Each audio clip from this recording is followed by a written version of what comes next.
these 12 cards.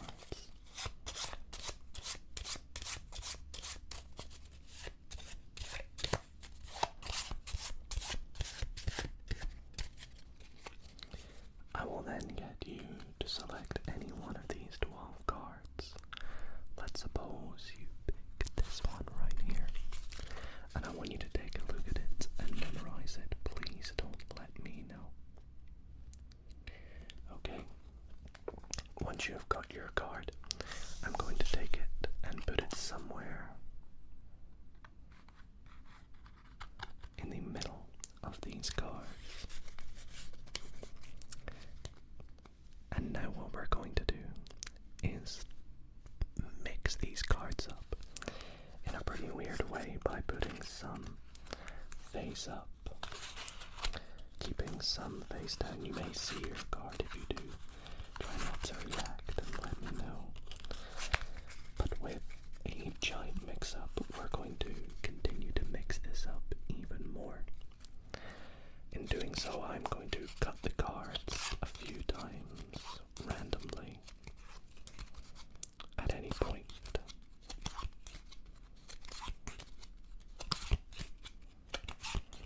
And then we're going to keep cutting the cards, but add in an extra step to mix them up even more. I'm going to take the top 2 cards, flip them over, and then cut the cards. We can do this again. Flip the top 2 cards, cut the deck. Flip the top 2 cards, cut the deck as many times as we want, creating a huge mess. Some face up, some face down. We can even flip over the cards. Turn over 2, cut the deck. We can flip it back over. Turn over 2, cut the deck. Flip over 2, cut the deck. Flip over 2, cut the deck. Let's flip it back over again. Turn over 2, cut the deck. And let's call it there. Now what I'm going to do is deal these 12 cards into 4 piles. Once again, if you do see your card, try not to react. Try not to let me know. And we're going to do one final step to mess things up even more. We're going to take the first pile, flip it over onto the second, flip it over onto the third, and finally the third, flip it over onto the fourth. So to recap, I got you to pick a card, we lost it in the pack, we turned cards over, cut the deck, shuffled it, flipped over 2 cards, flipped them over, cut it even more, and then dealed out 4 piles and messed it up even more. But before this video starts, before the magic even begins, I need you to click like for this trick to work, please. Right now, go ahead, click like, otherwise it won't work. Like the video, like the video. Have you done it? Okay, hopefully you have, because if you have, the magic should be working. Let's take a look. All the cards, except one, are back the way they started, facing the same way. And that one card should be your 7 of spades. Hey, everybody.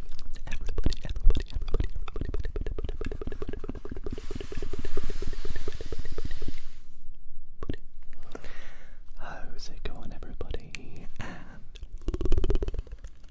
welcome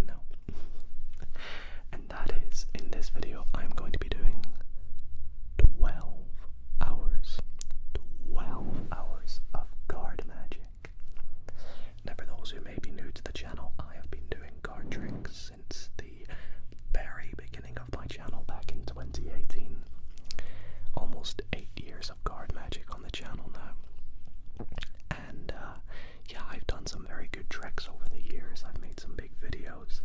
You all seem to absolutely love them every single time. So I thought, why not treat you all with a giant video with 12 hours of card magic. Now, there will be a compilation of previous tricks and even some tutorials thrown in this video that date back quite a while. Back when I lived in the UK, back when I lived at home with my mom, back when I only had, 10,000 subscribers. But there will also be some new ones, such as the first few tricks I'm going to perform and some tricks from recent videos. So I hope that there will still be some nice surprises and shocks in there for you all. So if you do enjoy this video, I would really appreciate a like on the video and subscribing if you haven't already, because this took a long time to put together. So it would really mean a lot to me. And let me know if you want to see more card trick videos on the channel in the future, by letting me know in the comments. But yes, I will hold you no longer, and I will send you over to some new tricks before some good classic ones from the past. Thanks for watching in advance, and I'll see you all in the next video. Enjoy, everyone. For this first trick tonight, see what I did there? I'm going to show you something pretty spectacular with a very important card in this deck of cards. Now, that particular card, let me just take it out, is going to be, where is it? Can you make any guesses what it is? I found it. It is the Ace of Spades. Now, this Ace of Spades has something very cool to do with it, and I'll tell you what that is in a little moment. But first, I need you also to pick a card. Now, this is a free choice. I'll put them up so you can actually choose whatever one you want. Let's say you pick the Seven of Hearts. That's an easy card to remember, and it's a pretty cool card too. So let's you could have picked the Queen of Hearts. You could have picked the Joker, for all I care. The Ten of Clubs, some good cards you could have picked. However, you picked the Seven of Hearts, a great choice. Now, why is this Ace of Spades so special? Well, you see that little gold bar on it? It is actually a magnet.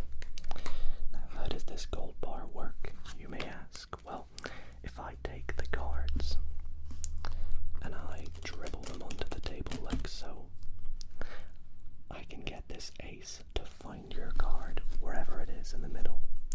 Let's say, it could be about here, it could be about here, it could be about there, wherever it is. This ace is going to try and find your card. Are you ready? 3, 2, 1. Right there. Let's push it in nice and fair. You'll see nothing sneaky going on. Now let's take a look at where this ace went. Did the Ace of Spades find your card? It did indeed. It magnetized to your Seven of Hearts. Now, you may be thinking that there was a lot of luck involved in that, so I'm going to try this again. And the way we're going to do this is I'm going to get your card and I'll lose it in the deck. And I'm going to try throw the ace in, this time face up, so you can see nothing sneaky going on. You'll see exactly where it's going to try and find your 7. Let's give this a go. Here we go. Okay, right there this time.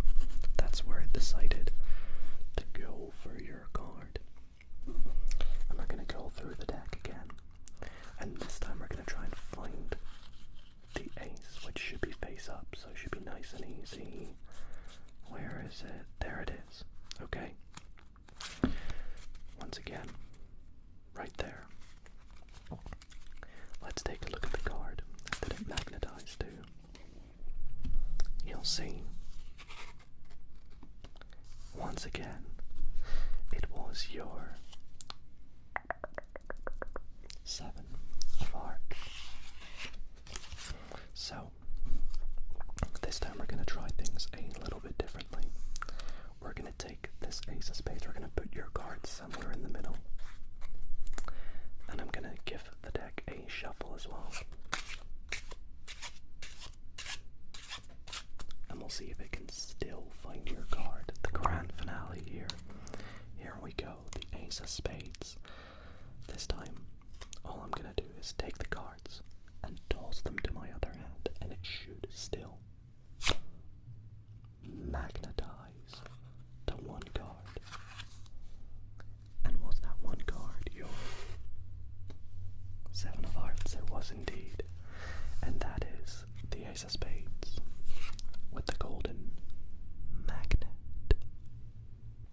For this next trick, I'm going to be using my bicycle Enquiries playing cards that I actually got while I was in Japan. And these are actually my favorite deck that I got in Japan. I ended up buying 6 decks while I was away.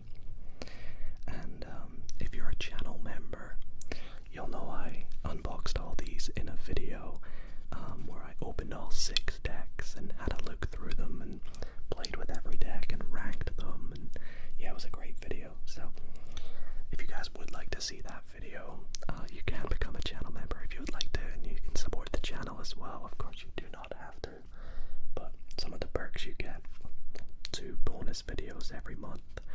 You get cool badges next to your names in the comments, custom emojis, priority reply to comments, and many, many more. But yeah, to become a member, there's a link in the description, or you just hit that blue join button next to my name down there. But with this Enquiries deck, I'm going to begin by giving it a shuffle, because I need you to pick a card after I shuffle, shuffle, shuffle, and we need to make it random. So shuffle, shuffle, shuffle, shuffle. Looks good to me. And what I'll get you to do is pick any card you like. So let's say you go for this one here. It's a completely free choice. Now I'm going to get you to take a look at it. I don't want to know what it is, so please remember. Okay. Now to lose your card in the deck, let's make 3 piles. I'm going to try and make this very nice and random. And I would like you to put your card on top of any pile you want. Let's say you go with this pile here in the middle. Sure. Then we're going to pick up, let's say, this pile here, put it on top of this pile, and let's put all of this on top of this. Could have done it in any order, but unfortunately I don't have you here. We can keep cutting the cards as much as we'd like. When we're happy, we'll stop.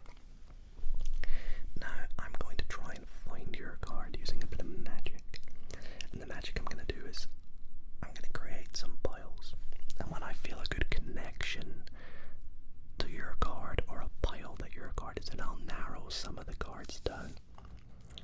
Let's see if I can do this. Here we go. Start with this pile over here.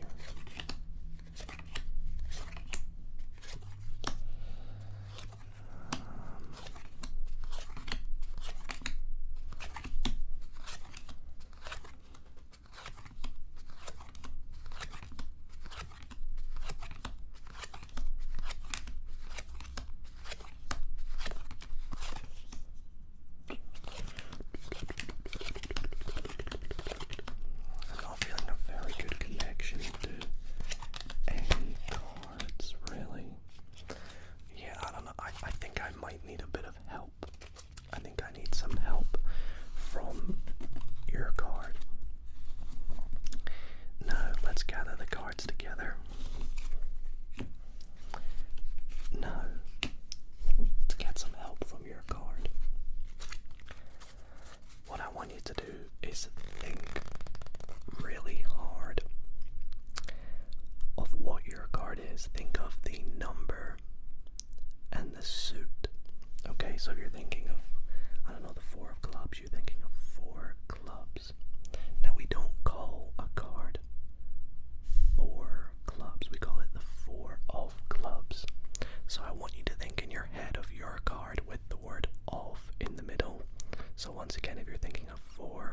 clubs, you're thinking of 4 of clubs.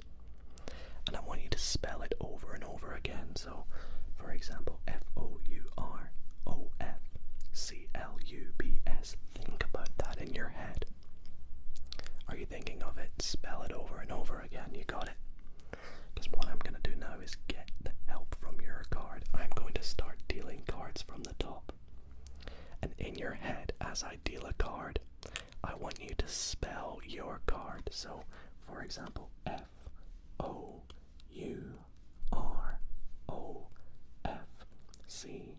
and so on. And we should, as I deal the cards, after we have spelled out your card, the next card should be your cards. Okay? If this works, let me know in the comments, but I won't know as I don't know your card. Are you ready? Spell it from the top. You ready?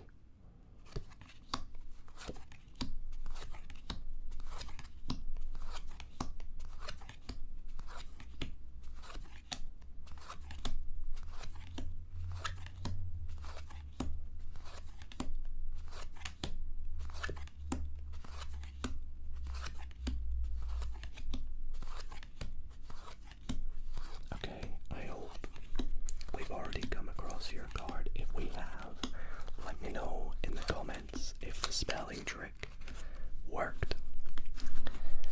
And hopefully the magic, well, I'll have to find out how the magic went, but yes, that is that trick. So, throughout this video so far tonight, and probably so on as we go, you may see me perform one or many different types of shuffles, and my favorite one has to be a shuffle called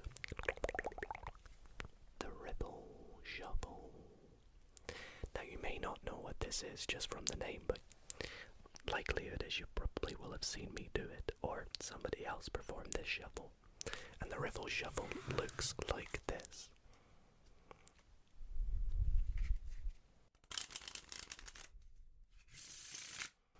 It's quite a fancy shuffle, I know, and quite a lot of people who don't even do magic or play with cards can still do this shuffle. But how does it actually work? What does the shuffle do, and how do you do it? Well, let me teach you exactly how it's done. Don't worry, this isn't learning magic 101. This is a trick, I promise. To help me do this, I would like you to pick a card. So let's go for, in fact this time, let's go like this. Right there, that one seemed to jump out. Let's take that one. It's quite funny that that one jumped out of the deck as well.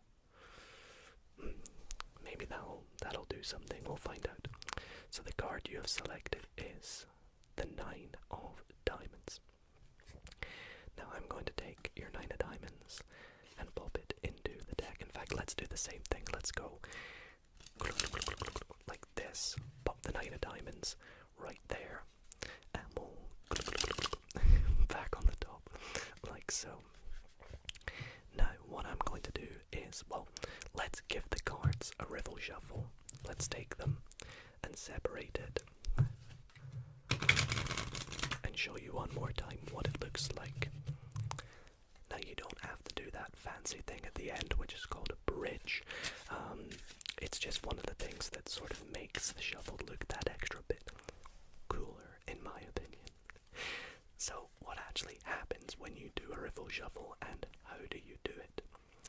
Well, it doesn't matter if you have a full deck. In fact, practicing it with half a deck is quite good, because what you do is you take some of the cards in one hand and some of them in the other hand, and you essentially want to just drop packets like this. You like to hold them in your hands like this.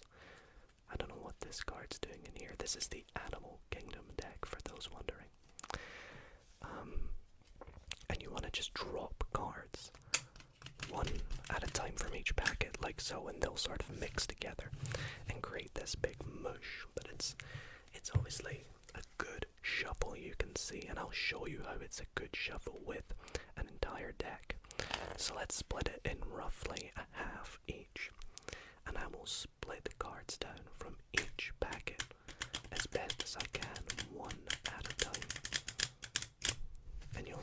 as I show you the cards here. And you will see that the cards actually weave from left to right, like so. Actually looks a bit satisfying, doesn't it? However, I'll show you this in a bit more in depth. In fact, let me square this up just a little bit better so it's a bit more neat. So we will have some cards on the left on top of some cards on the right, but we'll also have some cards on the right that end up on some cards on the left. But we will also have some cards, like your card, that actually just jump out of the shuffle, like so. Let's have a look. And there we go. Once again, your 9 of diamonds has jumped out of the deck. For my next trick, I want to show you something that is not only going to maybe fool you once, it might fool you more times, maybe twice, maybe even 3 times or 4 times. But you have to stay to the end of the trick for the full effect to work. To do this, I'm going to be using my mint deck of playing cards. I absolutely love these cards. I think the back design is just so simplistic, so niche at the same time, but very, very nice. It's a nice dark blue color too, which is one of my favorite colors. But anyways, for this trick, I'm actually going to take the deck and we are going to make 4 roughly equal piles. Now I'm going to do this like so. Let's go about 1 and let's go 2. I'm trying to do this in your ear so it sounds nice. 3 and 4. Now with these 4 piles, the reason I've done this is we're going to shuffle the deck in a unique way. We're going to make sure it's so shuffled that we're going to do 1/4 of the deck at a time. For example, with the first pile, we'll give it a mix like this.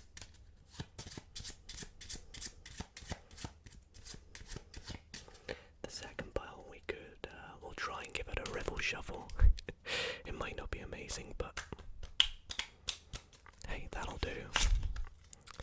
The third pile, let's give it a Hindu shuffle. We'll do another one that wasn't so great. And the fourth pile, well, I quite like this shuffle, so let's just do that shuffle again. There we go. Now with all the cards really shuffled in 4 piles, would you believe it, that just like that, I can find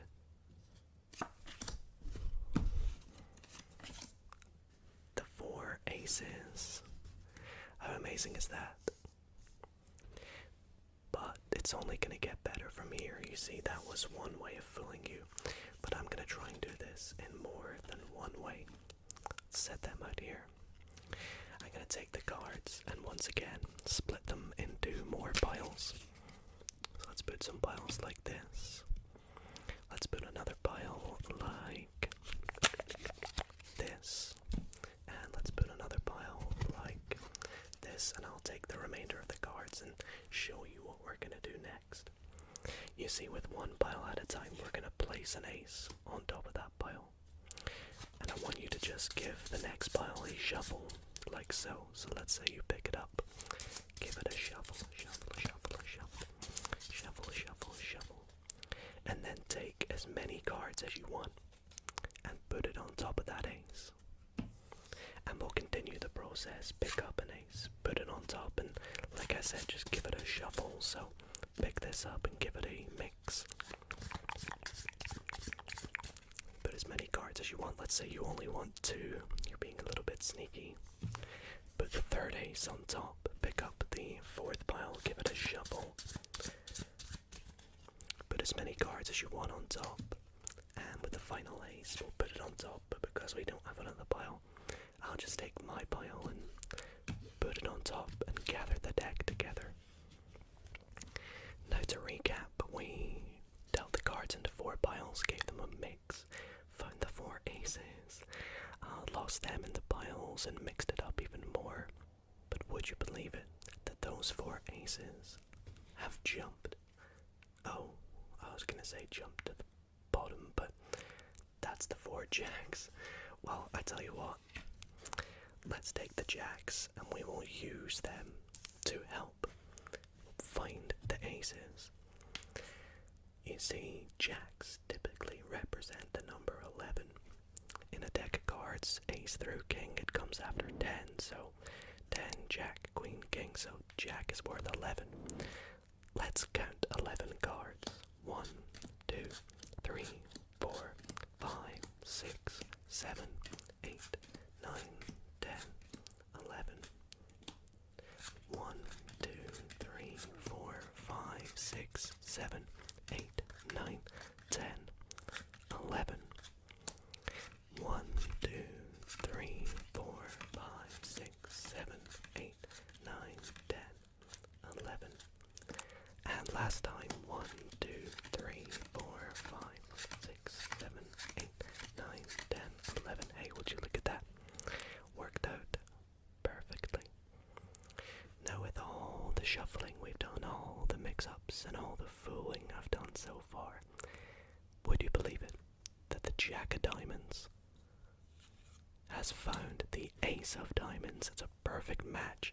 The Jack of Spades with the Ace of Spades, the Jack of Hearts with the Ace of Hearts, and the Jack of Clubs with the Ace of Clubs. How amazing is that? What's that? You want to be fooled even more? That's not enough. Well, how about this? Not only have we found all them, but we have also found all the diamonds with the diamonds, all the spades with the ace and jack of spades, all the hearts with the jack and the ace of hearts, and all the clubs with the jack and ace of clubs. I hope I was able to fool you at least once during that trick. Okay, so for this trick, we are going to need to pick out not 1, not 2, but 3 random cards. So let's just go with the 3 of spades, very good, the 2 of clubs, and the 8 of diamonds. Now, I won't lie to you guys, I struggle sometimes to remember just 1 card, let alone 3. So to help us out a little, I have a bit of paper and a Sharpie, and we are just going to write down our cards. So let's see, we have the 3. Let's see if I can draw a spade. And then we have the 2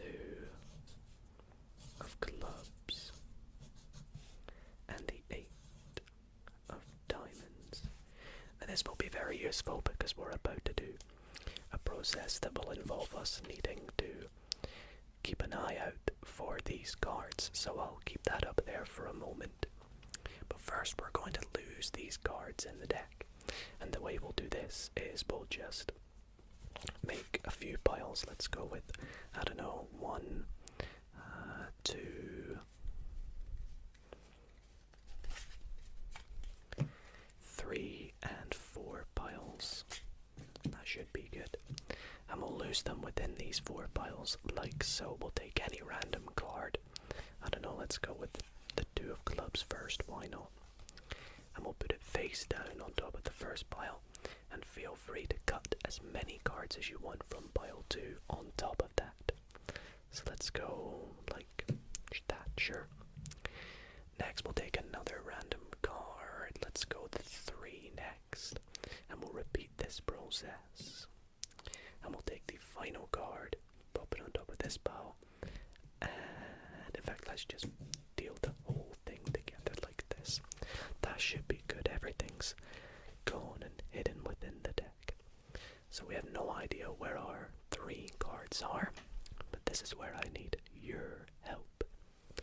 I'm going to take this deck and I'm going to deal it face up face down. And I want you to look at the face up cards, and you'll stop as soon as you see one of our cards. So, face up.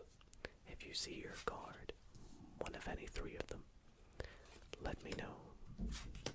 Let's go through. There's the 8 of hearts, that's not the 8 of diamonds. Close though.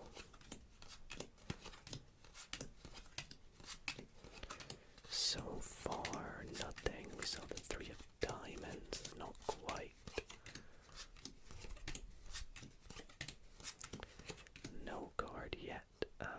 Down next. It's actually hard when it looks to do this. Up, down. Well, nothing so far. Okay. It's a bit unusual. Let's get rid of the face up cards and let's try this again. Let's go face up, face down. And again, let me know if you see. That's the 2 of spades, not the 2 of diamonds. We still haven't seen it yet, which is a bit weird. So none of our cards again, huh? Wonder what's going on. Let's try this again. Let's switch things up a bit. Let's go down, then up. Down, then up. Maybe the way I'm dealing them is a bit weird, but no, it doesn't seem so. Okay, let's do this one final time. Again, keep an eye out for our cards. No. Oops. No. So they weren't there, which means, as you probably saw there, we only have 3 cards left. Well then, doesn't that mean, after all that mix-up, that we can only be left with our 3 selected cards? I think it's that time where I teach you all a card trick, as promised. And this is a card trick I really love. It's one that I actually learned fairly recently, and I've been practicing it a lot and doing it a lot because it's actually really easy to perform. Of course, when you know how the secret is done. So, first I'm going to show you the card trick, and after I'm done, I will teach you step by step how the trick is done. So if you want to learn the trick, stay tuned for the tutorial, but if you don't want to spoil the secret, I'm completely fine with you skipping by that bit in the video to the next trick. But if you want to know how it's done, stay tuned. And without further ado, let me first show you the trick. So for this trick, I'm going to grab a deck of cards. And usually when I do this trick, I would have 2 spectators. Unfortunately, I do not. I am all by myself tonight. So I am going to get the deck and I'm going to split it in, let's say, we'll give spectator 1 a pile. We'll give spectator 2 a pile, and I'll keep a pile as well. And I would invite my spectators to pick up their pile and give it a really good shuffle. Go through all the cards like so, giving it a good mix up.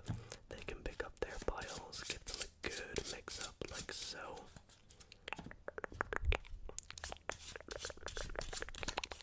Like that, and like I said, my pile is nice and mixed up as well. And I'll bring back the piles like so. So the deck is nice and evenly shuffled. Now what I'm going to do for this trick is I am going to make a couple predictions. Let's say a prediction for each spectator. So I'm going to do this to myself. I do not want you to see them. So the first card I'm going to go for is, let's say, this card for spectator 1. And my second prediction is going to be, let's go for this card for spectator number 2. Now with each spectator having a card that I've predicted, I'm also going to give each of them a pile. So let's go spectator 1 and spectator 2. And I'm going to have them do something very weird, very odd. I want each of piles to pick up just a few cards, maybe a quarter of the cards from their pack, and flip them over. So spectator 1 picks up a quarter of their cards and flips them over. Spectator 2 does the same. And what I'm going to have them do is switch piles, put them on top of the other person's pile. Very weird, I know. But I'm going to ask them to do this again. So this time I want them to cut even further, maybe about half the cards. Let's say about there actually. Flip them over and put them on top of the other person's cards. And I'm going to ask them to do this one final time. Cut even deeper into your pile. Let's say somewhere near the bottom. Maybe leave just like a couple cards. Flip them over and set them down. Now to recap, we split the cards into piles. We all shuffled them. I made some predictions which have been sat here the entire time. And you guys cut the cards, split them over into the other person's pile. You know, you went over here, picked up as many cards as you want, did the same over here, picked up as many cards as you want, and moved them over, making a big mess. But the cards that we have dealt ourselves to just so happen to be the 5 of spades and the Jack of hearts. Now that seems pretty random, right? Well, would you believe it if I said that my 2 predictions were the 5 of clubs and the Jack of diamonds, the perfect match for each card that we dealt to. I hope you all enjoyed that trick. Be sure to stay tuned for the tutorial. Alrighty, so you want to know how that trick is done. Hopefully you've gone and grabbed yourself a deck of cards, or maybe you just want to relax whilst you learn a little bit of magic. I know I'm breaking the magician's rule and the magician's code, but I do it just for you. So if you enjoy, be sure to leave a like. Now, I'm already going to come out with a spoiler and let you all know that for this trick, there is a setup before I begin the trick. Now, for this trick to work, you need to remove any jokers you might have in your deck. You also need to take your deck and split the cards, reds from blacks, like so. Once you have done this, pop your reds on the bottom of the blacks. You can flip the cards over if you like, and I like to just put them back inside the box just to make it look like I've, gone and grabbed a deck and I've not set anything up. Now you're ready to begin. For this trick to work, grab your cards and take them out. And all you need to do is copy everything I do exactly. You're going to take your cards and you're going to cut about a quarter of them. Now, if you put the black cards on top of the red cards, these should be all black cards that you are giving to your first spectator. Then what you're going to do is cut about half of what you have left. Keep them for yourself. And the remainder of the cards give to spectator 2. These should all be red. Now your cards are going to be half red, half black. What you need to do is make it look like everyone is shuffling their cards at the same time, face down. But what you are doing is actually reversing the order. So the red cards are now below the black cards. So you can say to your spectators, pick up your piles and give them a shuffle without looking at the cards. Make it random.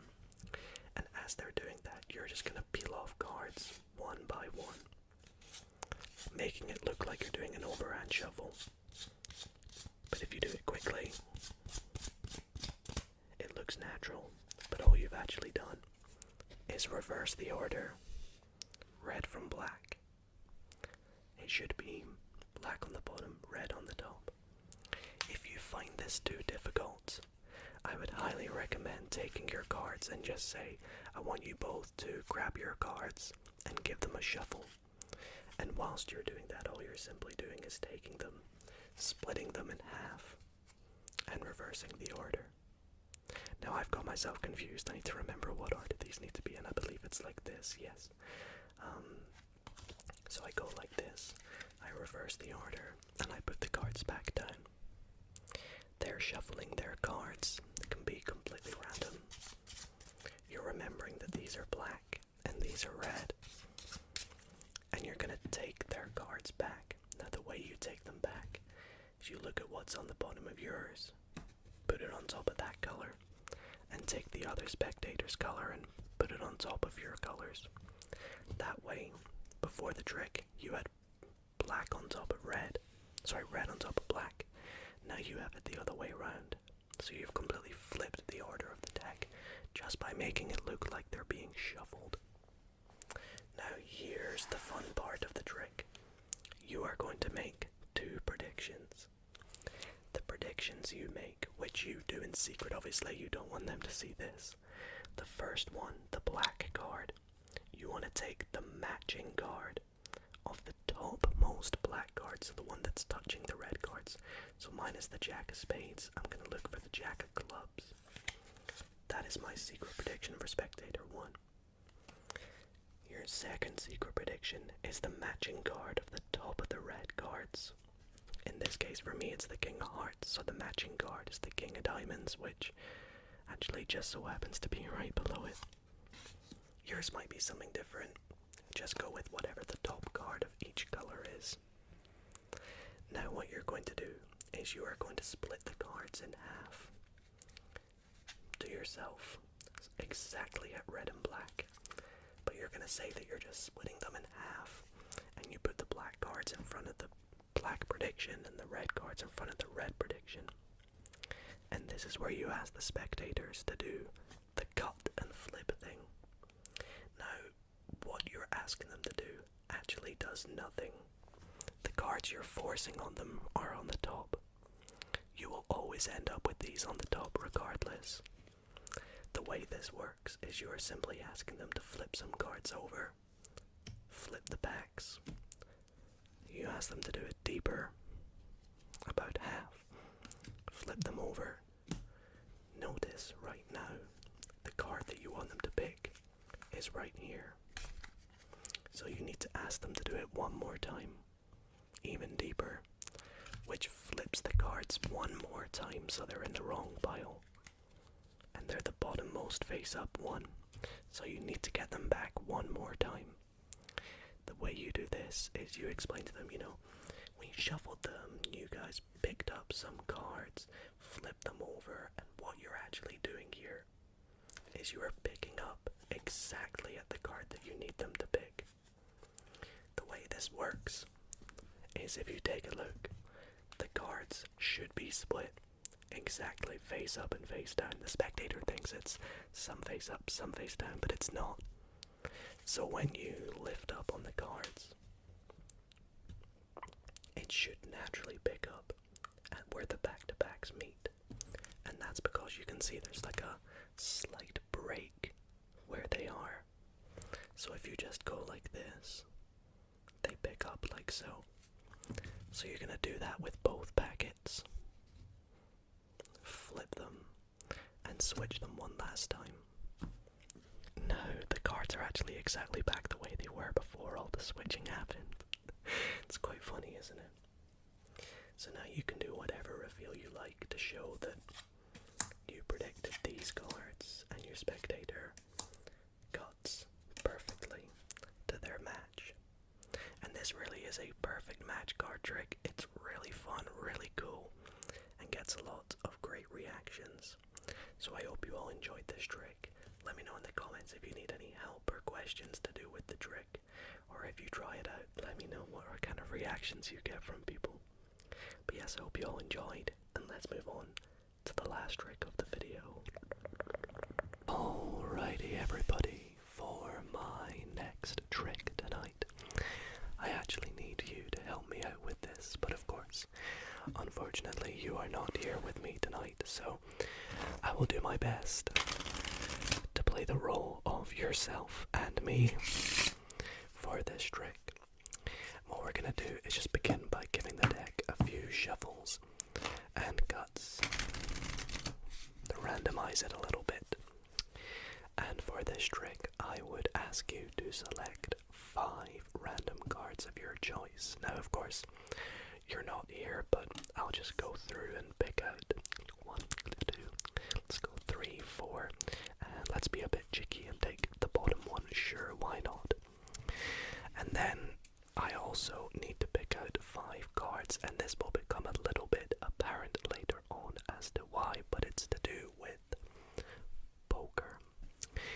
Now, I'm just going to save us some time and take the top 5 cards. Why not? Sure.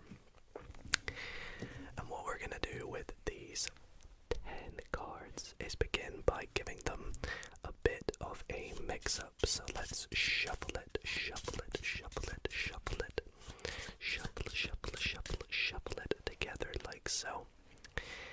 And next, I'm going to do something a little bit cheeky. So I'm going to do this to myself, but what I'm essentially going to do is take some of the cards and turn them face up and put some other cards face down amongst each other. So a little bit like this. We have some cards face up and some cards face down. And what I would like you to do now is going through the cards 2 at a time. We're going to pick them up, and I want you to decide if you want me to flip them over or just keep them as they are and set them down. Now this is a free choice, it's up to you. Let's say you say flip for the first ones, but then say set down for the next ones. Then let's say you say set down and then flip, and then maybe flip again. Now we can do this again. We can take 2 cards, let's say flip, then we'll say set down, then set down, then maybe flip, then maybe flip again. We can do this over and over again. We can even take the cards, let's even make more of a mess and just cut them lots and lots of times, making a huge mess here. And what I'm going to do now is take our cards and deal them into 2 separate piles, like so. And we're gonna mix them up even more. I know it's a bit disgusting, and some cards face up and some cards face down, so let's spin them. We can even flip a pile if we like, it doesn't make a difference. And just mash them in together like so, creating a big mess like this. And finally, we could even shuffle the cards if we like, it's completely up to you. Now, here's where we're going to play a little bit of a game of poker. We're going to deal 2 hands. Now, you can either decide to have the face down hand or the face up hand amongst these cards, and whoever's hand is better will win. So shall we see? What would you like, face up or face down? You want face down? Okay, that's a good choice. Let's give you all the face down cards, and I'll take the face up ones. Okay, we got an ace and a 7 so far, not too great. Yeah, this ain't great at all. I don't even have a pair. Well, not amazing, but maybe you did okay. Let's take a look. Let's wave my hand over the top. And let's take a look, shall we? As you can see, you ended up with not only a flush, but the best kind of flush. A royal flush, 10, jack, queen, king, ace of spades. So well done. I guess you win this time.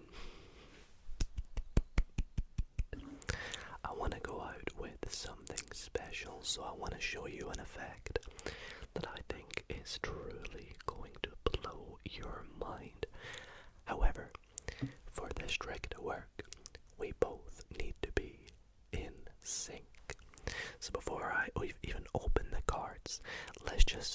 organize our minds. So you ready? Let's take a nice deep breath in.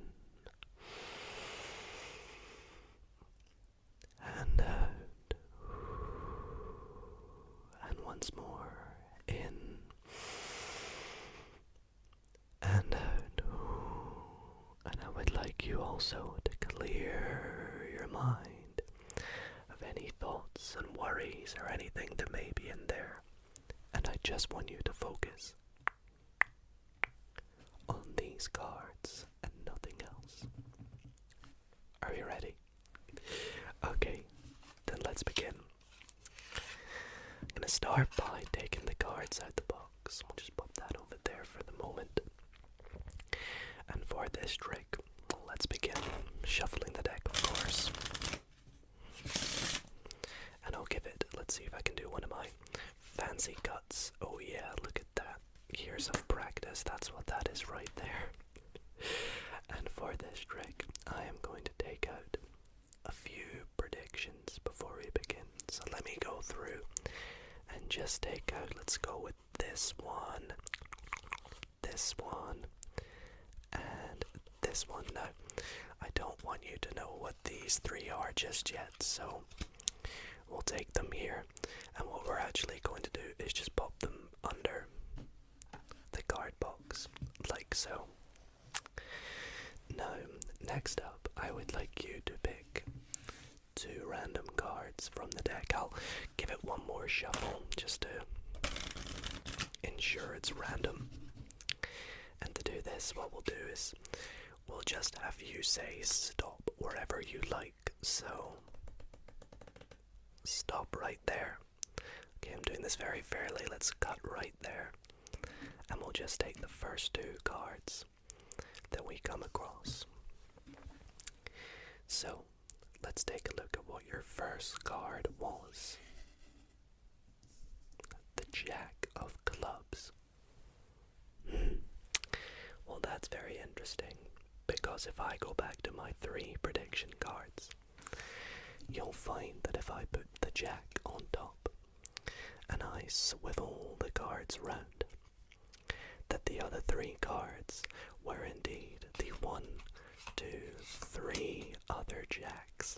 And of course, we have your 4th and final Jack to complete the set there. Pretty magical, right? Well, let's take my 1, 2, 3 predictions. We'll set your Jack back on top of the deck. And let's take a look at what your next prediction was. It was, or your next card, I should say. It is the 4 of Hearts. Okay. Let's try this one more time. Let's get rid of everything here. Take my predictions. Set your card on top. And we need to really focus here, me and you. So, look at the cards. Think of your 4 of Hearts and my 3 Jacks. And let's just swivel them around. And just like that, my 3 predictions and your 4 have changed to the 1, 2, 3 other 4s to complete the set of 4s. Well, did that blow your mind? Let me know in the comments if it did. Next up in the video, or in the magic show, it's time for some interactive magic. That's right, everybody. I'm going to do a trick along with you. So, if you want to see some magic and try it for yourself, go and grab a deck of cards. If you're just wanting to sleep and relax, that's also fine. You can just watch along. But if you would like to play and have a little trick done at the same time, grab yourself a deck of cards if you have one. I'll let you pause and go and get it. But once again, if you don't, that's completely fine. This is still enjoyable just to watch and sleep to as well. So hopefully you've got yourself a deck of cards. That's great. Let's begin. Now, to start this trick, make sure you have a complete deck of 52 cards. Every deck should have 52 cards. 4 suits 13 and a suit, that's 52. Which means that if your deck comes with any jokers or extra cards, make sure to get rid of them. So 1, add 2, sometimes they'll just have 1. Whatever, get rid of them. 52 cards, like so. Now my deck's a special deck, it's called the Pythagoras deck. All cards look black, but yours might be black and red, it doesn't really make a difference. So, for this trick, what you need to do is go through and pick out any card you want. Literally any card, please don't tell me though. Now I'm going to do this along with you, so I'm going to go through and pick out my favorite card. Which, you know what, I don't really have a favorite card, but I'll go with the 7 of spades. You can pick out the same one, but it doesn't matter, you can pick out any card you like. Now, what you're going to do is take your deck and try and split it as best as you can into 3 even piles. So let's go like here maybe, here, and here. So get your deck, split it into 3 piles. Now take your card, turn it face over. Now how good are you at remembering cards? Hopefully the answer is very good, because I need you to memorize your card. And we're going to put it to the test. Take any one of your 3 piles, literally any one, it doesn't have to be the same as mine, but it can be, and put it on top of your card. Have you done that? Great. Now with that, what I need you to do is spell your card. So do you remember what it is already? Don't worry, it's still on the bottom. Mine's the 7 of spades. Yours will be different, but spell your card. So mine is S-E-V-E-N-O-F. Don't forget the of. S-B-A-D-E-S. And put the rest of the cards on top. Okay, I'll give you a little moment to do this. Hopefully you've done this. Now come back to these other 2 cards, or piles of cards, and just put them together. Because what you're going to need to do with the other cards is pick out a random card. Let's go with this one. So mine is the Jack of spades. Yours will probably be different. Now what you need to do is spell out the Jack of spades with the other pile. So back with the pile that has your card in, spell out whichever card you took out. So mine is Jack of spades, J-A-C-K-O-F, don't forget the of, S-P-A-D-E-S. Set the rest of the deck on top. Now, this was just a distraction. Reason being is I needed you to still remember what your card was. Do you remember? Hopefully you've not forgotten. Mine was the 7 of spades. What you're going to do once again with your spelling pile, spell out your card one final time. So mine was S-E-V-E-N-O-F. Don't forget the of. Comment it down below. S-P-A-D-E-S. Rest of the cards on top. Now, hopefully if you've done this right, oh by the way, you can get rid of these. If you've done this right, you can wave your hands over the top of your cards, and your card should be on top. If this worked, let me know in the comments. If it didn't, try it again, follow it along, and hopefully it does work. And thank you very much for playing along with the interactive card trick. Welcome to the next trick in tonight's card magic video, but this trick is a very special one. Not only because it's very magical, but I am actually going to be teaching you how to do this next trick, something that magicians should never really do. So be sure to stay tuned to the tutorial if you do want to see how the following performance is done. But without further ado, let me perform this trick So with me I have a deck of cards, and I'm just going to give it a little shuffle. And I'll give it one more shuffle to ensure all the cards are random. And for this trick, I would like you to pick 4 numbers from the deck. So 4, it doesn't matter the suit, just the numbers. Now, of course, it could seem a bit skeptical and not magical if I pick the numbers, so I'll just do the first 4 numbers that we see from the bottom of the deck. So we have a 4. Now a jack's not a number, so we'll leave that. We have a 2. Then we have an 8. And then we have a 3. So those are the first 4 numbers that we found. So now what we're going to do is take the remainder of the deck and deal the cards into piles below these cards. So there will be 1 pile for each card we have dealt, and I'll go through the rest of the deck, kind of like what we just did in the last trick, and deal them out into their 4 piles. But unlike the last trick, this trick has nothing to do with colors or suits, although ironically or coincidentally we have pulled out 4 black cards. So let's go through, and there we go. And what we're gonna do with each pile is just give them a little bit of a mix up. So we'll do the same with the pile for the number 2.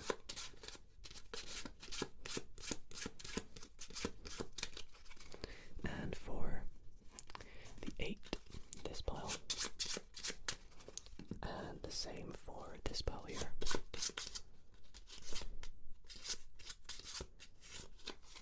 Okay.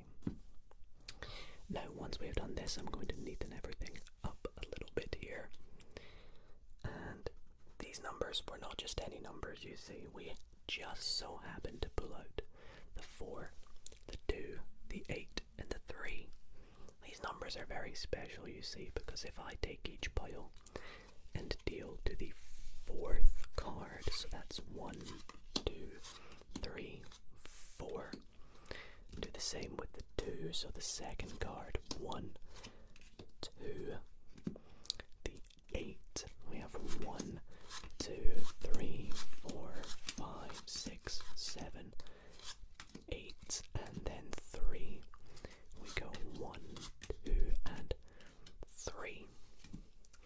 We had to pull out these numbers, you see, we just had to, because each number has dealt us to 1 of the 4 kings. And that is definitely one of my favorite tricks that I've been performing lately. And if you too would like to perform this trick, stay tuned for the tutorial. But if you do not want this magic spoiled and you want to keep it a secret, feel free to skip by the tutorial. So welcome to the tutorial for the trick I just performed. Now this trick is a very fun one that is called Spot On. And for this trick, what you need to do is take out 4 of a kind, any 4 of a kind you can or would like. And you also need a complete deck of cards as well, so you will need all 48 remaining cards for 52 cards. So be sure to get rid of any jokers that your deck may have. And once you've done this, what you're going to do is take your 4 cards that you've taken out before the trick starts, and you want to put them on top of the deck face down like this. So before you even go up to your spectator, this is what your deck is going to look like. So to recap, you've got the 4 kings, and then the rest of the deck can be in any order you like. Once you're done, you can go up to your spectator, your friend, your family member, and begin the trick. Now at the start of this trick, I did 2 shuffles. You don't have to do this, but the shuffles you do must make sure that when you're done the shuffles, you keep the 4 kings on the top. So if you know any fancy fake shuffles or fake cuts, you can do that. You can do little fancy things you may know. I myself actually did a proper riffle shuffle, which is a fancy shuffle, but I made sure that when I did the shuffle, I kept the 4 kings on top. So you can see there, they're definitely going to stay on top, because when I cut the pack in half, they're on top of this pack here, you see. And I just make sure that when I shuffle them together, that I have lots of cards in this pack on top at the end. That way I know guaranteed the 4 kings will stay on top, but the rest of the deck will get mixed up genuinely, and therefore the spectator will kind of believe that the deck's random. Once you've done this, you're ready to begin. You ask your spectator to call out any 4 numbers from the deck. Make sure they're numbers, not chord cards. And what is the opposite of a chord card? Well, it's called a spot card, because they have spots on them like this. This one's got 7 diamond spots, this one's got 10 spots that are hearts. And this is why the trick is called spot on. A bit of a pun, you see. So you ask them to call out 4 numbers. Let's say they say, I don't know, 3, 5, 7 and 9. Odd numbers in this case, I don't know why. So we have a 7, we have a 3, we need a 5 and a 9. There's a 9. And there's a 5. Now the reason I ask them to call out numbers is because if I go through the deck and ask them to pick out 4 numbers, you risk them going near the top and seeing you've got the 4 kings. So that's why if you ask for 4 numbers, you can almost always get them within the first half of the bottom of the deck. When you've pulled out these cards, you're going to arrange them like so, and you want to deal 4 piles, 1 pile below each card you've taken out. And you need to make sure when you do this that you go from left to right and then back to the left, because in doing so you are going to start by putting the 4 kings below each card. And once you've done that, the rest of the cards are going to go on top and distribute evenly. So there is 12 cards in each pile. How do I know there's going to be 12? Well, if you think about it, we have 52 cards in a deck. We've taken out 4, leaving 48. 48 divided by 4. Well, that's 12. Now this trick is very mathsy, very maths related. And again, if you guys want to see some more ASMR maths card tricks, be sure to check out the entire mathematical card trick video I did on my ASMR maths channel, linked in the description. So once we've done this, we're going to have 12 cards in each pile, with the kings on the bottom of each pile, as you can see. Now what we're going to do next, this next step is a little tricky, but if you trust in yourself and trust maths, it will always work. What you want to do is you want to think of the number 12 and subtract each number from 12. So 7 from 12 is 5. You're going to pick up the pile. You say you're going to shuffle it, but what you're actually doing is peeling off 5 cards. 1, 2, 3, 4, 5, and setting the rest on top. This will put the king in the 7th position, because, well, you've taken off 5 from 12, put them on the bottom. The king which was on the bottom is now in this 7, which is put on top. Here we have 3, so this time 12 subtract 3 is 9. As quick as you can, you're going to make it look like you're shuffling, but you're going to go 1, 2, 3, 4, 5, 6, 7, 8, 9. It should leave 3 cards, but don't make that obvious. Now you're going to do this this very nonchalantly, so in your head you're counting. Make it look like a shuffle if you can. Practice makes perfect for this. 5, 6, 7 this time. And when you're done, because of maths, the trick should naturally work that in the 7th position, 4, 5, 6, 7 is the first king. 3 we have 1, 2, 3 the second king. 9, 1, 2, 3, 4, 5, 6, 7, 8, 9, and then 5. 1, 2, 3, 4, 5, the 4th and final king. And that is a really fun card trick that you guys should definitely learn and practice. Let me know your thoughts in the comments, and if you do try this out on your friends and family, I really hope they get a great reaction for you. So thank you for watching, and let's move into the final trick of tonight's video. Watch closely, because if you close your eyes, you will miss the magic.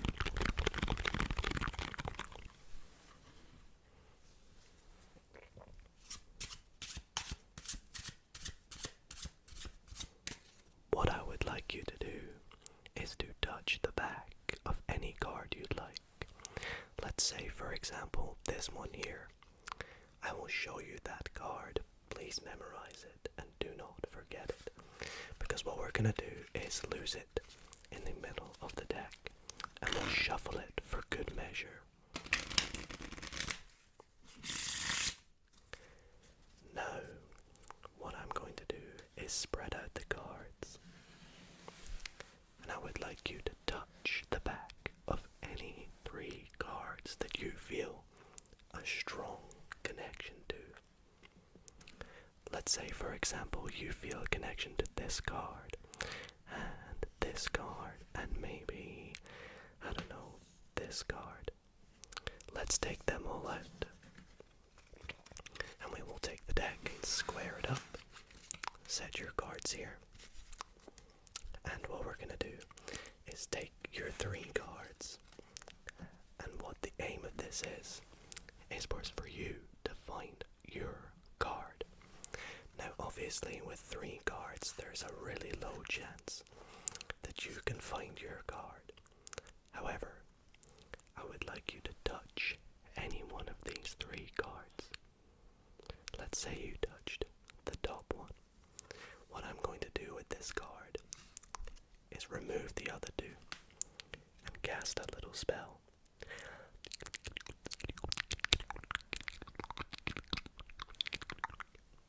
Now you could have touched any 3 cards, any ones you felt a connection with, but you just happened to pick this one from those 3. Well, that one card just so happened to be your 3 of clubs. I hope you didn't close your eyes too soon. I'm going to use this really cool deck of cards. It is called the Momentum deck, and I love this deck for quite a few reasons. The first and most important one is it can actually help perform miracles, crazy things that you wouldn't even believe. Just watch and you'll see.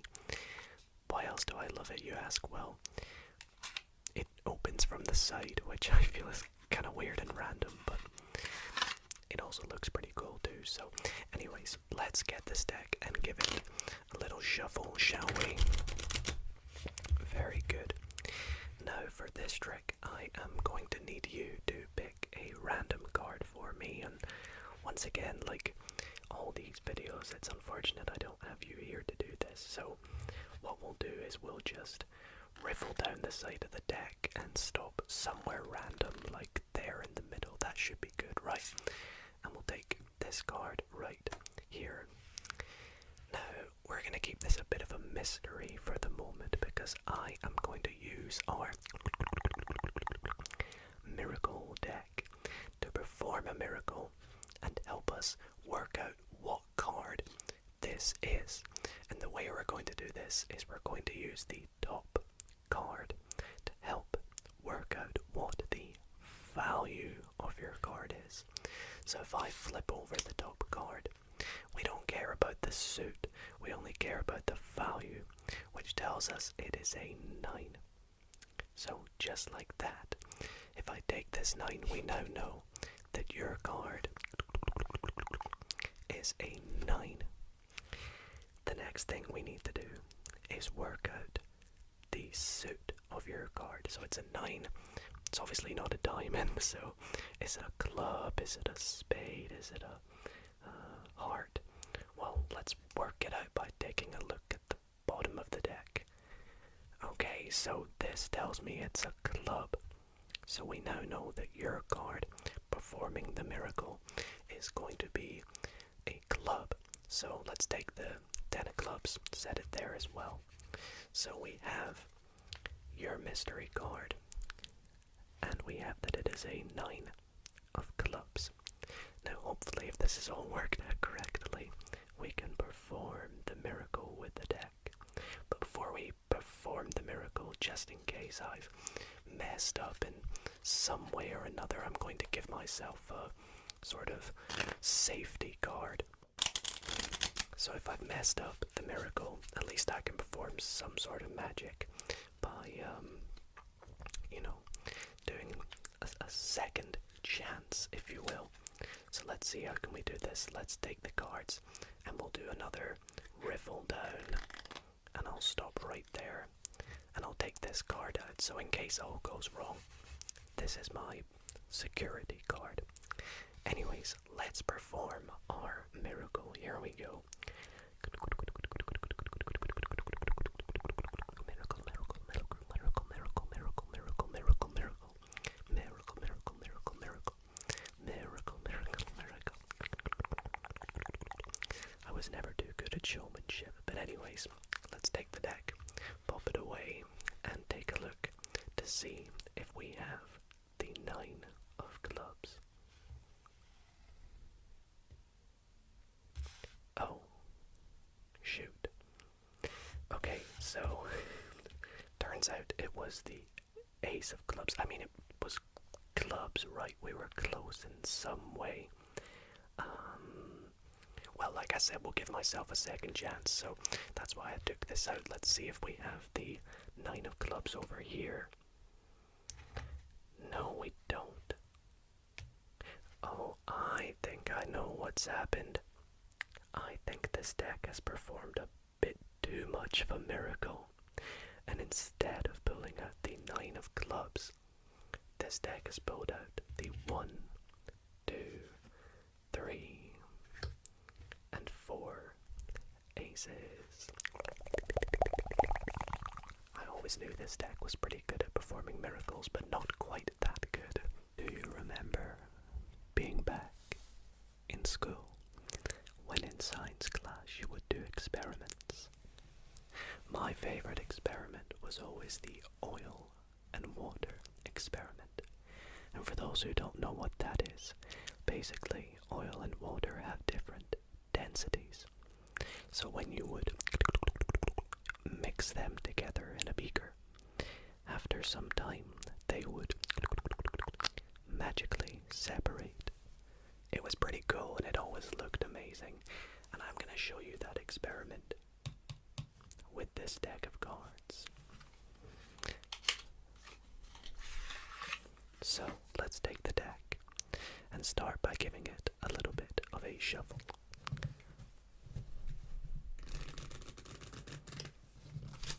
Now, of course, for this to work, we are going to need some cards to represent oil and some to represent water. So let me go through and pick out a few for some water. Let's go for these.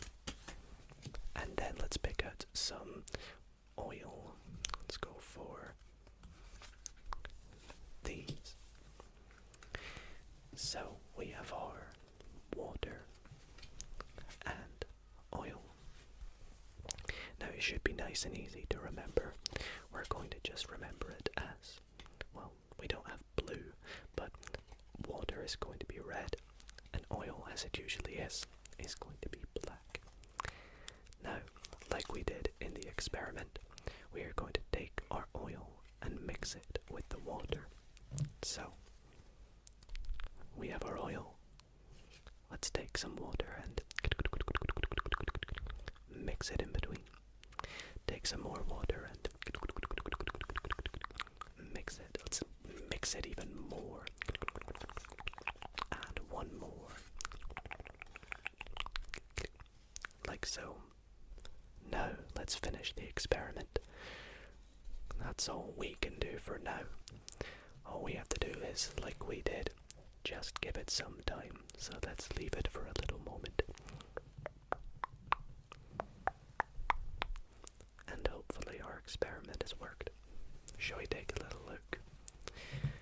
And exactly like it worked in school, you'll see that the oil is separated from the water. Like so. However, this deck of cards has been sat here the entire time, right back from the start. It's had some more time to sit for a while, and the longer you leave more of the liquid, hopefully, fingers crossed, the entire deck of oil. And so you still don't believe in magic? Or is it that you're just not relaxed enough to fall asleep yet? Well, this next trick is definitely bound to blow your mind, because with me tonight I have this really magical deck, which is one of my favorite current decks at the moment. I actually got it for Christmas, and it is my Animal Kingdom playing cards. But why do I love these cards so much, you may ask? They're very magical, you see. Firstly, not only are they really cool, I mean, just look at the intricate design on the back. That's so amazing, but also the cards are quite funny themselves. I mean, look at that, for example. The Queen of Hearts is literally a giraffe. In what other kind of deck do you get that? Anyways, let's give the deck a little bit of a mix-up first. They handle very well, these cards, you see, too. That's another reason why I, as a magician, particularly like them. See if we can give them a nice, satisfying... Let's try and get this very relaxing. Oh yeah, look at that. A beautiful shuffle. And with this deck, we are going to go through and pick 2 random cards. And the way we'll do this is we'll just cut the deck and we'll stop in 3, 2, 1. Right there. These top 2 cards are going to be our 2 cards. Could you please remember for me the Jack of Clubs, which is a frog or a toad, I'm not actually too sure, and the 5 of Hearts. We are going to take these 2 cards and we will lose them in the deck somewhere with more cuts. And here is where the deck is going to do some magical things. We are going to take it and deal it into 1, 2, 3, 4 piles. Now why 4 piles, you may ask? Well, in a deck there are 4 suits, aren't there? We have the clubs, we have the hearts, the spades and the diamonds. Each suit having 13 cards.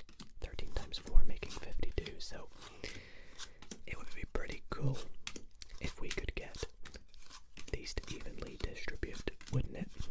But that would just be one cool element to this trick. Let's try and go one step further. Each of the 4 suits has a color, either red or black. The hearts and diamonds being red, and the clubs and spades being black. Let's try and split them into their 2 colors. We'll take, let's say, these 2 packets, and we'll shuffle them together. Looks good to me. And we'll do the same to these 2 packets. A random mix-up. Now,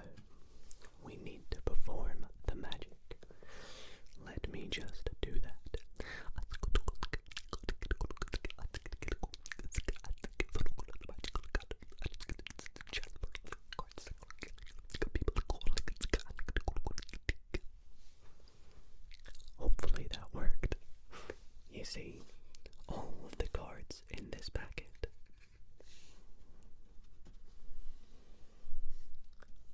are the black cards of the deck, except from our red 5 of hearts.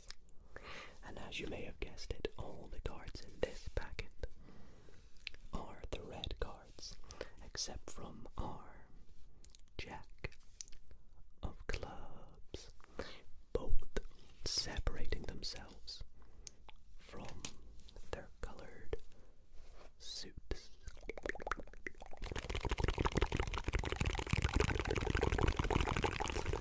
It's magic, it's magic, it's magic, it's magic, it's magic, it's magic, it's magic. I want to begin tonight's ASMR video by trying to perform a miracle.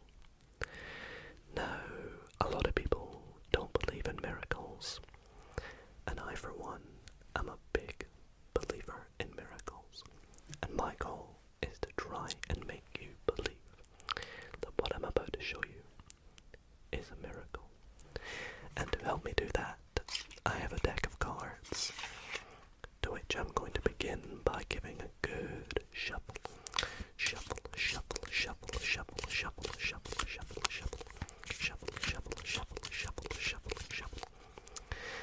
And I'm actually going to begin by making a prediction.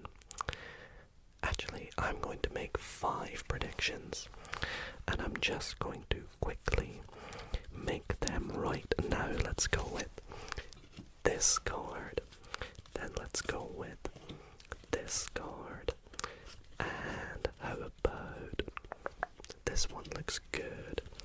Let's make 2 more. Ooh, I like this card. And last but not least, my final prediction will be, let's go with this one right here. And I'm gonna just set them off to the side up here. Now, just as I picked out 5 cards, I would also like you to go through the deck and pick out 5 cards, and these can be any 5 cards. So, with the shuffled deck, let's go through and let's say you pick this one and this one. And what about this one here? I promise you these are free choices. And maybe this one here. So that's 5 cards. Now, you literally could have picked any 5 cards, but you just so happen to go with these 5 cards right here. So let's take them up here beside my 5. Set the rest of the deck off to the side. Now, with your cards, I would like you to mix them up, or you could leave them as they are. So, for example, let's pick them up, and you can choose to either set a card down, or you could switch them and then set them down. Let's suppose you go switch, and then set it down, and then switch, just giving them a bit of a mix-up. I'll do the same. I'll go switch. I'll go switch again, and then I'll set my last one down. Okay, so to recap, we shuffled the deck. I made some predictions. You picked out any 5 cards. It was a free choice. But here comes the miracle. Let's take a look at what my first card was. The Jack of Spades. Well, you just so happen to also take out the soulmate of the Jack of Spades. The Jack of Clubs. Pretty awesome, right? But that's not so much of a miracle. What's also a miracle is you also managed to match the red queens, the red 3s, the black 9s, and also the black 10s to match my predictions. Now, if that isn't a miracle, then you're in for a treat tonight.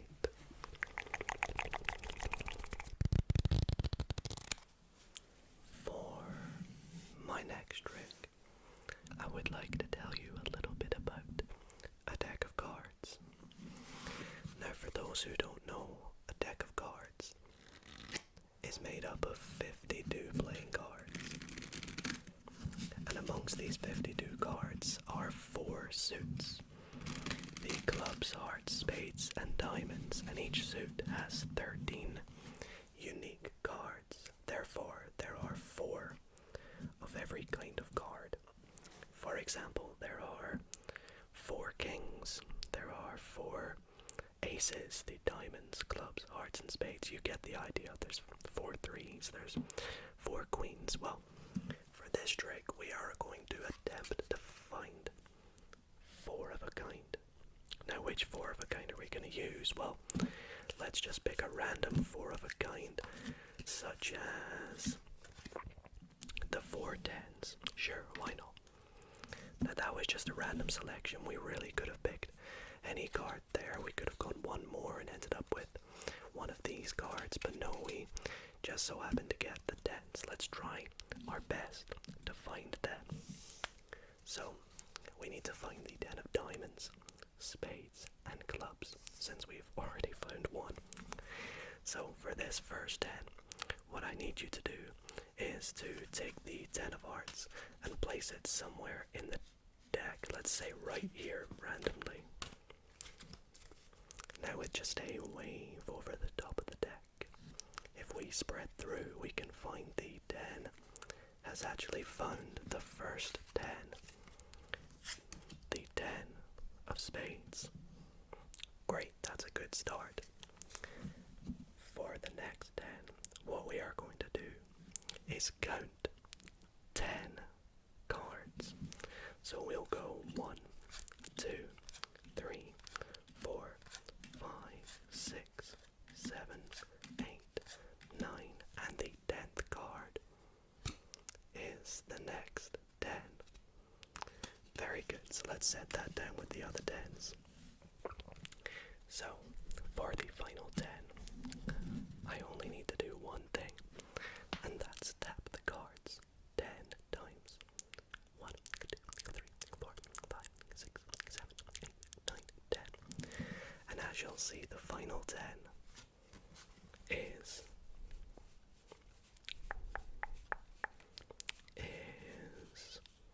wait, where is it? Where is the final 10? Well, I guess I made it disappear from the deck. Unless the final 10 was here all along with the other 3 10s. And that, my friends, is how you find 4 of a kind. Have I ever told you guys how good I am at detecting where cards are in a deck of cards?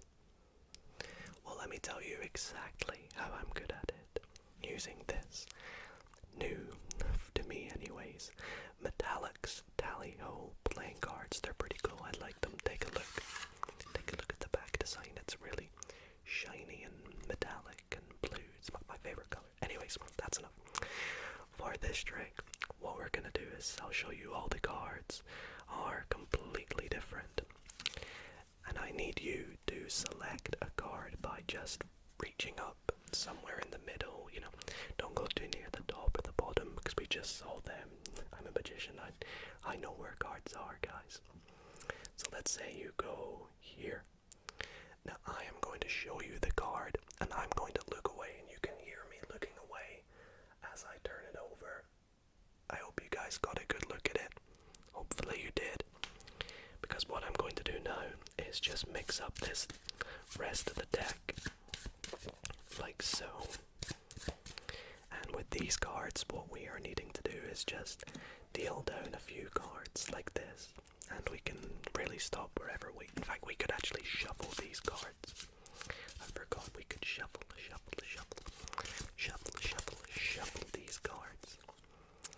And we can deal a couple cards. We can chuck these cards in. We can deal cards from the bottom. We can mix these up a bit more. Take out cards from anywhere. We're just trying to really mix up the deck. So I'm just proving to you guys that I have absolutely no idea. Well, firstly, what your card is, and secondly, where your card is, because the purpose purpose of my talent, which is being able to detect where certain cards are, is needing the deck to be completely random, and I don't know where your card is. Now, I made a big fuss at the start of the trick of me using this new to me tally-ho playing cards, and that's because, well, I lied. This deck isn't actually new to me. See, as a magician, sometimes we tend to lie, but only just little white lies.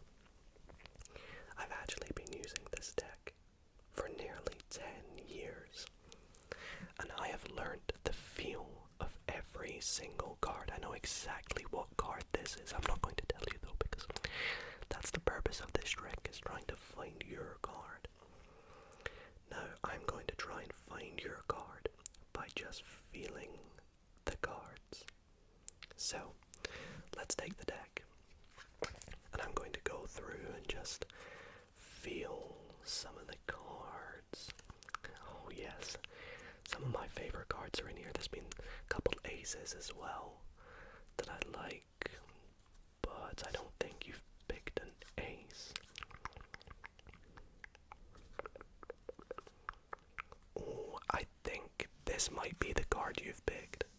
I think it might be. Yeah, that seems pretty good to me. I'm gonna take a look just to make sure. Yeah, you picked a red card, didn't you? And it was a diamond. Am I right? Okay, I think I've got your card. Oh wait, let me feel it again. Oh, I think I might have accidentally done one too many. Hold on one sec. I think I've actually taken one too many cards. I think I went just a little bit over the correct value. I think this might actually be your card. Yeah, I'm gonna lock it in. This is your card. But can you confirm, did I go one too many? I can see you smiling. I think I did. Was your card the 7 of diamonds? I knew it. I hope you guys enjoyed that trick. For my final trick, I would like to show you guys something really cool. And that is a really fun prediction trick. So let's give the deck a bit of a shuffle. Now, for this trick, we actually need 52 playing cards, which, as I said earlier, is the entire deck of cards. But we don't need the jokers, so anywhere we see a joker, we need to take it out, such as there and right next to it there. Now, these cards are actually kind of new, so they're slightly in an order, but what we'll do is we'll give it a shuffle so you guys know. There is no setup to this trick, I can assure you that. And just in case you are suspicious, because this is a relatively new deck, I will show you that there are 52 cards.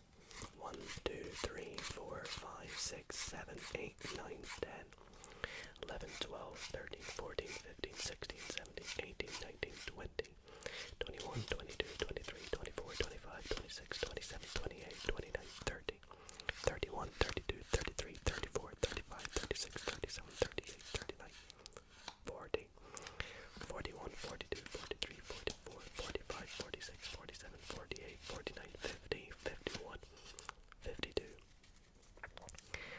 I hope you guys are happy now. So, for this trick, I would invite you to pick up about, I don't know, a third of the cards, like right there. And amongst these third of the cards, pick any 3 cards you like. So let's say you go for this one here. Let's say this one right here, and why not the bottom card? Let's be a bit sneaky. So once we have done this, what we are going to do is reveal the cards. And once we have revealed the cards, we are going to add to whatever the value of those cards are. to make 10. So for example, if we turn this over and it's a 4, we will add cards to make it 10. So we'll go 5, 6, 7, 8, 9, 10. We'll do that for all 3. Now, if we have a 10, Jack, Queen, or King, we're just going to say that they're the value 10, and we'll leave them. So let's take a look at what we have. We have a 3, we have a 6, and we have a 10, well a Jack, so 10. So I'm actually going to go ahead quickly and make a prediction. Now this is going to seem pretty random at the moment, but I'm just going to write down a card.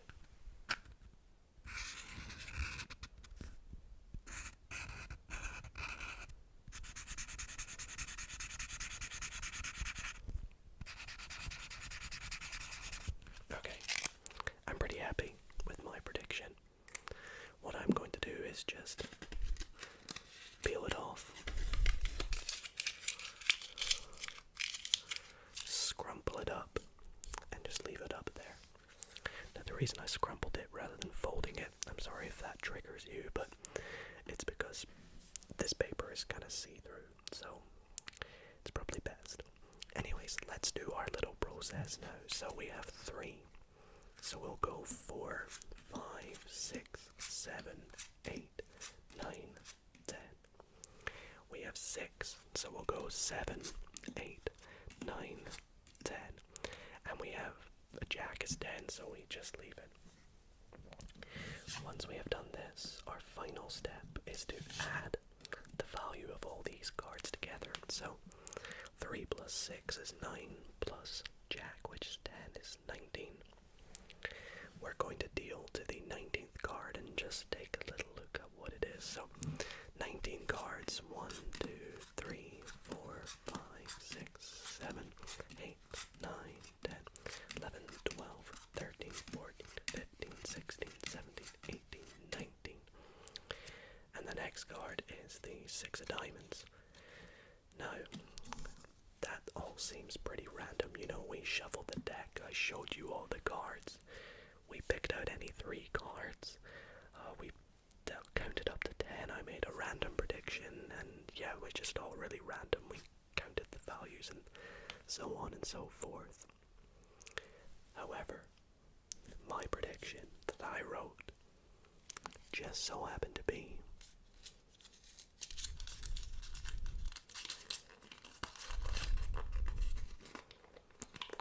the 6 of diamonds, which is the card that we randomly landed on.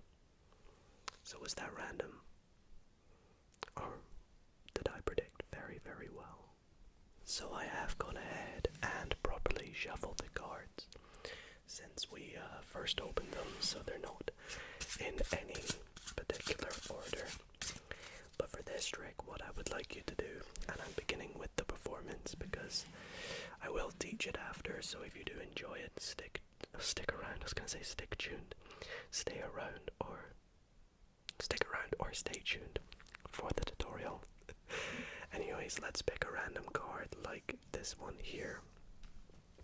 Now you could have picked any card in this deck. It was a completely free choice, but you just so happened to pick the 6 of spades.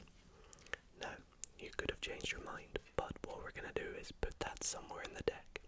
So I'll have you say stop wherever you like. Right there. Okay, we're going to pop your card in there and put the rest of the cards on top. Now, I'm going to take the cards and give them a quick shuffle, so let's just shuffle like this. Oops, don't want to bend any of the cards already, they're brand new. There we go. Okay. And what I would like you to do as my spectator is cut the deck wherever you like, wherever it feels appropriate for you. So let's say you think right here. Sound good? Now, let's take a look at the card you cut out. The 8 of clubs. Now, we actually don't care about the fact that it's clubs. We only care that you cut to an 8. Now, what would you believe it if this 8 us find your card. Don't believe me? Well, let's count 8 cards. We have 2, 4, 6, and 8. Now you could have got to any card, but it's just so important you got to this 8. And that is because the 8th card down was your 6 of spades. I hope you guys enjoyed that trick. If you did, be sure to stay tuned or stick around for the tutorial. So guys, this trick is actually super easy, and it even fooled me. The first time I saw it, I watched it and I was like, yo, I actually have no idea how that's done. Well, I'm gonna teach you exactly how it's done, and it's really easy. You don't need to be a professional magician. You don't have to be advanced. It doesn't require any sleights that are too difficult anyways. And you're gonna love it. Everyone's gonna love it. So, let me show you how it works. Now, there is no setup to this trick, so you can go and get a borrowed deck of cards or ask your spectator to shuffle the cards as much as they like. It doesn't matter. That's the great thing about this. Once your spectator is happy with the deck being shuffled, you would like them to pick a card, so you can spread the deck out to them, ask them to pick one. It's completely up to them. Let's say they pick the... oh my goodness. What are the odds of that? The card I used in the performance just so happens to be the one we picked again. Well, that's just incredible. The 6 of spades. Now, what we're going to do is we are going to lose their card in the deck. I say this in quotations because we are putting it in a very specific location. You see, we are not going to put this somewhere in the middle, somewhere in the first third, somewhere near the bottom. It's also not going on the top, and it's not going on the bottom. It's actually going in the 7th position from the top, so that would be 1, 2, 3, 4, 5, 6, 7 right here is where we're going to put their card. But obviously we can't just do that. We can't just say, let's put your card in the 7th position. So we need a way to do that. Now, the number 7 in magic is very important, very special, as you'll see in this trick. But the way that I use to put it in the 7th position is I say to them, you know, we're going to lose your card somewhere in the deck. And as I say that, I'm just gesturing the cards, but what I'm actually doing is just dealing a long 6 cards, and then I square them back up, and I keep a little pinky break, a little break under them with my pinky. So the way I do that is I spread out 6 cards. I say we're going to lose your card somewhere in the deck. I put my pinky in and I square them up. So I have a break under the 6th card. Now what you could do to put it in the 7th position is say, let's just stick it in the middle somewhere. But what you're actually doing is just sticking it in the 7th position. A nice way to sell that illusion is pretend you're struggling to put it in and then put it in the 7th position. Or the way I do it is I say stop wherever you like. Wherever they say stop, you just tilt it down. No matter where they said stop, you just lift up on that 6th card. And you put their card in. And you put the 6 cards on top. The last way you could do this, the final method, so there's their card, is instead of doing it 6 cards from the top, you could do 6 cards from the bottom. You say we're going to lose your card somewhere in the deck. You get a break under 6 cards. You say to them, put your card on the top. We're going to cut the deck a few times. You cut it. And you just cut to the 6 cards. Put the 6 cards on top. And there you go, you're done. That's sort of like the easy way. The next thing you're going to do is, if you want, give the cards a false shuffle. This is completely completely up to you. If you know how to do it, you can go ahead and do that. I did in the performance, but you really don't have to. The next part to this trick, which is a very key part, is you need to learn something about the cards. We simply want to force the 7th card on the spectator. We know it's in the 7th position. So we say to them, please pick up on the cards anywhere you like. Now there is a different method. The result of this trick will always vary depending on how you perform the trick, because there is a different method for every value of card. For example, if they pick up on an 8, which I did in the performance, there is an ending for an 8. If they pick up on a 5, there is an ending for a 5. If they pick up on a 3, there is an ending for a 3. So I'm going to teach you every different ending. The first example, let's say they pick up on a 5. Obviously that's not a 5. If they pick up on a 5, what you do is you say, let's count 5 cards. You go 1, 2, 3, 4, 5. Now obviously their card is the second one down now. So what you do is a double lift.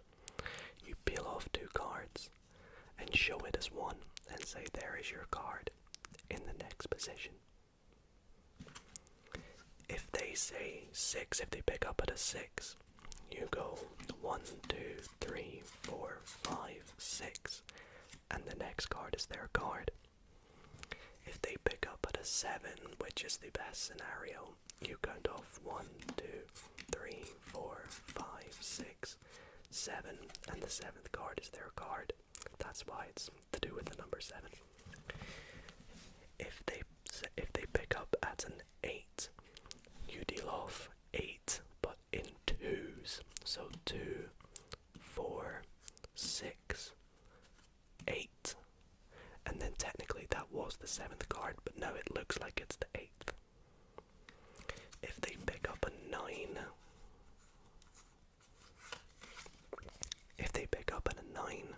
you deal off in 3s. So 3, 6, 9, and then you get their card.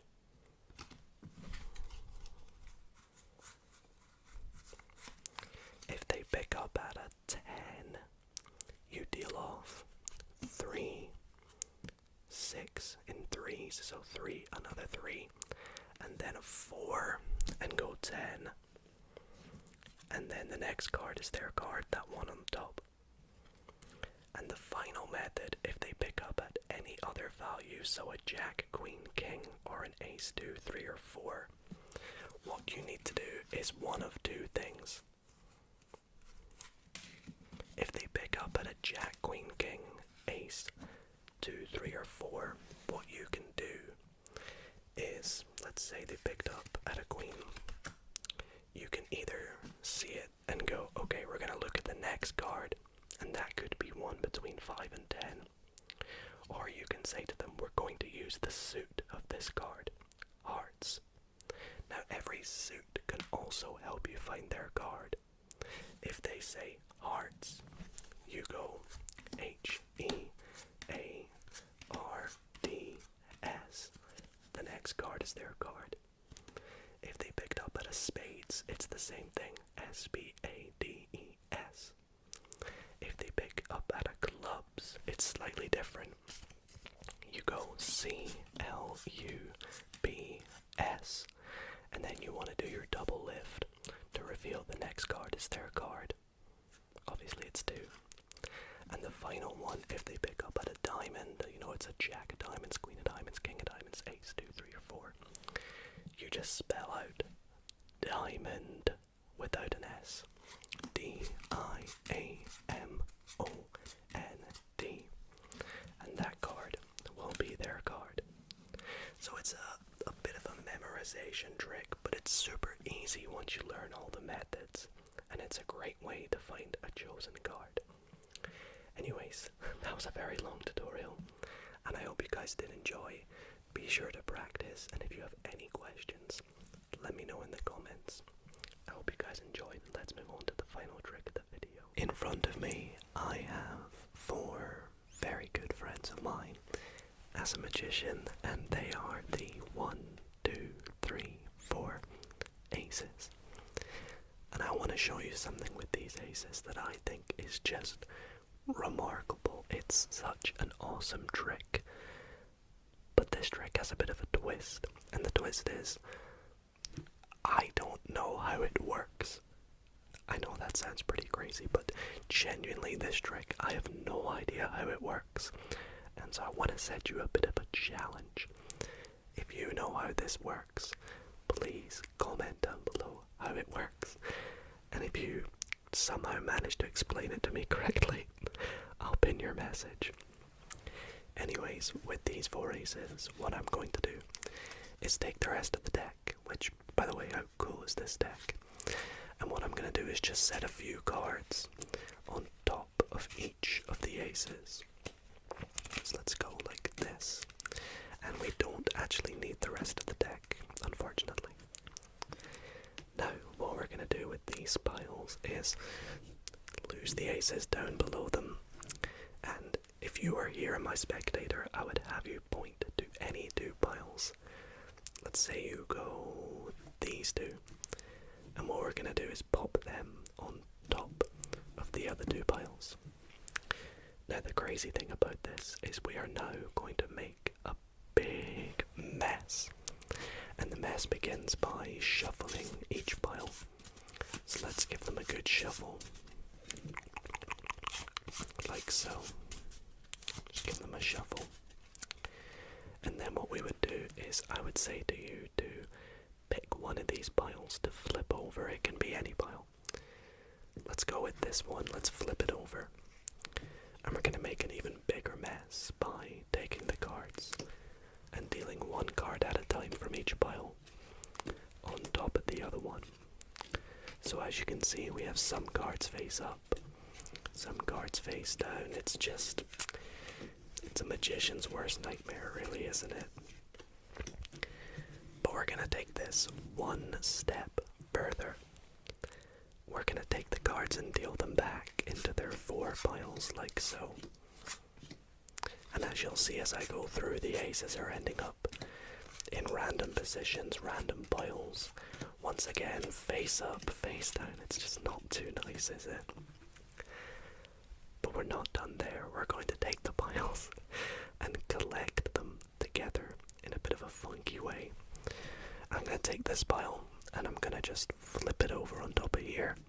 And then I'm going to flip this over here. And same with the last pile, like so. Collect it together like so. Now, despite having done all that and making just a big muddle of cards, if I just wave my hand over the top and say the magic words, like and subscribe, if I spread out the cards, you'll see they all go back to being face down, except the 4 aces. Now, how on earth does that work? Alrighty, everybody. It's the moment you've all been waiting for. I am now going to perform a card trick, and after it's done, I'm going to be teaching you step by step exactly how it's done. Now, I know I'm going to get a lot of people in the comments saying, well, Dido, isn't that against the magician's code? And to you people I say, yeah, it is. But the people love it, so why not give them what they want? And I really hope you all do enjoy. So if you want to learn exactly how this trick is done, stick around after I've performed it to learn how it's done. And don't worry, it's super easy. In fact, everything I do in the performance, I can guarantee you will be able to do. But if you're one of those people that think it's against the magician's code, then don't worry, you can skip out the tutorial and just pretend it's not a part of the trick of the video. Anyways, let's get into it. So, for this trick, I'm going to be using this deck of cards. And what I would like you to do is, well, actually I won't lie to you all, this trick is better to do with someone in person. But But since you're not here, I'm just gonna have to ask you to trust me, okay? Because, well, what I need you to do is pick a number between, I don't know, let's say 10 and 20 feels good. So let's say you pick, let's go 15. So what we'll do is we'll go 1, 2, 3, 4, 5, 6, 7, 8, 9, 10, 11, 12, 13, 14, 15 cards like you asked. Well, you didn't know I was going to do that, but let's pretend you did. Now next what we're going to do is take the numbers in 15, so that would be 1 and 5, and we're going to add them together. So 1 and 5 makes, well, 6. Don't have a 6th finger, but let's count out 6 cards. 1, 2, 3, 4, 5, 6, and we'll take the 6th card and we'll just pop it to the side. Now let's do this again. Pick a number between 10 and 20. Let's go for 12 maybe. Okay, once again. 1, 2, 3, 4, 5, 6, 7, 8, 9, 10, 11, 12. Like we did before. 1 and 2. Well, 1 and 2 is easy. It's 3. So 1, 2, and 3. And we'll pop that with our other card. Let's go for a very high number. Let's go with 19. So we'll go 1, 2, 3, 4, 5, 6, 7, 8, 9, 10, 11, 12, 13, 14, 15, 16, 17, 18, 19. Now 1 and 9 is 10. I was about to say 20. 1 and 9 is 10. So 1, 2, 3, 4, 5, 6, 7, 8, 9, 10. Put that aside, and we'll do this one final time, I think. Let's go for unlucky 13. Or maybe some of you think it's lucky. I don't know.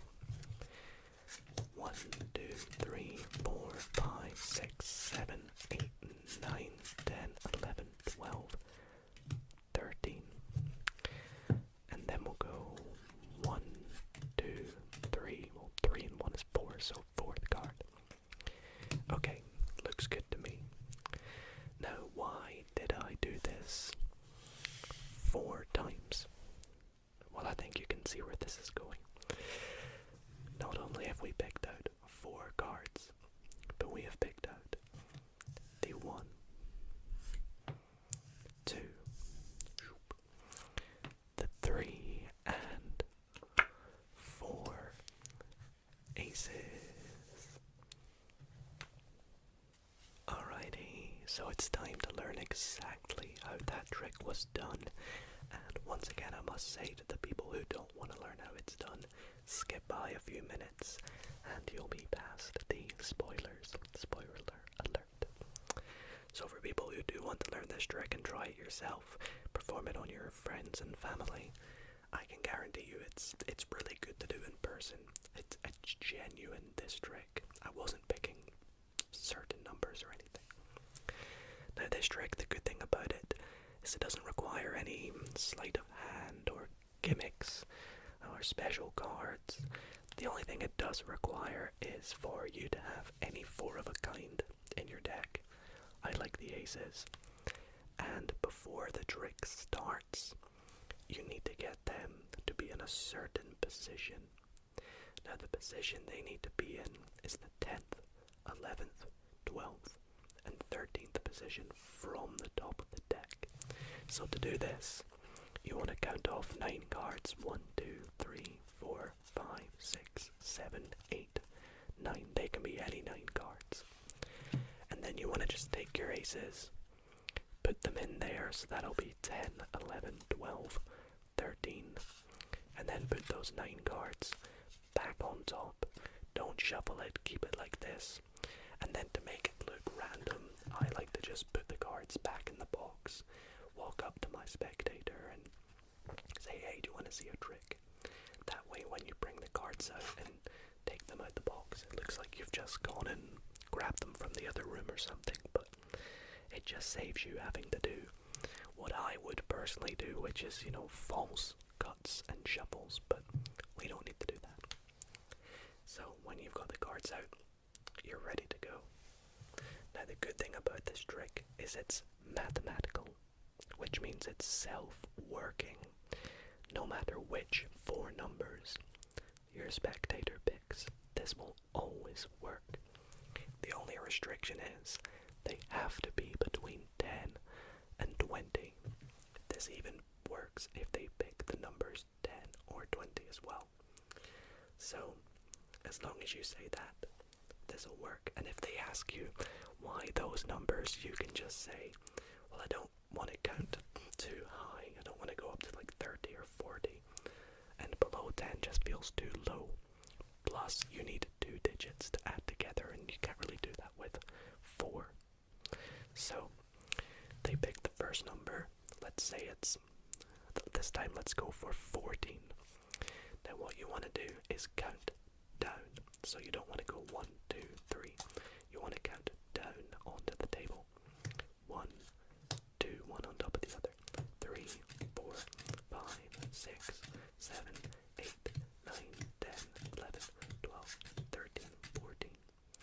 Put the rest of the deck down. Pick up the 14 cards. Now say you're going to add the 2 digits together. 1 and 4 is 5. So you count down again from this pack of 14 cards. 1, 2, 3, 4. But you're going to take the 5th card and put it aside. Don't set the 5th card down and take the next one. You want to take that 5th card. With the remaining cards, put it on top of the smaller packet. And then put that on top of the rest of the deck. This card will be your first ace. Now they can pick, once again, any number between 10 and 20. I'll show you this a little bit better. So I'll show you the cards as I set them down. Let's say they pick 11. We go 1, 2, 3, 4, 5, 6, 7, 8, 9, 10, 11. Now you'll see there's 2 aces on top. Because 1 plus 1 is 2. So we'll have 1. And your second card will be an ace. And there'll be more aces over here. There's the other one. Set this on top. Put this back over here. Move on to the next one. Let's say it's 18. 1, 2, 3, 4, 5, 6, 7, 8, 9, 10, 11, 12, 13, 14, 15, 16, 17, 18. 8 and 1 is 9. 1, 2, 3, 4, 5, 6, 7, 8, 9. The 9th card will be an ace. Rest of the cards on top and then on top.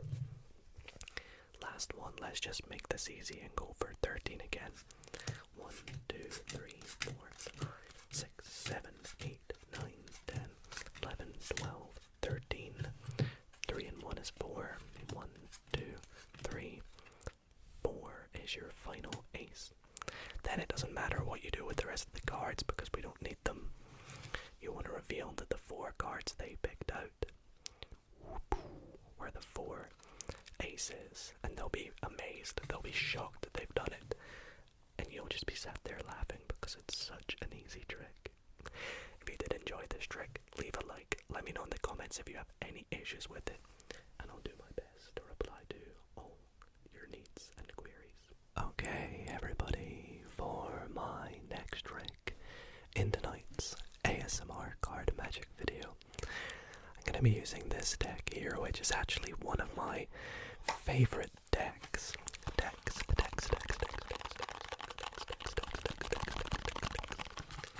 In my entire playing card collection, and it is the Bicycle Dragon deck of cards. I absolutely love this, mainly because, well, Bicycle are some of my favorite playing cards. But not only is the back of these cards really cool and intricate and detailed, but instead of the cards being red, they are blue. You've got your standard black pips, but then also your blue pips. There's always just a blue tinge in a lot of the cards, so I think nice deck that I don't use too much in these videos, but hey, why not use it for this next trick? Anyways, for this next trick, we're going to begin by shuffling the deck up a little bit. So let's give it lots of table riffle shuffles, because I always find those shuffles very tingly. Tingly, tingly, tingly, tingly. Tingly, tingly, tingly. Now, this trick is known as the nonsensical card trick. And that's because, well, it really doesn't make sense, the trick itself. So, let me show you it. For this trick, we need 26 cards.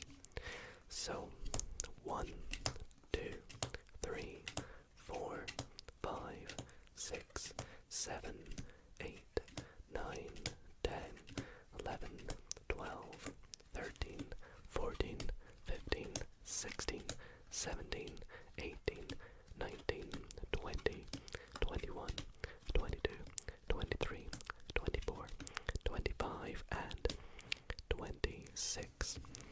And what we're going to do is just set them up the top right there. Now, next up, with the rest of the deck, we are going to deal 3 piles. For each of these piles, we're going to turn over the top card, and whatever the value of that card is, we are going to keep adding cards to that value until we make 10. So for example, if we flip over a 5, we would go 6, 7, 8, 9, 10. If we flip over a 7, we would go 7, 8, 9, 10. If we deal a 10, or a jack, queen, king, which are also worth 10, we're just going to leave that pile and move on to the next one. So let's take a look. 5, perfect example, because we have 6, 7, 8, 9, 10. Let's go on to pile 2. 7, 8, 9, 10. And then the last card, 8, 9, 10. We'll put the rest of the cards on top. So, what we are going to do now is try and use these cards to locate a particular card in the deck. So let's take a look. Let's add these values together. We have 5, 7, and 8. So that's going to be more 20, right? So I'm going to try and work out what the 20th card down is. And how are we going to do that? Well, let's use the cards as well. Let's say we have an 8 and a 5. Add them together, you get 13. The 13th card in the deck is a king. So I think the 20th card is going to be a king. But is it going to be a heart, diamond, spade, or clubs? Well, despite what you may think of it being a heart, because we have 3 hearts, it's not going to be a heart because we've got too many hearts. But very similar to a heart. If you flip it upside down, it looks a bit like a spade. I know it doesn't make sense, but that's how the trick works. So let's take a look. King of spades, are you the 20th card down? 1, 2, 3, 4, 5, 6, 7, 8, 9, 10, 11, 12, 13, 14, 15, 16, 17, 18, 19. And the 20th card down, like they predicted, was the king of spades. It really is nonsensical, but I love that trick. So, anyways, let's move on to the final trick of tonight's video. I said I was going to teach you a trick in tonight's video. So for this next trick I'm going to do after I've performed it, for those who maybe don't want to see how it's done, feel free to skip by the tutorial if you wish. But if you do want to learn how it's done, stay tuned, because this is such an awesome trick. It always gets a great reaction, and it's actually very easy to do, so you can literally have no magic experience whatsoever and still do this trick first time, hopefully, with a little bit of practice. But if you don't want the magic spoiled, don't worry, I'm going to perform it first with without saying any secrets. But yeah, this is such a fun trick, so without further ado, let's get into the performance. So for this trick, I have a deck of cards, and I'll start by showing you that all the cards are different, as you can see. In fact, I'll give the deck a shuffle for you all, so let's shuffle the deck. And, well, for this trick, I actually don't need the entire deck anyways. I only need 16 cards. So let's go through the deck, and we're going to take out 16 cards. Now, why 16, you may ask? Well, we're actually going to make a grid and play a bit of a game. So that's what, 1, 2, 3, 4. So let's go like 5, 6, 7, 8, 9, 10, 11, 12, 13, 14, 15, 16. Okay, let's double check. We have 1, 2, 3, 4, 5, 6, 7, 8, 9, 10, 11, 12, 13, 14, 15, 16. Perfect. Now this grid is going to be 4 by 4. It's actually going to take up a bit of a space, so let's zoom the camera out a wee bit, and we'll see if we can do this here. So let's see, we'll start up here, and this is going to take up a lot of room, so I'll do my best. We'll see if we can do this. So 1, 2, 3, 4. I'm putting them sideways to save room. It would be nice if I had like a small deck, do you not think? Okay, so next row is going to go like that. Yep, row number 3. It's actually quite satisfying when you see all the cards like this, isn't it? And then if we can squeeze it in at the bottom here, 1, 2, 3, and 4. Okay, so now with the grid set up, the game we're going to play is I'm going to turn over 4 cards to try and see if I can make 4 of a kind, or even just 2 of a kind. Let's see how well I can do. I'm going to go with, let's say, this one. Ooh, an ace. That's pretty cool. What about this one? 2. Not very good. What about this one? Gosh, a 7. Okay, so I need a 7 ace or a 2 to even get 2 of a kind. Oh gosh, I got a 6. That's awful. Well, I did terrible. I'm gonna give you a shot now, but I'm gonna let you do this in a little bit of a different way. We're gonna mix all these cards up into one big pile, and the way we're gonna do that is I would like you to choose one of the outer sort of sides. So you can either pick the top, the right, the bottom, or the left. So feel free and pick any one you like.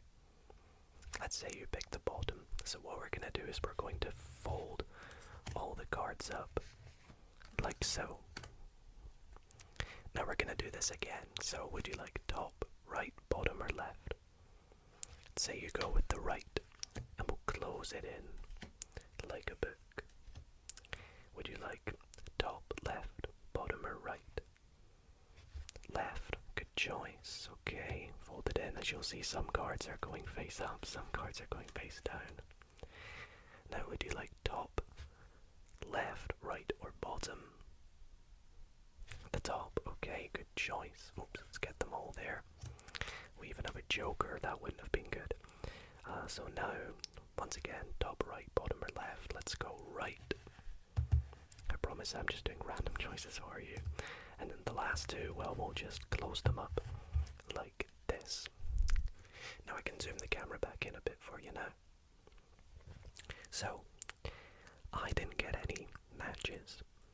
Let's see how you did. We'll give the deck a little bit of a cut a few times.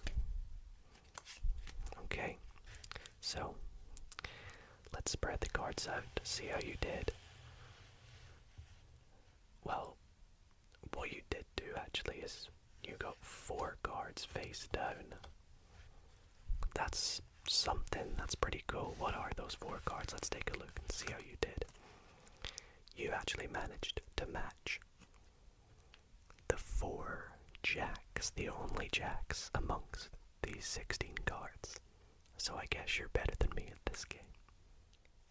Alright, so as you can see, this is such a cool trick. It literally blows my mind how the math to this even works because, well, yes, spoilers, this trick does have a lot of math involved, but nothing that you need to worry about.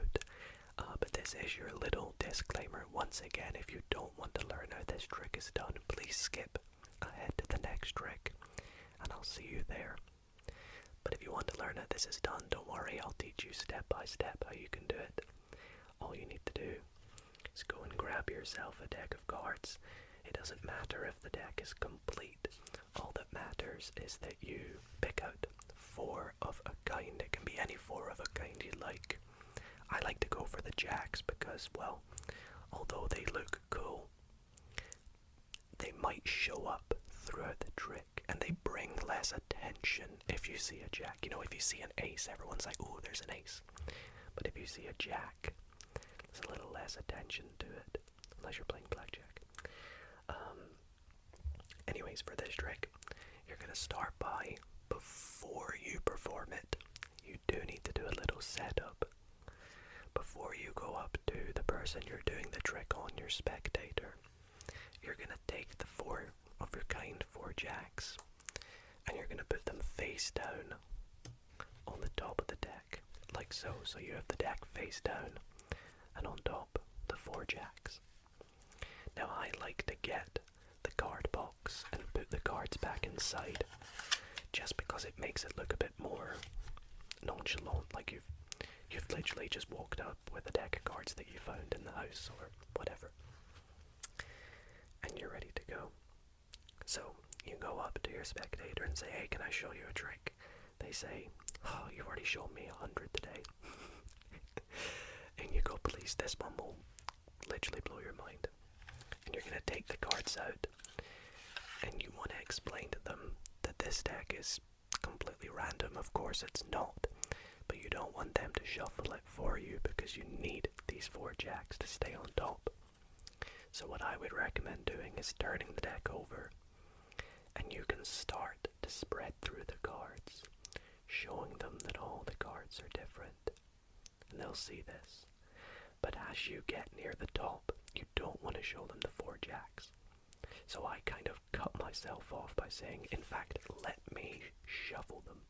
And that stops me from showing the top 4 cards. Now you don't have to do this, but what I do is I do a riffle shuffle that keeps the jacks on top. How do I do this? Well, I'll demonstrate by turning them face up. Imagine they're face down though. I split the deck into 2 piles, and I shuffle them. But as I get near the top, I just leave lots of cards on the right pile, on top of the left. That way I know guaranteed that the jacks are going to stay on the top. If it helps, I would recommend making sure that there are less cards in one pile than the other. That way you're less likely to mess up when you do this. And then push them together, and as you'll see, the 4 jacks, well actually there I did mess up, but after enough practice, the jacks will stay on top. Obviously it'll be face down though. Now you say to your spectator, we're going to take out 16 cards. And the way you do this is you begin by dealing down the first 4 cards, because you need the first 4 to be the jacks. Once you've done that, you can take any cards from wherever. It's up to you. You can take the top 16 if you like. You can keep dealing down to 16. But I like to say, you know, we're going to take out 16 cards. In fact, let's go through, and then that way you've already got the jacks out. So you can go 5, 6, 7, 8, 9, 10, 11, 12, 13, 14, 15, 16. Now once you've done this, you're going to make your grid. Now this is the important part that you need to pay attention to. The grid that you make needs to have the jacks going diagonally from top right So the way to do this is when you begin making your grid, because the jacks are all on the bottom now, is start by taking the bottom card and putting it in the top right. Now, if you have a spectator who's not got a very keen eye, they won't really look at where you're taking the cards from. They'll be focusing on the grid, wondering what's going on.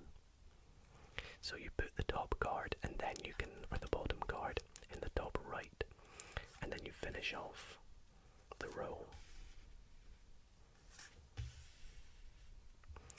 And then the next row, obviously you take the top one, but then the next card, because this is the next card in the diagonal, you want to take another one from the bottom. Keep going. I'll do this face up so you can actually see where the jacks are ending up.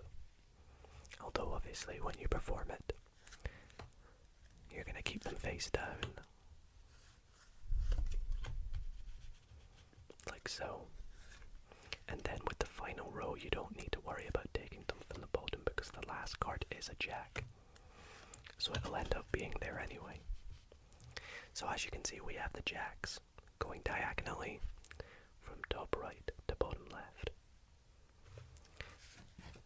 But when you perform it, they're face down. Now, here's where you play your game. You say you're going to try and make 4 of a kind, or at least 2 of a kind, maybe 3, you'll see how you're going to do.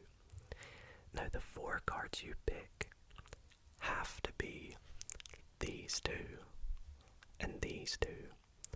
The way of remembering it is they are the 2 cards in the corners that don't have a jack in between them. So these cards are not jacks, whereas these 2 are. So you don't do these 4, you do these 4. So you flip them over.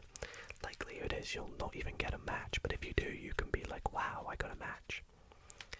Then you say it's your turn, and the way they do it is they fold in the cards from either side. Now this part here, mathematically, I don't understand how it works. It's just self-working. They pick any row or column, and you just want to fold it up. They could pick the top, you just fold it down. They pick the left side, fold it in. They pick the right side, fold it in. They pick the bottom, fold it up. And when you're left with 2 piles, you want to just close them up together like that. Zoom back in here. Now for the last bit here, you want to make sure that your jacks are face down. So the way to do that is depending on whatever card is face up right now. If it's a jack, turn it over. If it's not a jack, you don't need to turn it over. Then if you want, you can give them a cut. You don't have to. But you say, let's see how you did. And you spread out the cards. And there should be 4 cards face down. And if you've done all of this correctly, these 4 cards will be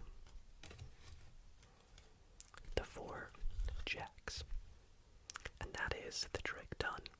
It's quite a lengthy trick, but it works and it's interactive. You know, the spectator does lots of the work and it always gets such a great reaction. So I hope you guys enjoyed it, and if you have any questions about it or need any help, please don't hesitate to drop a comment. And without further ado, let's move on to the final trick of tonight's video. I want to begin tonight's ASMR card magic video by setting you a bit of a challenge. That's right, for my first trick in tonight's video, I want to see if you can work out exactly how it's done. I'm gonna show you the trick, and if you think you are clever or think you know how it's done, please do comment down below how you think the trick is done. Normally I wouldn't ask you to do this because it's kind of against the magician's code, but we're starting things different tonight. Now, before we perform it, don't think too deeply into it, because the solution might be a little bit easier than you think. Alright, now let me show you the trick. I love this trick. It is actually so fun to perform, and anyone, and I mean anyone, can do this trick. So, let's begin by taking this deck of 52, playing actually 54 because the jokers are in here, and I'll start by giving it a shuffle. Let's give it different kinds of shuffles so you guys know the deck is in no order. And also, and you might want to see this, the cards are not marked in any way. There is no way I can tell what card this is from the back of the cards, and I can promise you that. Anyways, as you can see, no order to the deck whatsoever. So, for this trick, what we are going to do is cut the deck anywhere. Let's say right here. Now what I can do is I can look at the third card down in this packet and tell you what the third card down in that packet is. Don't believe me? Well, let me take a little look. 1, 2, 3. I'm just gonna peek to myself. I don't want to tell you how it's done. And I can tell you that the third card down here is the 3 of spades. Don't believe me? Well, let me show you. Look, 1, 2, and the third card down is the 3 of spades. Now that might just be a fluke, right? Shall we try it again? Let's give the deck one more shuffle.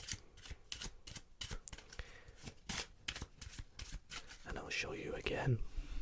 Oh, we have the joker on the bottom there. That's pretty fun. This time, let's cut somewhere near the bottom. And I'll take a look at it again. Third card down. Okay. Now I know the third card down is the 7 of spades. Let's take a look. 1, 2, 3.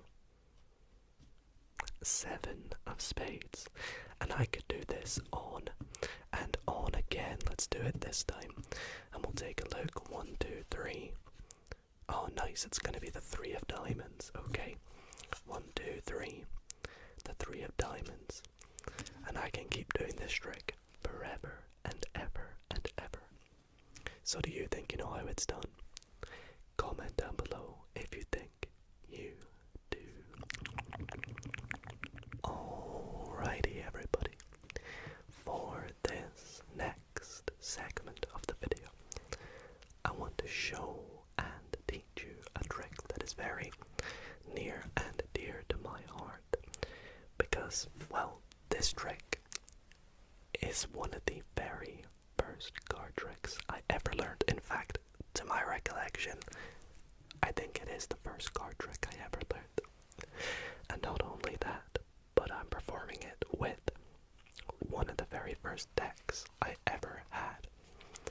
And I know what you're probably thinking, Dido, that doesn't look very old, that deck. Well, funny story actually. This deck here, the bicycle poker peak playing cards, I actually got when I was very, very young. And I lost that deck, and I was really upset because I loved this deck so much. And I never saw it online ever again. Until recently, when I was in a store in Australia, when I saw these cards, and I immediately went, okay, I gotta get these cards. And so, with this trick here, I want to show you the very first card trick I ever learned with one of my very first decks of cards. And if you stick around, I will teach you exactly how it is done. But of course, as usual, if you do not want this trick spoiled and want to keep the magic, feel free to skip by the tutorial when we get to it. Anyways, let's get into the performance. So for this trick, I'm going to take my cards. I mean, just how beautiful do they look? How beautiful, beautiful, beautiful, beautiful. Look at them. Anyways, I would ask my spectator to shuffle the deck if they like, and they can do this as much as they want. They can cut the deck as much as they want when they're happy and satisfied. Just give it back. And what I would do is invite invite my spectator to pick a card, any card, the very first line you learn as a magician. So let's say you pick this card right here. Now I do not want to take a look at this, so I will show it to you, but I will not take a look. Hopefully you got it. And I'm going to put it into the deck, and we're just going to lose it in the middle of the deck and give the deck a couple of cuts so we don't know where it is, like so. Now, when I first started learning magic, I didn't really know many shuffles. In fact, sometimes I would just take the cards and literally just grab cards and move them to the bottom like this and make a bit of a mess, or move it to the top like this, and it just didn't look very good. But what I was good was finding people's cards. So let's see if I can still do it. Are you ready? Is this your card? Dang, I didn't think so, but we'll try again. We'll say it's not that one, maybe not this one. Is this your card? Dang, again, it's not that card. Okay, what about this card here? Nope. Okay, well, maybe I'm not so good at this. Let's take a look again. Are you sure that wasn't your card? No. And it was none of these ones either. Gosh, okay. Let me try something else. Let me try a little bit of magic. Are you ready? Are you ready? 3, 2, 1. And just like that, one card emerges from all the cards there. And that one card just so happens to be your 4 of diamonds. I hope you guys liked that trick. If you did, stay tuned, because I'm going to teach you exactly how to do it, step by step. Okay, so let's get into the tutorial for one of the very first tricks I ever learned, which is, and that's not a lie, that is a true story, this is the first trick I ever learned, and this is genuinely one of the very first decks I ever had. And this trick is called Smackdown, as you could probably tell by the ending. Now, the premise for this trick is you want to get your spectator to pick a card, and the deck genuinely can be shuffled by them, so it can be mixed up, it can be a borrowed deck. As long as, you know, it looks good and you shuffle up the deck as much as you can before it starts, the better the trick will look. Now, I like to tell a story while I do this, and my story goes, you know, you can pick a card. Let's say they pick the 5 of clubs.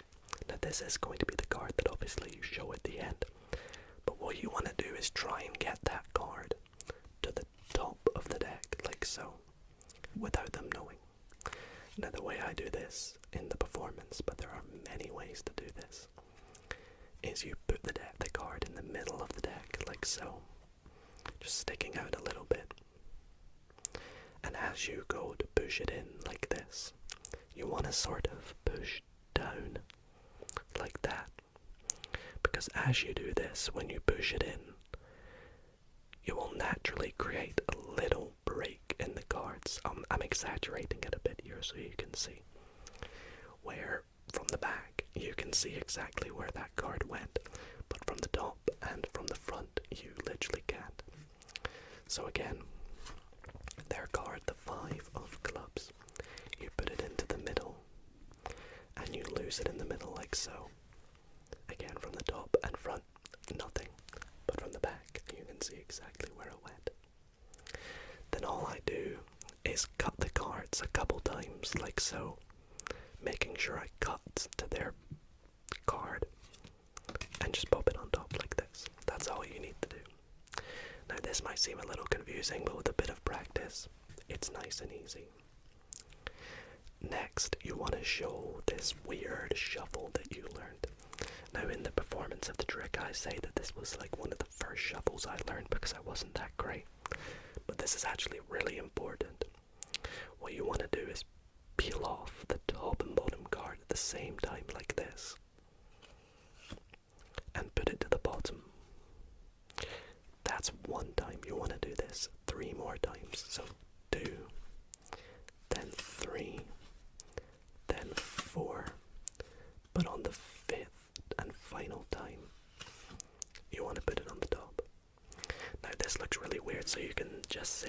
it's a weird shuffle that you learned that if you do it enough times creates a bit of a mess. But that's really important that you do it 4 times to the bottom and 1 time to the top. In doing so, this will put their card, the 5 of clubs, in the 4th position from the bottom. Next, you say you're going to try and find their card. Now what you do here is you show the bottom card. This won't be their card, but what you want to do is set it down after they say no. And take the next card, it will be a random card, and put it to the top.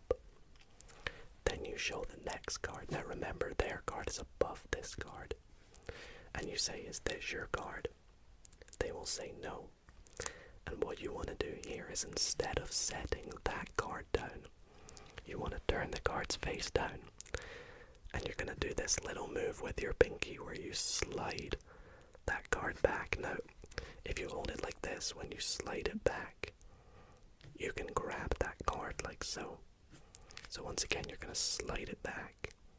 And again, this takes a bit of practice, but you're going to slide it and peel out their card and set it on top. And then obviously you continue with this, put the next card on top. The reason you do this is because now the next card you show won't be that one that you just showed. You show the final card, they say no, set it down, and then just to sell the illusion, do that one more time. You can get rid of the rest of the cards now. And you say, are you sure none of those were your card? And you show the bottom card and they say no, and you do this move again where you slide it out, set the middle card down, which will be their card, and then really quickly you want to peel these cards apart and go, none of these. Now you don't want them to see these for long because they're actually seeing this card twice. And you just put them down and go, dang, well, let's try something else. Now if you do all that exactly perfectly, their card will be on the bottom, but they will think that none of these cards are their card and their card is actually somewhere in here. And now here's the fun part. You can actually do this next move, the smackdown, in their hands, provided that they are holding it like this. If they hold it like this in between their thumb and first finger when you smack down on the cards, naturally the bottom card will stay. If after a bit of practice you find this doesn't work, you can do what I did, which is spread the cards out a bit and then get them to grab it, which gives them a bit of a bigger grip on the bottom card. So you can practice this on your own, smacking the cards down, and after a while you'll find that with a lot of practice, that will be their card. Anyways, I hope this trick was really fun for you to learn, and if you do have any questions, as always, feel free to comment down below, and I'll do my best to get back to you on them. For my final trick tonight, I have a very special deck to help us with this trick, and that is because there is one very special card within this deck. You may have guessed it, it is of course the Joker. But what is so special about the Joker? Well, this Joker in this deck actually has an eye in the middle. I don't know if you can see that. And this eye has a superpower.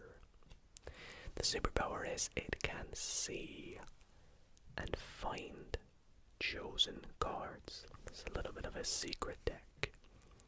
So, let's take this Joker and see if it can perform with its superpower. I'm going to pop it out there. With the rest of the deck, we are going to pick a random card. Let's just go for this one here. The 4 of Hearts. And what we're going to do is take our 4 of Hearts and lose it somewhere in the middle of the deck, like so.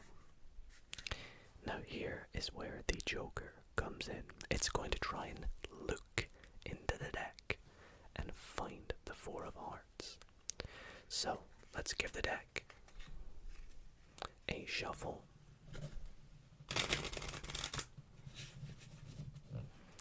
To make it harder for the Joker, let's give it multiple kinds of shuffles. Let's give it one of these.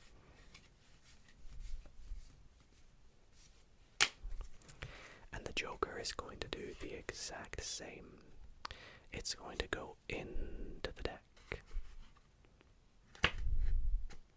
to try and see where the Four of Hearts is. Of course, it's going to need to repeat the same process, and it's going to need to be shuffled. And we'll give it a cut. And now we let the Joker do its superpower. So let's allow it to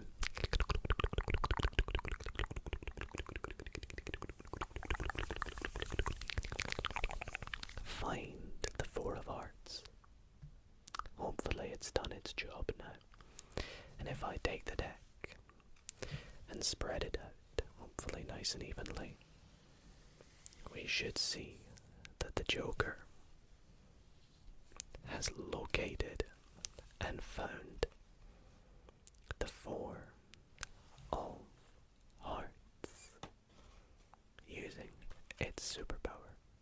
Alrighty, so to begin tonight's card magic video, I thought I'd show you one of my favorite tricks to perform at the moment. I'm always showing this one to my friends and family right now because I genuinely think it's probably one of my favorite tricks. It always gets an incredible reaction. Everybody wants to know how it's done. And you know, I would love to tell you how this is done in this video, but usually in these videos I always teach you one of the tricks, right? Well, tonight that is not going to be the case. I am not going to be teaching a trick, at least in this video. If you want to learn how this next trick is done exactly, step by step, because believe me, when you see it, I can guarantee you'll go, okay, I want to know how he did that. Well, earlier this week on Monday, I posted a members only video in which I performed this trick early. So if you're a member, you might already have seen this trick. And in that members only video, I did the tutorial for this trick explaining exactly how it's done. All the sleight of hand, all the sneaky maneuvers.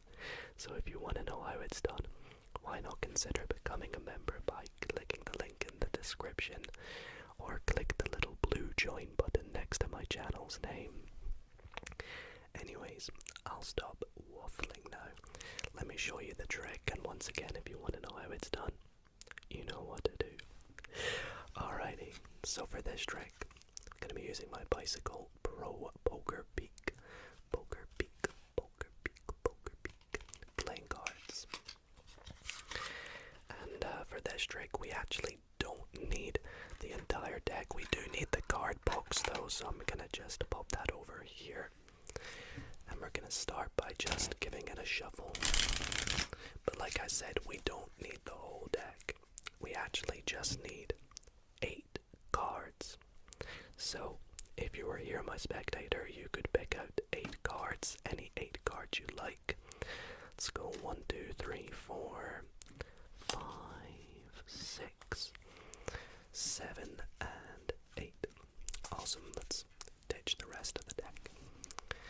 Now, we have 8 random cards, and if you're here, I would ask you to pick any card that calls out to you. So, I don't want to know, but I will just pick, let's say, this card, and I'll let you take a look at it.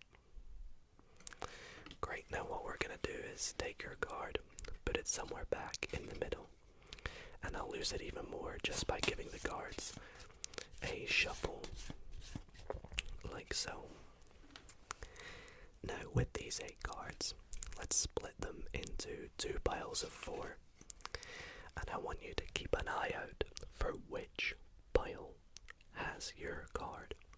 So first, with the face-up cards, this is going to be pile number 1. We have the 9 of diamonds. we have the 10 of clubs, we have the 2 of diamonds, and we have the 7 of spades. I'm going to set that pile just under the card box. And with pile number 2, 1, 2, we have ourselves the ace of clubs, we have the 8 of spades, the 7 of clubs, and the 5 of hearts. So, I would ask you at this point, which pile is in your, or which pile has your card?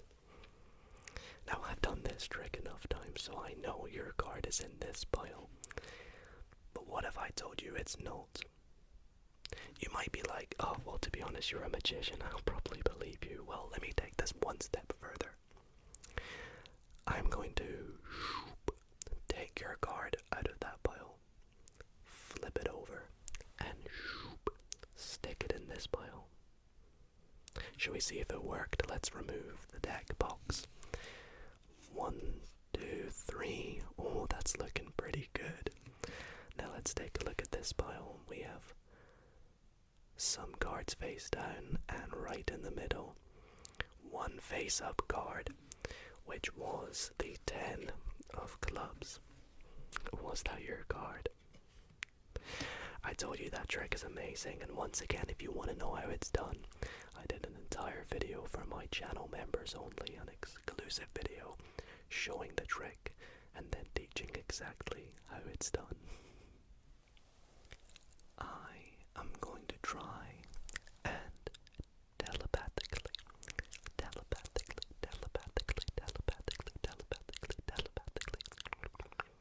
read your mind.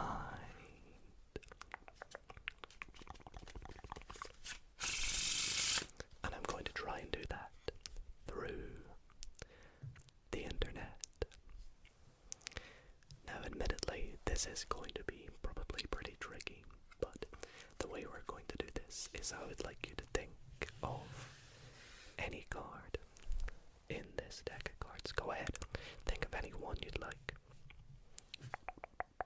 Have you got one? Great. Well, what I'm going to do now is try and guess which card you are thinking of. So I'm going to go through and I'm going to guess that you are thinking of. I have an idea. I think you are thinking of the ace of spades. Now, maybe this worked on a small percentage of you watching right now, in which case, well, thanks for watching. I hope you enjoyed the trick. But inevitably, this probably didn't work on a lot of you watching, so I'm going to try something a little bit different. Let's say hypothetically,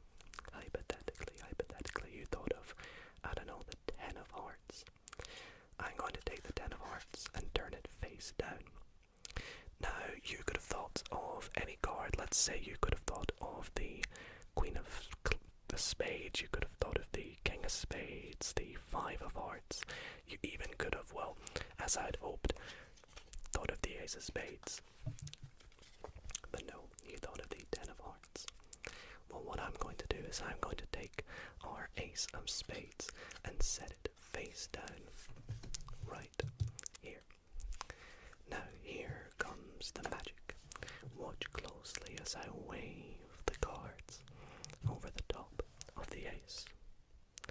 And you'll see that the ace turns into your 10 of hearts. But wait, your 10 of hearts was face down in the deck. Well, let me spread out the deck, and you'll see one card is face down in the middle, right where your 10 was. And that was the ace of spades.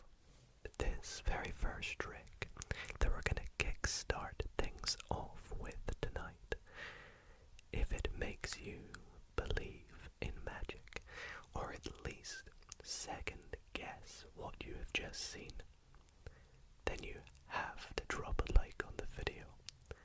So let's see if it can do that. So as you can see with me tonight, I have 2 piles of 4 cards. 1, 2, 3, 4. cards, which I'll reveal in a second. And then I have the rest of the deck of playing cards. Now you're probably wondering, Dido, what are these two mystery cards? Well, they are two kings. We have the King of Clubs and the King of Diamonds. Now what we're going to do is we're going to lose each of these within the deck, somewhere random. So let's give the deck a good shuffle.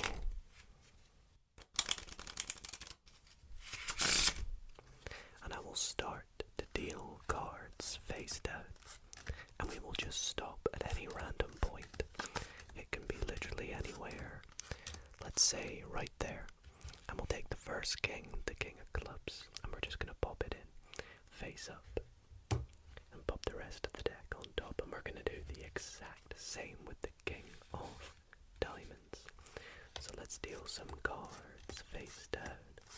If you were here, you could say stop. Unfortunately, you're not, so you can just relax while we guess right there is a good spot for the King of Diamonds. Okay, so let's see where we put both our kings. We'll go through and we have the first king, the King of Clubs. Let's pop right there. And I'm going to take the card that we put it in with on top. So we'll go through, do the same with the King of Diamonds and the card that we put it in with right on top. And we'll get rid of the rest of the deck. We no longer need this. Now what I'm going to do with the King of Clubs is I'm going to give it a little rub into the card that we stopped it with. And then set the King of Clubs on top of this pack of 4 cards. And we'll do the same with the King of Diamonds. Give it a little rub into the card it picked. And pop it on top of this set of 4 cards. Now, all we have to do is wave our hands over all the cards here. And would you believe it? That the first king, the King of Clubs, has jumped back to where it originally was, and the same with the King of Diamonds has jumped back to where it was. But I know you're probably thinking, Dido, it's just still in the packet, you had duplicate cards. Well, no. Take a look again, we just have 4 cards. 1, 2, 3, 4. And the same over here, we have 4 cards. 1, 2, 3, 4.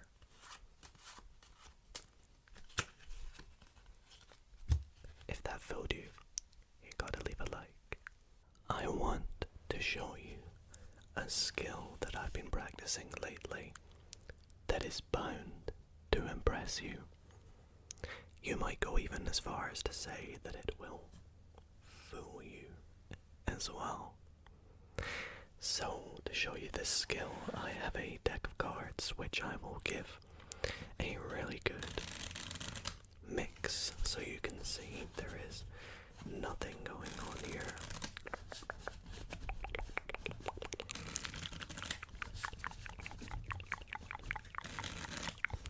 That is sneaky or secret. And what I would invite you to do is take the deck and cut off as many cards as you like. The reason I will ask you to do this, let's say you cut there, is what I want you to do is go through your cards and pick out any one you like and just put it on top. But I don't want to see what this is. So I, right now, am going to get your cards and without looking, go through, pick one out and show just you watching. I'm not looking. We'll put it back on top, and what we do now is cut our cards.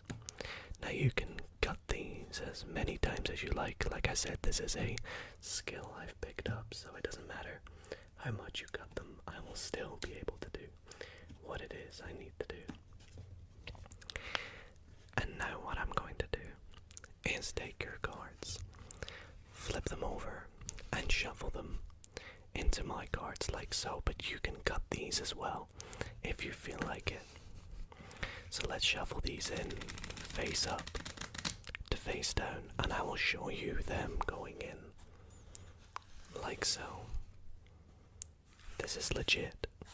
I know it doesn't look nice, but it is legit. And once again, we can flip these over. We can continue to shuffle these as much as we like. Flip and shuffle. Because what I'm gonna do is just create a big mess, dealing some cards up, some cards down. We're just gonna put them everywhere. Just creating a big mess. And we'll just grab more. We'll go face down, face up. Just getting everything a bit crazy here. And get everything in random positions. And we'll grab some cards. We'll flip some over. Grab some more. Flip them over. Even more. And we'll flip that one. And flip that one. And actually, this one feels slightly different. I don't think I want to flip this one. Well, I do, but I want to do it in a nice fashion. Is this the card you are thinking of? I hope it is, and I hope my new skill has fooled you.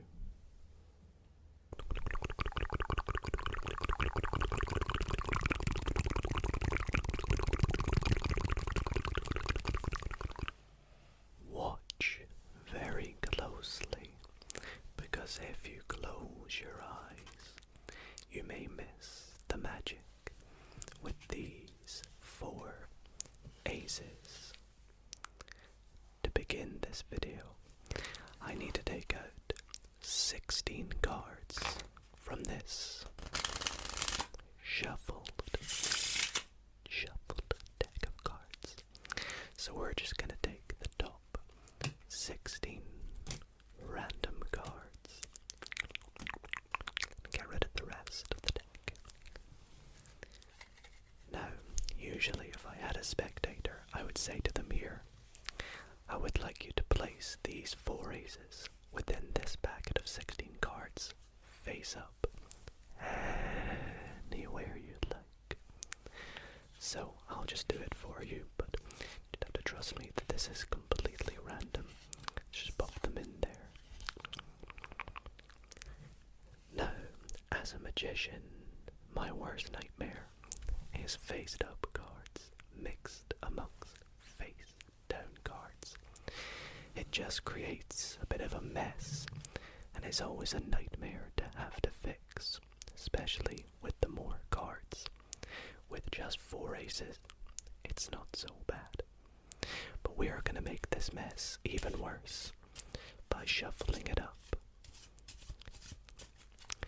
And we're going to begin by dealing the pack into 2. So that's 1, 2, 3, 4, 5, 6, 7, 8, 9, 10. And then what we're going to do is turn either pile the other way around. Let's go with this one. We're going to make this mess even worse now, you see, because what we're going to do is deal these packs together. And as you'll see, we have face up going into face down, creating an ugly mix of cards that is going to take us a while to sort through. Let's take this one step further and make this even worse. We're going to cut the pack a few times. And then we're going to take 2 cards at a time. And we're either going to deal them down or flip them over. It's completely up to you. Once again, I don't have you with me, so I'm just going to make some decisions for you. And as you'll see, this really isn't nice for our pack of 20 cards that we have here. Let's flip them over. Again, let's just mix it up a bit more. Just make it ugly and not very nice. And let's make this even worse. We're gonna deal this back into 4 piles. Like so. You can see all the face down and all the face up cards in their piles. And what I would like you to do next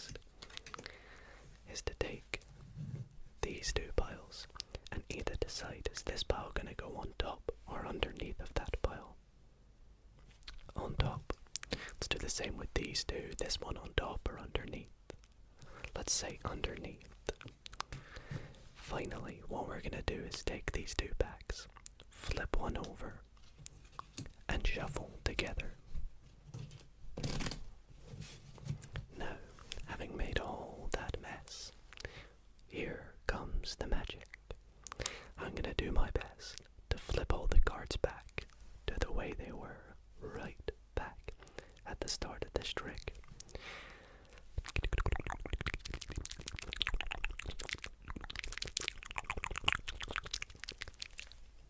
Shall we take a look? Before we take a look, don't forget the very start wasn't 16 cards face down. No. It was 20 cards with the aces face up. So, as you saw from the trick in the beginning, I have been practicing my ability to guess certain cards from a deck of cards. Well, I'm gonna try and do that sort of somewhere similar in this trick here, which I'm going to be doing with my bicycle Robina deck of playing cards. Now for this trick, we are going to begin by giving the deck a good mix. So let's give it some shuffles. Shuffle. And shuffle. And also for you skeptics out there, I'll give it some cuts. And now what I would like you to do is to pick out your card for this trick. Now this is a completely free choice. Obviously you're not here to do it, so I will just go randomly for this one here. Now I do not want to know what it is, so I'm going to show you, and I will also leave it on screen in case you forget what the card is, but please remember this card for me. Okay, hopefully you saw it, because what I'm gonna do now is lose it somewhere in the middle, you can see, of the deck of cards. Okay, I don't know what that little click's all about, but it's what I do. Okay, now what I'm going to do is I'm going to go through to myself and try and guess your card. Now, this could be pretty tricky, so I'm going to give myself 4 chances to guess your card. So let me go through and we'll say it could be this one. It could also be, it could be that one, I think. Maybe this one, and I'd like this one as well. I think it could also be that one too. Yes, that looks good to me. So, here are the 4 cards. I think they could be. In fact, let me just go through them one at a time. So, I'm hoping your card maybe is the 10 of clubs. It might not be, but it could be. It might be the King of Spades. I'm hoping. The math really doesn't work out for this, but you never know. It also could maybe be the 3 of clubs. I really don't know at this point. And once again, it could be the 7 of clubs. We're gonna find out basically. Once again, we have the 7 of clubs, the 3 of clubs, the King of Spades, and the 10 of clubs. Now, I am going to try and narrow it down one at a time to the card I think I've picked out, which is your card. So let me see. Let's start by eliminating. Let's eliminate this card here. Let's see how I did. Did I eliminate your 7 of clubs? Okay. Let's see. This time I'm going to eliminate. Let's eliminate this one here. Did I eliminate your King of Spades, maybe? I don't know. Let's eliminate one more. Let's eliminate that one. The 10 of clubs. Which means I hopefully left it with one final card. Which was your card. No. Well, I am willing to bet that I have left your card.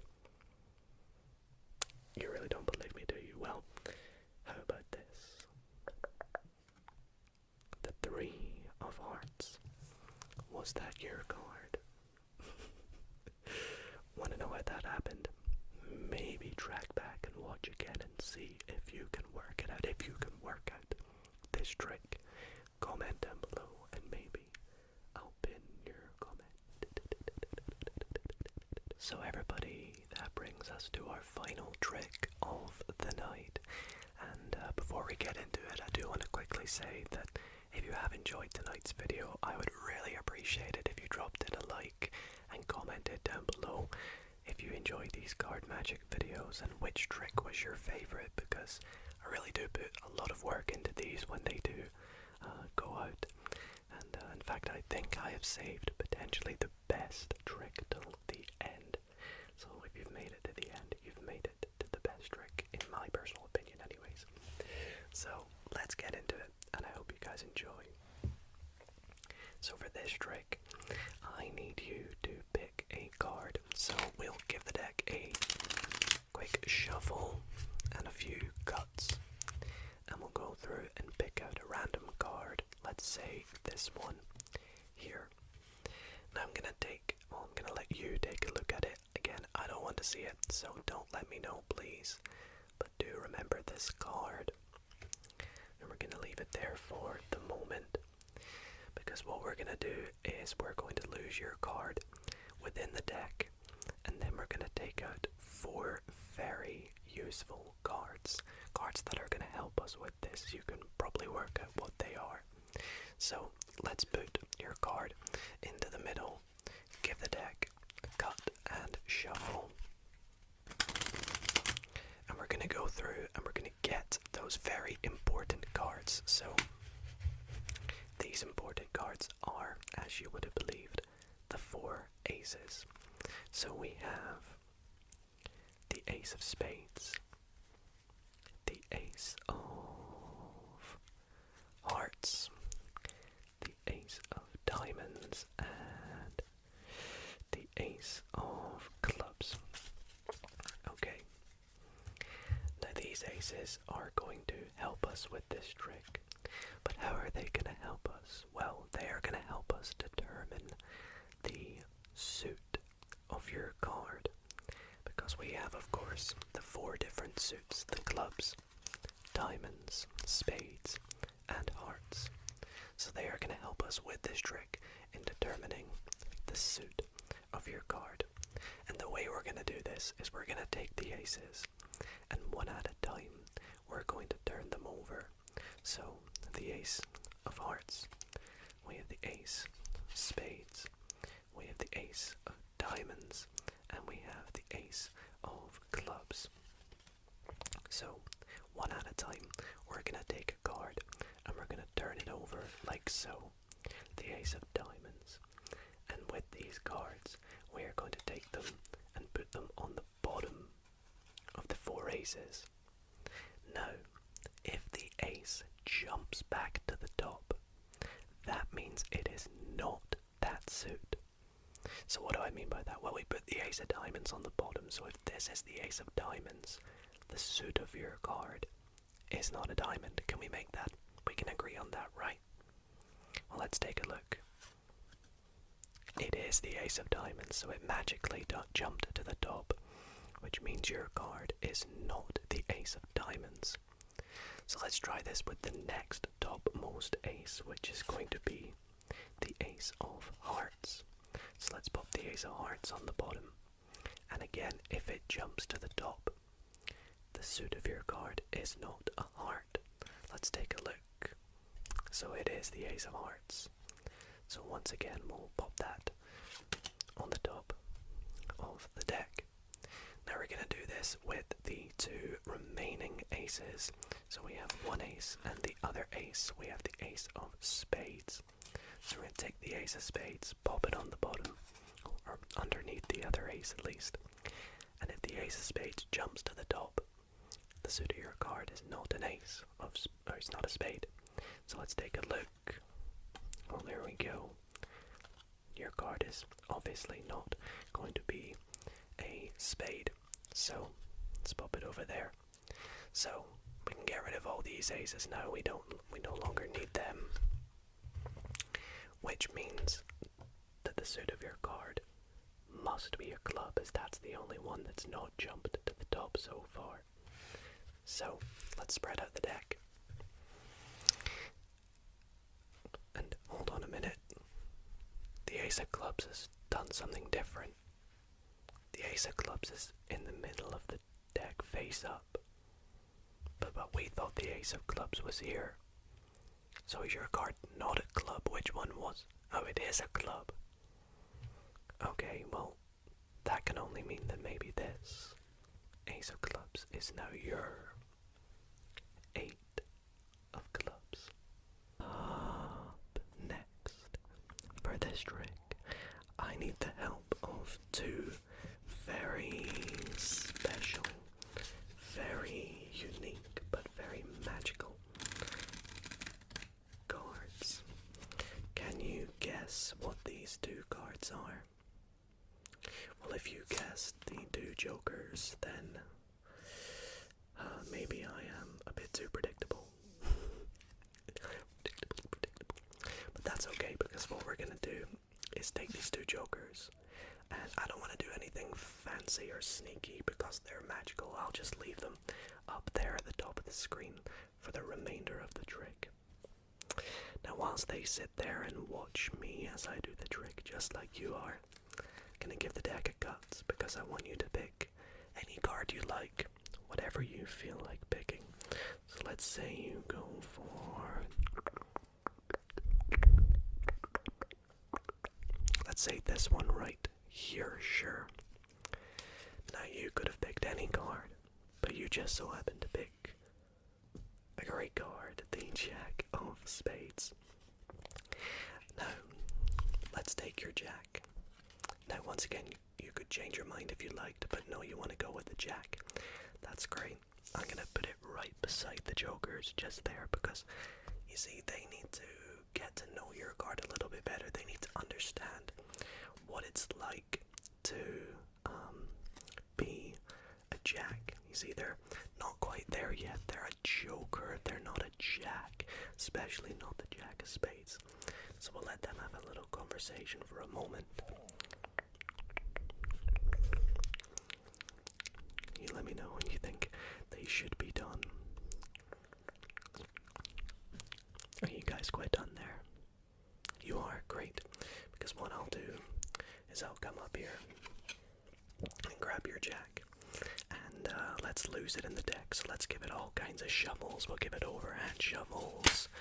We'll give it riffle shuffles or table shuffles if you like. I'll even do things like take cards from the top, put it to the middle of the pack, just so we have absolutely no idea where your Jack is. I want to make this as hard as possible for our special jokers, our magical jokers with superpowers, because they're going to try and find your Jack of Diamonds, believe it or not. Don't believe me? Well, let's come back to them. They've been here the entire time. And I'm going to take the deck, and I want them to do this efficiently. I'm going to snap through the deck like this, and they're going to try and reach in and grab your card.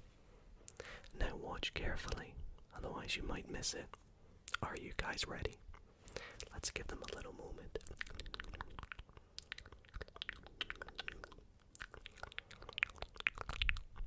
You ready? Alright, let's do this, jokers. 3, 2, 1. Oh, they got something. They got something. Hopefully they did this well, hopefully, amongst all these cards. They managed to find your Jack. Are you ready?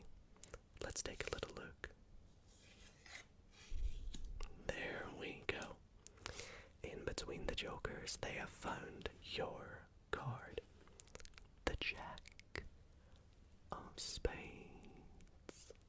Alrighty, everybody, and for my last trick tonight, I'm going to do a trick that is going to blow your mind. And we're going to begin by giving the deck a bit of a shuffle. Now, I know you're always a little bit skeptical of my shuffles. Well, for those who are a bit skeptical, let's give it one of these shuffles, and now you will have nothing to worry about and nothing to complain about in the comments. Let's collect the cards together. And similarly to the first trick in this video, I'm going to begin by making 3 predictions. And these predictions are going to be the... Let's go for the 9 of diamonds. And we'll go for the... Let's go with one of my favorite numbers and favorite suits, the 7 of diamonds. And for the last prediction, let's go for the 5 of clubs. Now, these aren't just any predictions. These predictions are very special, and you'll come to see why a little bit later on. What I would like you to do with the deck is take it and split it into roughly 3 equal piles. So let's say you go there, and there, and there. Now obviously you're not here to do this, so I'll just do it as fair as possible. And what we're going to do for this trick is one at a time we're going to pick up a pile, and I'm going to start dealing the cards down, and wherever you feel like saying stop, we're going to take your card, pop it in face up, and put the rest of the packet on the top. Now of course, you're not here to do this, so once again you'll have to trust me that this is completely fair, and I'm not counting or controlling the cards anywhere. So let's start with the 5 of clubs, and I'll just deal the cards randomly. Let's put it in there, face up. We'll move on to the 7 of diamonds next, and in fact we could even give these a little mix up if we wanted. We could mix the cards up so it really is going in nice and randomly. Let's go there. And then the last card, the 9 of diamonds, let's put it somewhere there. Why not? Okay. Now, next up, we are going to lose the cards within their packets and collect them all together. Like so. And let's recap. So we shuffled the deck. I made a few predictions, and we lost them in 3 different packets face up. We said stop randomly. Let's take a look at where we said stop. So we have down here the 9 of diamonds, and we said stop with these cards below it. Then we had the 7 of diamonds, to which we said stop right here. We'll take the cards below it. And the last card, I believe, was the 5 of clubs, right? And we'll take it with its packet as well. Now, after all this, are you ready to have your mind blown? Despite all that's been done, we managed to match up the 9 of diamonds with the 9 of hearts, the 7 of diamonds with the 7 of hearts, and the 5 of clubs with, you guessed it, the 5 of spades.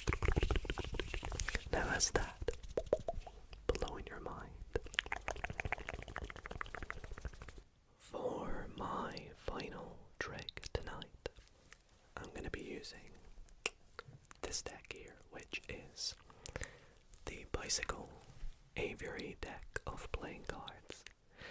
Now I've decided to use this deck because, well, recently I did a playing card collection video in which I showed you all my decks of cards.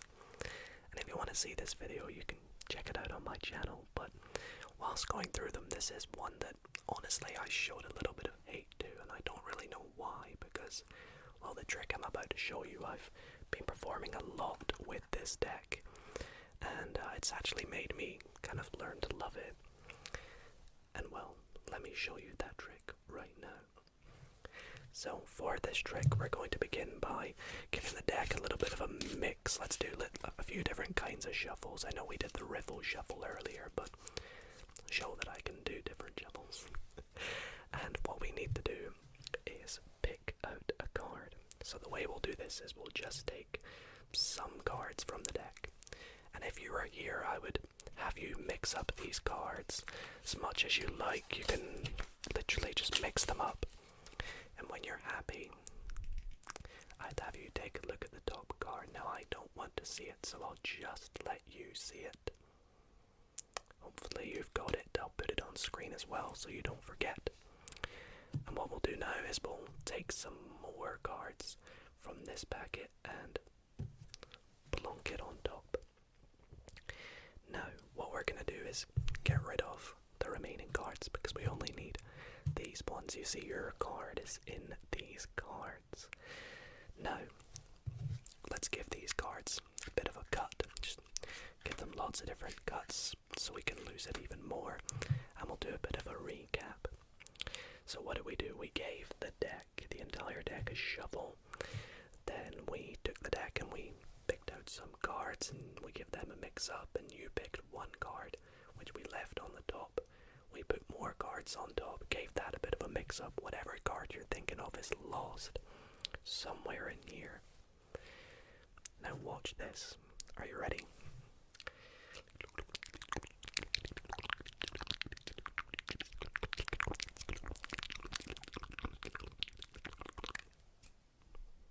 Now you're probably thinking, what the hell was that? And honestly, me too. But don't worry, it did do something.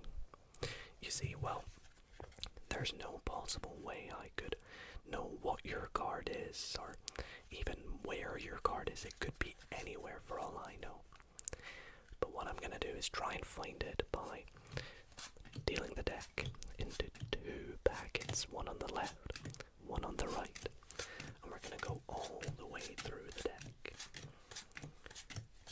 until we have split them from left to right.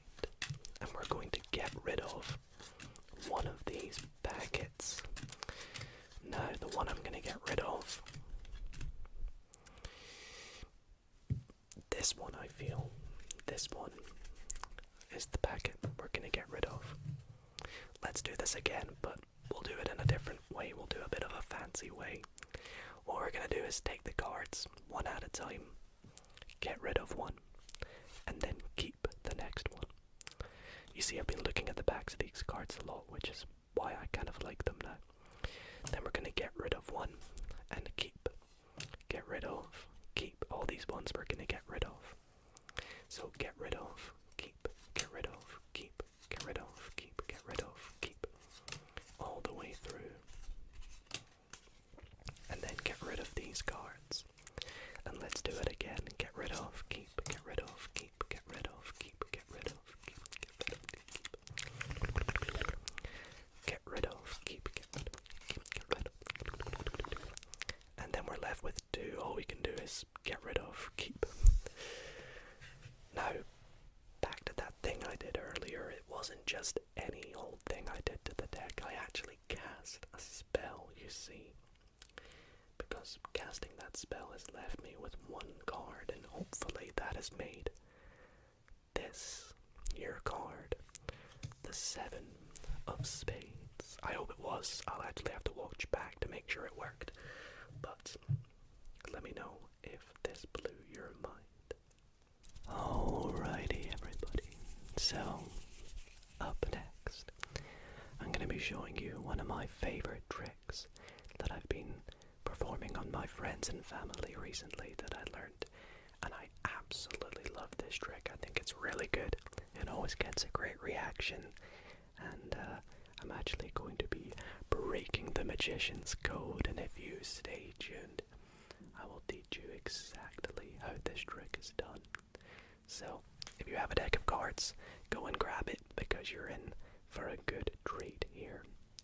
But first, I will perform the trick for you in case you don't have a deck of cards and you would still like to see the trick. So let's take our deck, and we're going to begin by giving it a good shuffle. So let's shuffle the deck a couple times and give it a cut. And now to myself, I am going to go through and make a prediction. I'm just seeing what looks nice. I think this card looks quite good. Yeah, just checking. I think I want to go for that one. Yep, that should be good. So I've made a prediction, and I don't want to show you what it is just now. So I'm going to set it off to the side right there. Now, what we're going to do next is I'm going to take the deck, and I'm going to start dealing the cards down. And whenever you want, just call out stop. Now, once again, I don't have a spectator, so you'll have to just trust me. I'm going to say stop. There. Okay, so let's take these cards and pop them off to the right. And with the rest of the deck, we are going to cut it anywhere we like. So let's go here. And I'll pop it up here and we'll mark where we cut like so, and we'll do a little bit of a recap. So to recap, we gave the deck a shuffle. I went through and picked out this card, which we don't know what it is. Then we took the deck and I started dealing them up, and you said stop at this many cards. After that, with the remainder of the deck, you cut it wherever you'd like. We've marked that cut. Let's take a look at where you said stop. So you said stop at the Queen of Spades. Now it could have been any card, but it was the Queen of Spades. So let's take that Queen and let us spell out Queen. Queen.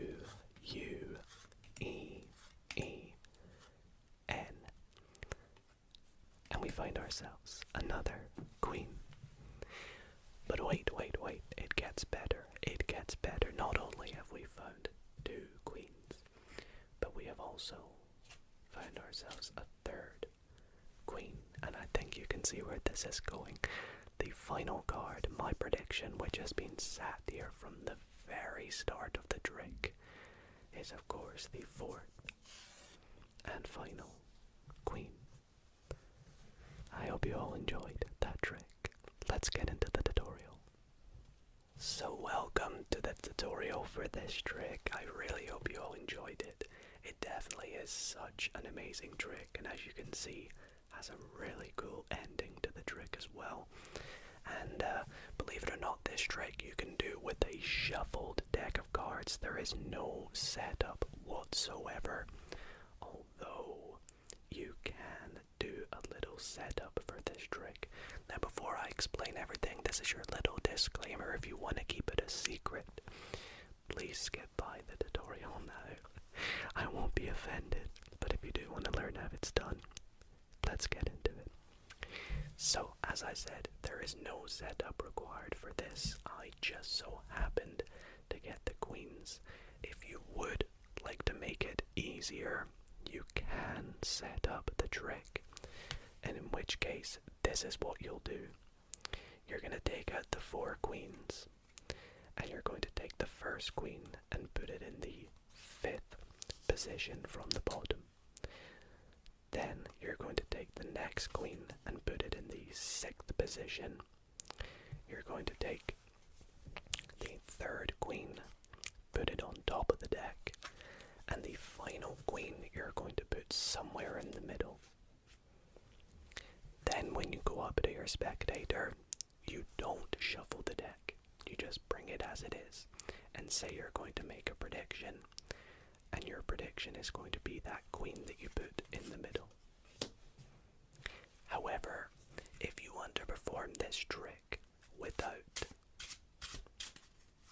a setup, here is what you do.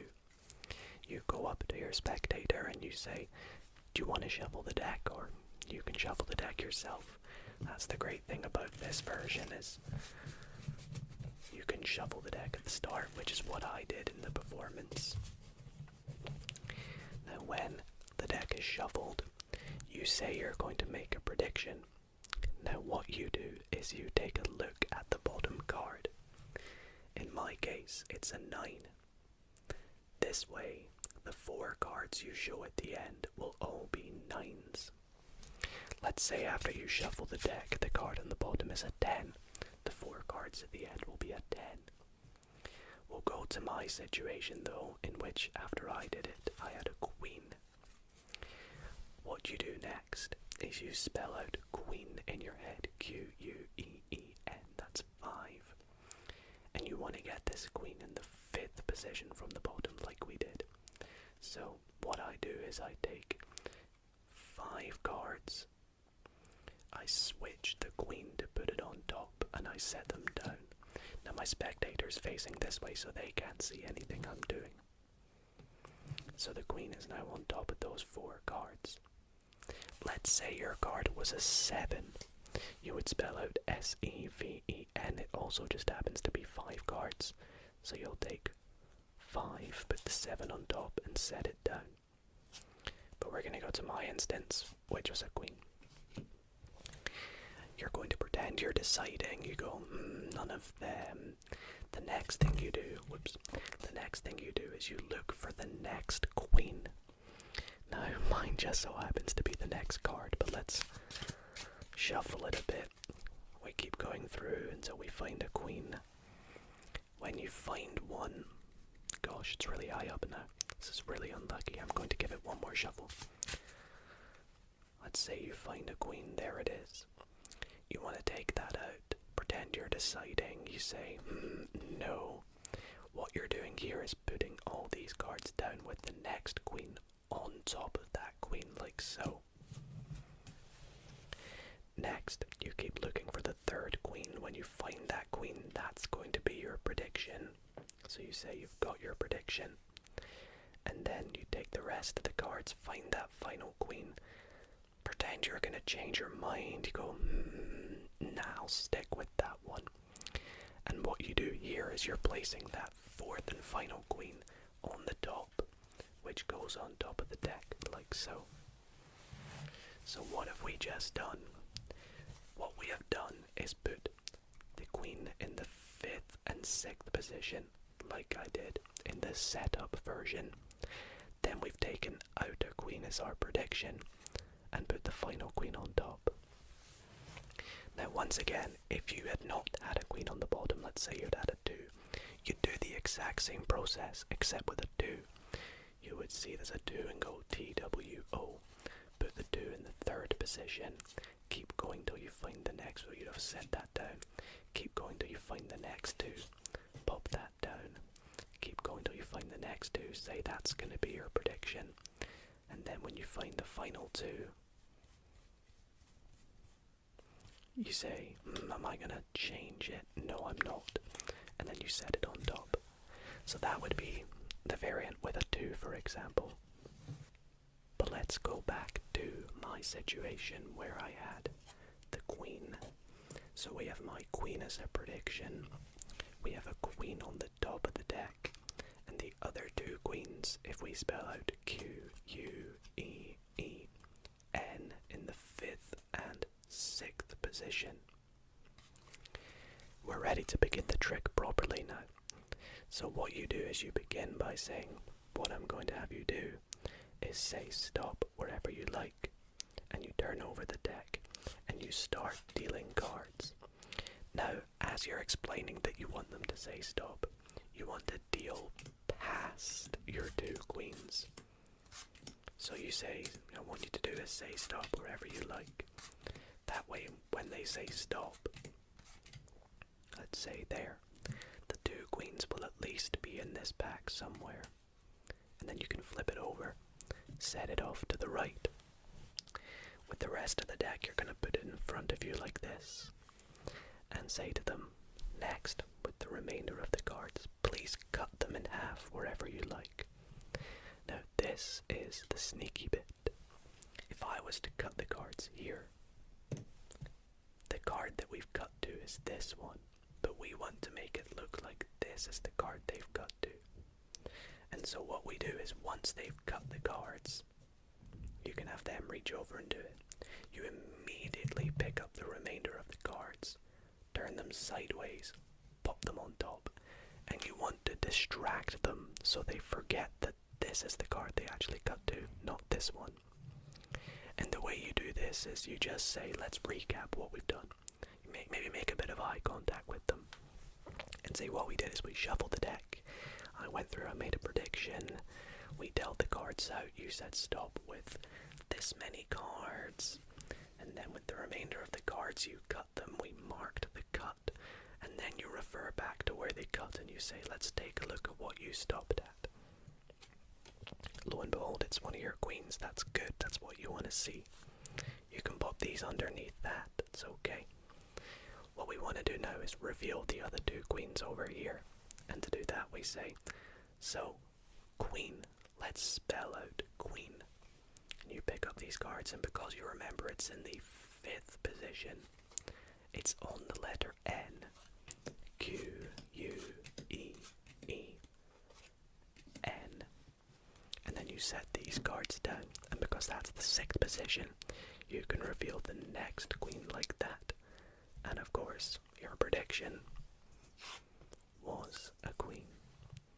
So that's the trick. I know it can be a little confusing with the setup, which is why I encourage you to maybe practice it first, setting the cards up, and then work to do it with no setup.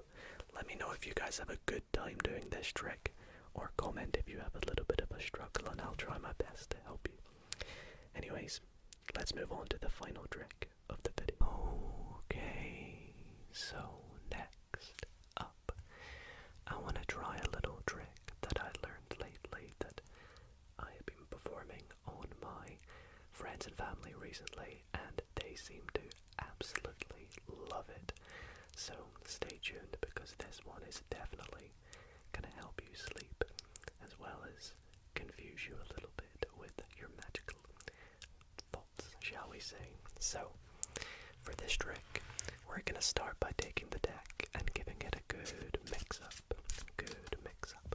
Let's give it a shuffle, shuffle, shuffle. In fact, let's do some shuffling right in your ear.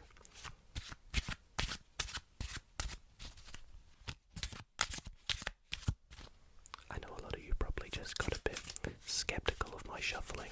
Whoops, was that your card? We'll never know. Anyway, speaking of your card, I need you to pick a card, but I don't want to know what it is. So I'll spread out the deck, and let's go for, I don't know, this card here.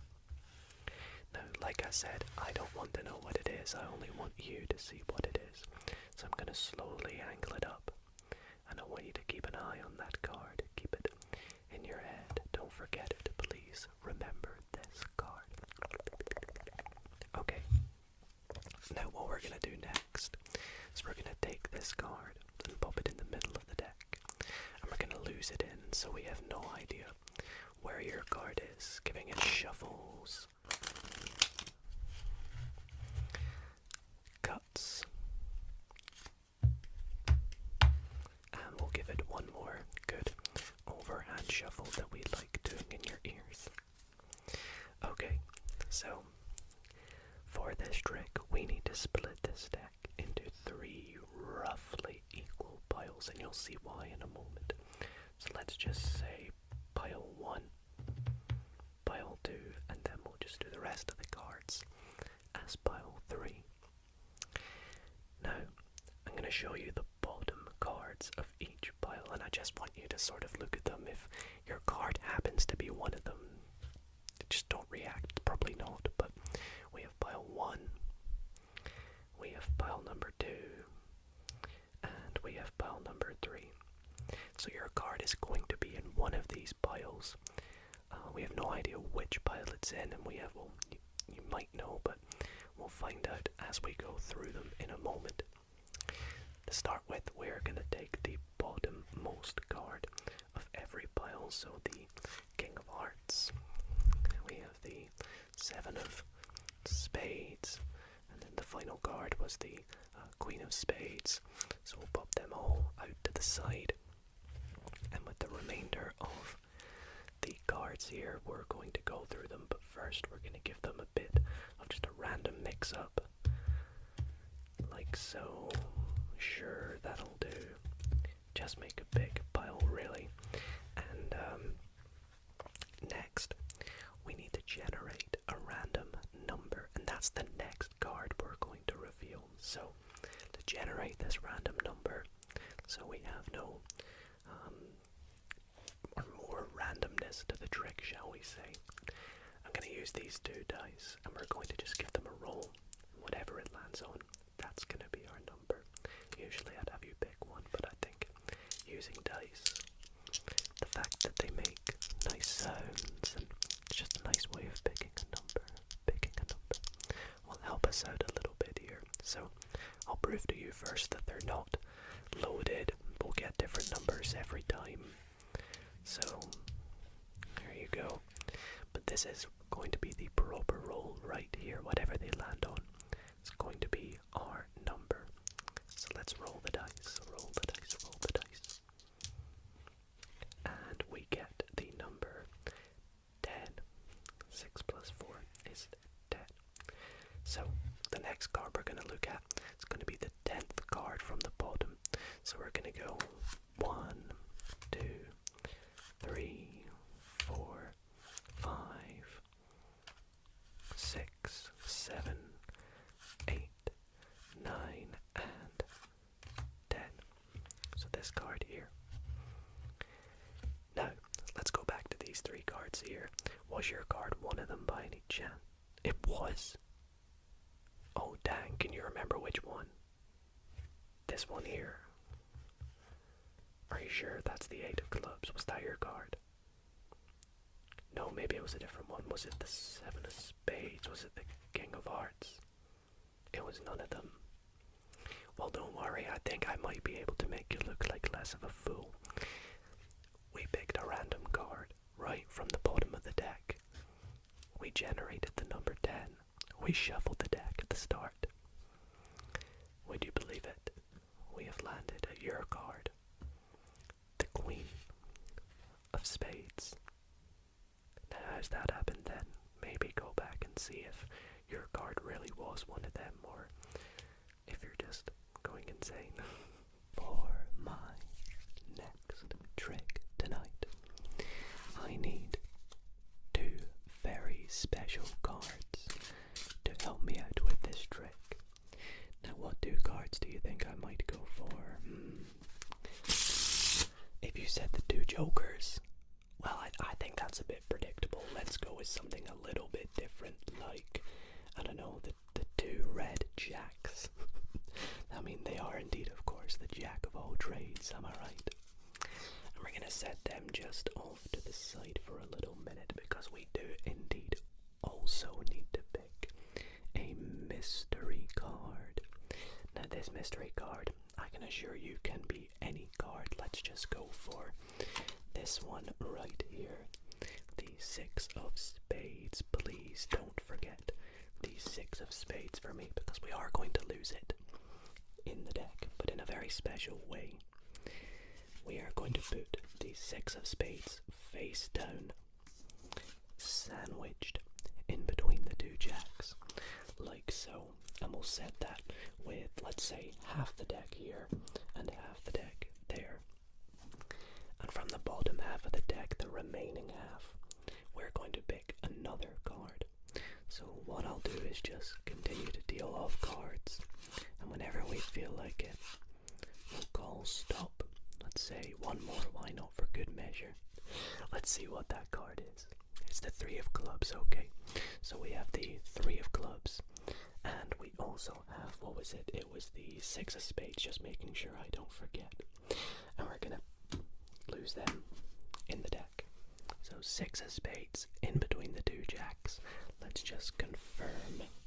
Yep, in between the 2 jacks. And what was it? The 5 of clubs or so. I can't remember. We'll find out anyways. It was the 3 of clubs, I think. So what we're going to do now is we're going to apply a little bit of magic. Now, you may have seen in the intro, I used this thing here. This is my special magic wand. And all you have to do is change it to the color of the deck. In this case, red. And perform a little magical transfer, I call that. We just took the 3 of clubs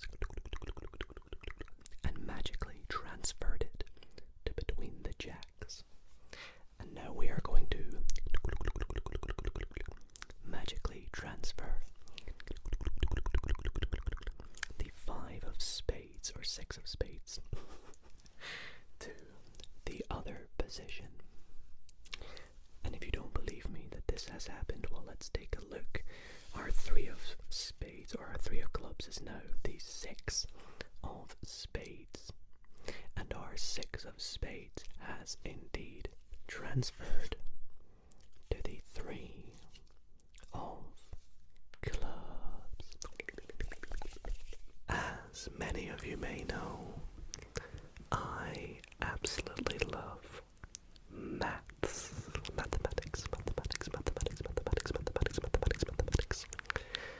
And for this next trick, we are going to use maths, or at least basic counting, to try and find your card.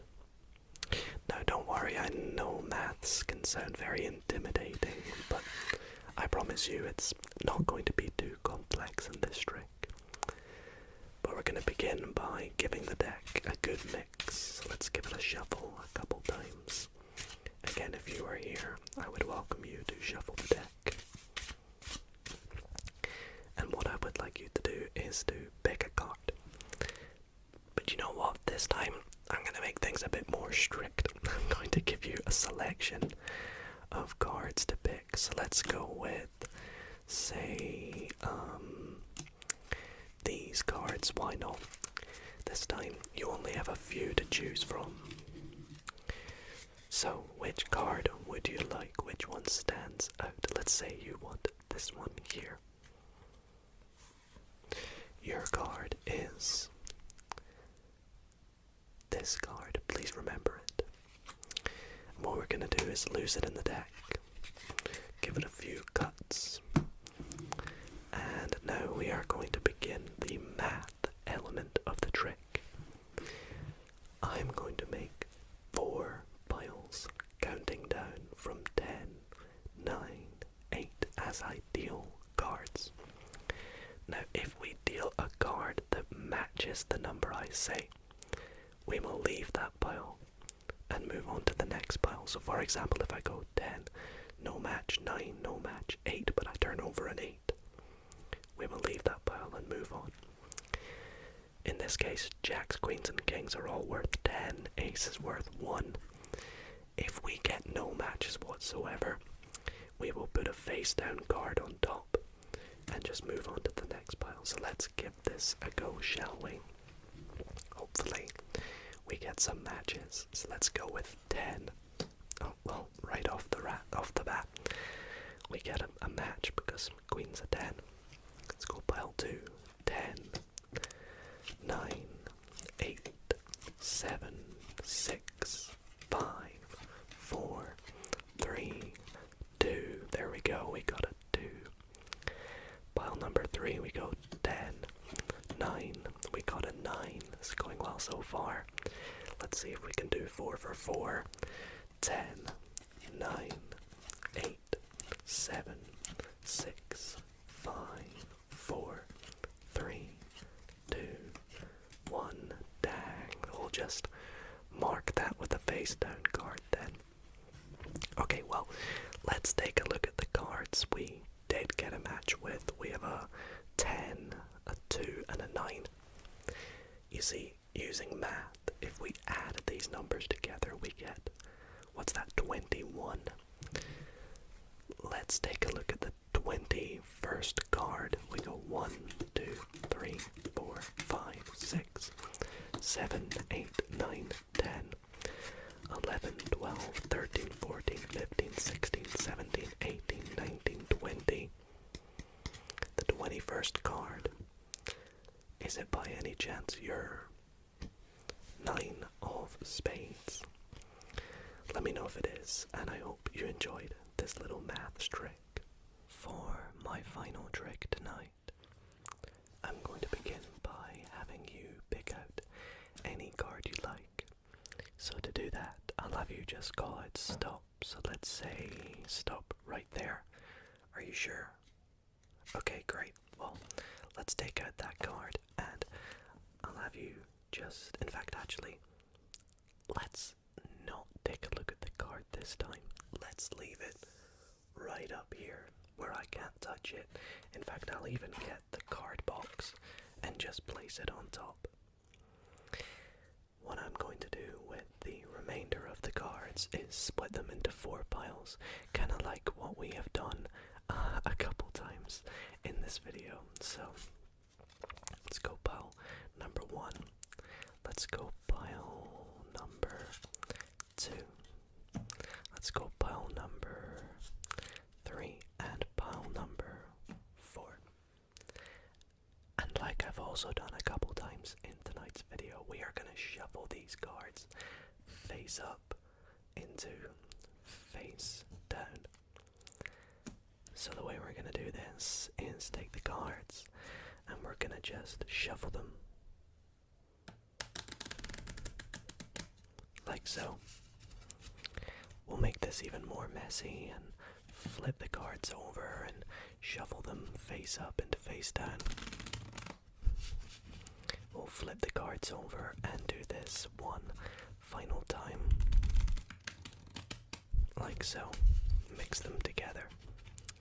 So we have created an ultimate mess. Now to recap, we started the trick by picking out a random card which has not moved, if you've been paying close attention to it. Split the cards into 4 piles. We've made a complete mess of the cards, some face up and some face down. But take a look at this.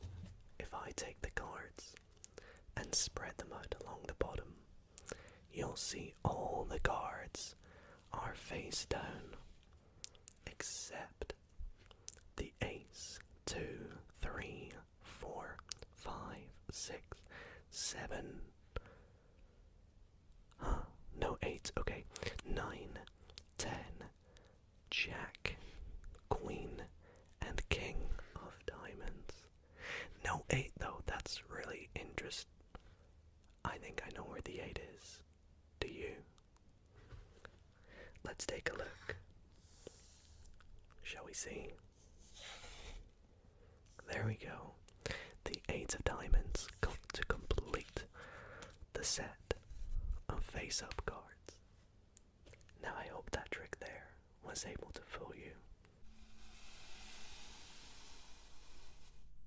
Do you believe in magic?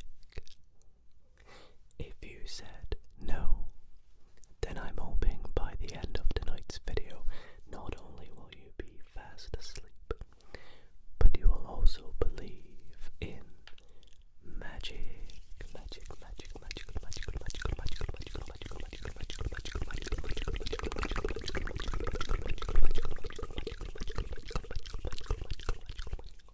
Let's see if I can make you believe with this very first trick, in which I have with me a deck of cards. And I'm going to give this deck just a little cut and shuffle. And in fact, what I'm going to do with this deck is go through it and take a random card. For example, I don't know, maybe this card right here, the 5 of hearts, and I'm just going to turn it face up and leave it face up for the remainder of this trick. You see, now what I need you, my spectator, to do is to pick another card. Now obviously you can't do this, so I'm just going to go through and let's say we pick this card here. Look at that, the 5 of spades. We're going to take the 5 of spades and we're also going to lose it in the deck, but we're going to put that one in face down. So somewhere we have the 5 of hearts face up and somewhere the 5 of spades face down. Now the 5 of hearts is a little bit easier to find, of course, you can see right there. But every time we get this deck and we give it a cut, for example, the 5 of hearts will move position. This time it's somewhere about the middle. But if I cut the deck again, you'll see the 5 this time is, well, there, it's somewhere near the middle again, but let's keep cutting it and you should find everything every time we cut the deck, it will move somewhere else. We cut it again, this time it's about there. You get the idea. So we'll keep cutting the deck, and as we do this, your card, the 5 of spades, will also move. Once again. However, we're going to try and find the 5 of spades using the help of the 5 of hearts. And to do so, we're going to take the deck and split it in half. So 5, 6, 7, 8, 9, 10, 11, 12, 13, 14, 15, 16, 18, 19, 20, 21, 22, 23, 24, 25, 26. There we go, that's in half. Now, once we have done this, we remember the 5 of hearts is somewhere face up. Well, one at a time, I'm going to count these cards over simultaneously from each pile, and we're going to keep going until we find our face up 5 of hearts. Now remember, we cut the cards. It moved position every single time. But if we keep going, you'll see it just so happens to end up in this position. Seems random, but no. It is very magical because it has matched itself up with the 5 of spades. You still don't believe in magic? Well, maybe this will make you believe. Not only have we found the 5 of spades, but we have found the 1, 2, 3, and 4 aces. Now do you believe in magic? I'm going to be doing, if you could not already tell, a bit of a prediction card trick. As you can see, I have a deck of cards, and I also have an envelope, which is sealed. I cannot get inside here, and I've made a prediction, and I've left it here, and I'll also pop it off to the side, so you guys can keep your eye on it the entire duration of this trick. Now, for this trick, which I'm going to be using my bicycle asteroid playing cards, I would like you to start off by picking a card for us. So I'll give it a couple of cuts, and I will have you say stop. Stop right there. That's a great choice. Let's go for this card, which is the Ace of Clubs. Ace of Clubs. And I'm going to take your ace, and we're just going to lose it right there in the middle of the packet. Great. Now, I'm going to go through the deck, and I'm going to split it in roughly a half. Let's go about there. And what I'm going to do is I'm going to mix these 2 halves together by shuffling some cards face up into some cards face down. And the way I'm going to do this is I'm going to pick up some cards from this packet. I'm going to turn them face up, and I'll shuffle them into this entire face down packet, like so, as you guys can see. And this just creates a bit of a mess, as you guys can see. And I'm going to continue this process. I'm going to pick some cards, turn them face up, shuffle them into here. And I could actually do this as many times as my spectator wishes until they feel, you know, the deck is really messed up. There's no way, you know, I could tell how many cards are face up or how many cards are face down, and, you know, where they are. And when my spectator is happy, we'll turn over one final packet, and we'll shuffle these together, like so. I could even give it, you know, a good cut. Now, I'm going to bring your attention back to my prediction. So, what we are going to do is we are going to open this up, and I do have with me some scissors.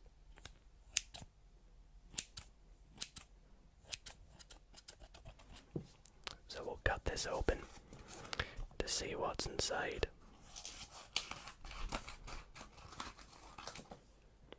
And let's take a look at what is in here, shall we?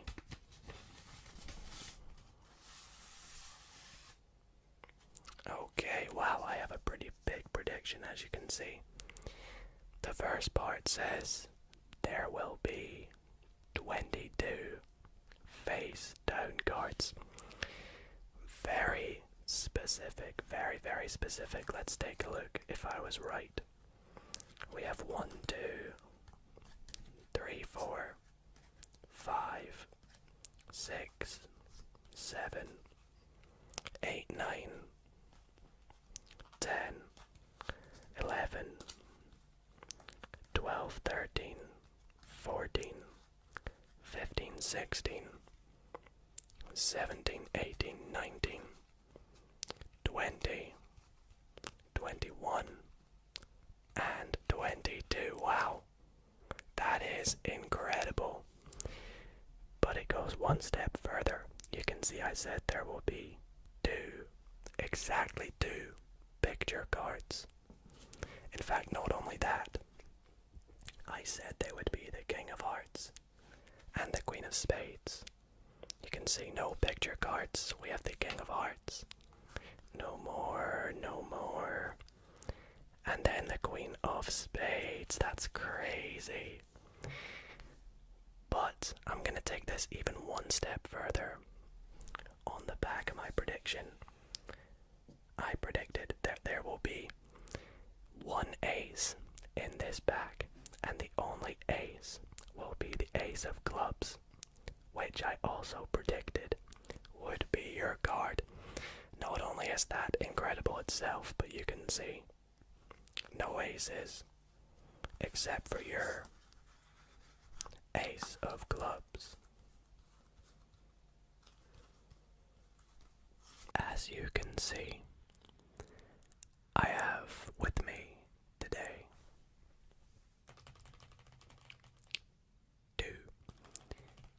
two decks of playing cards that are quite similar.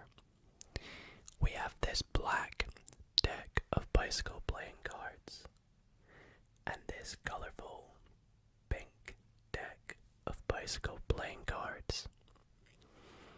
And we're going to try to begin tonight's card magic video by trying to create a special connection between both these decks. So let's give it a go.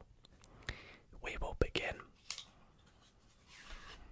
by giving each deck a shuffle. Shuffle, shuffle, shuffle, shuffle, shuffle, shuffle, shuffle. Like so. And the same with the pink deck.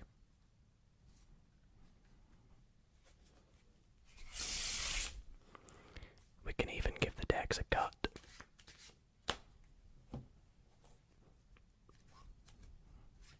Like so. Now, here is how this special connection is going to be made. At different times during this performance, we will take the top card of each deck without looking at what they are, and we will switch them and place them on the top of the other colored deck. And then in turn, we will lose that card in the deck, like so. Okay, now when our spectator is happy, we will do this process again, so they can give the deck even more cuts. However many they like. Do the same over here. And we will do this process again. Pick up the top card, switch them over, set them down, and give them a cut. Cut, cut, cut, cut, cut, cut, cut, cut, cut, cut, cut, cut, cut, cut, cut, cut, cut, cut, cut. We'll do this one more time. Pick up the top card, switch them over, and we'll lose it somewhere. in the deck.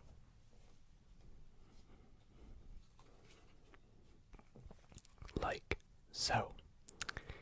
Okay, so to recap, what we did is we began by giving each deck a shuffle, and then we took the top card of each deck 3 different times, put it on top of the other deck, and then we lost those cards within the deck.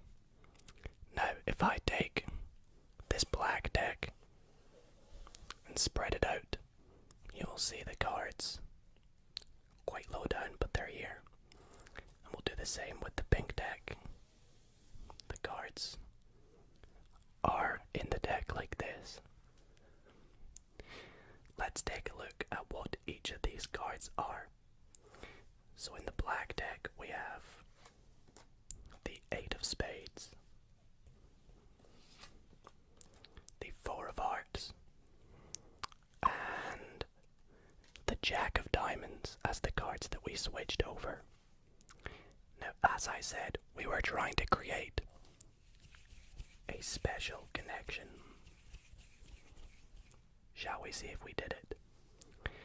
The 3 cards that we took from the black deck were the Jack of diamonds, the 8 of spades, and the 4 of hearts. And for those curious, no, these were not the only cards in this deck. I will show you all the cards were different. Like so.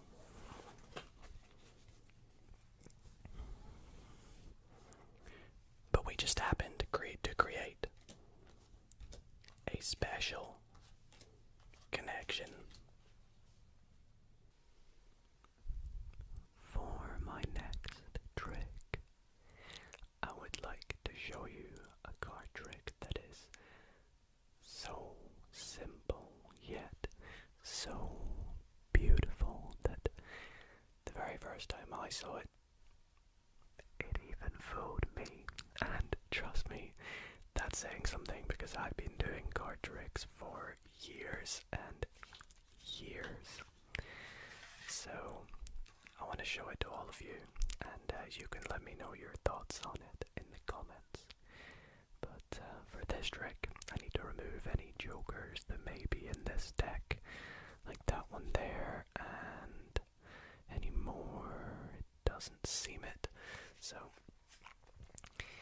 I also need to begin the trick by splitting the deck into 2 roughly equal piles, like there. That should do. They're about even. And I know a few of you are probably going to be a bit skeptical. So I will shuffle each pile as well. I know I forgot to do that earlier. So 1 pile, and the second pile. Oops, is that your card? There we go. And for this trick, I need you to pick one of these 2 piles for me. Now this is a complete free choice, so I will do it for you, but I can promise you I'm not forcing anything. But let's just suppose you pick this pile here, and with this pile, I want you to just cut off as many cards as you like, just off to the side here, please, for me. So let's say you cut about there. That should do, right? Now I'm going to set that up here. We'll come back to that in just a little minute. And with the remaining cards over here on this second pile, this is where we're actually going to get you to select a card.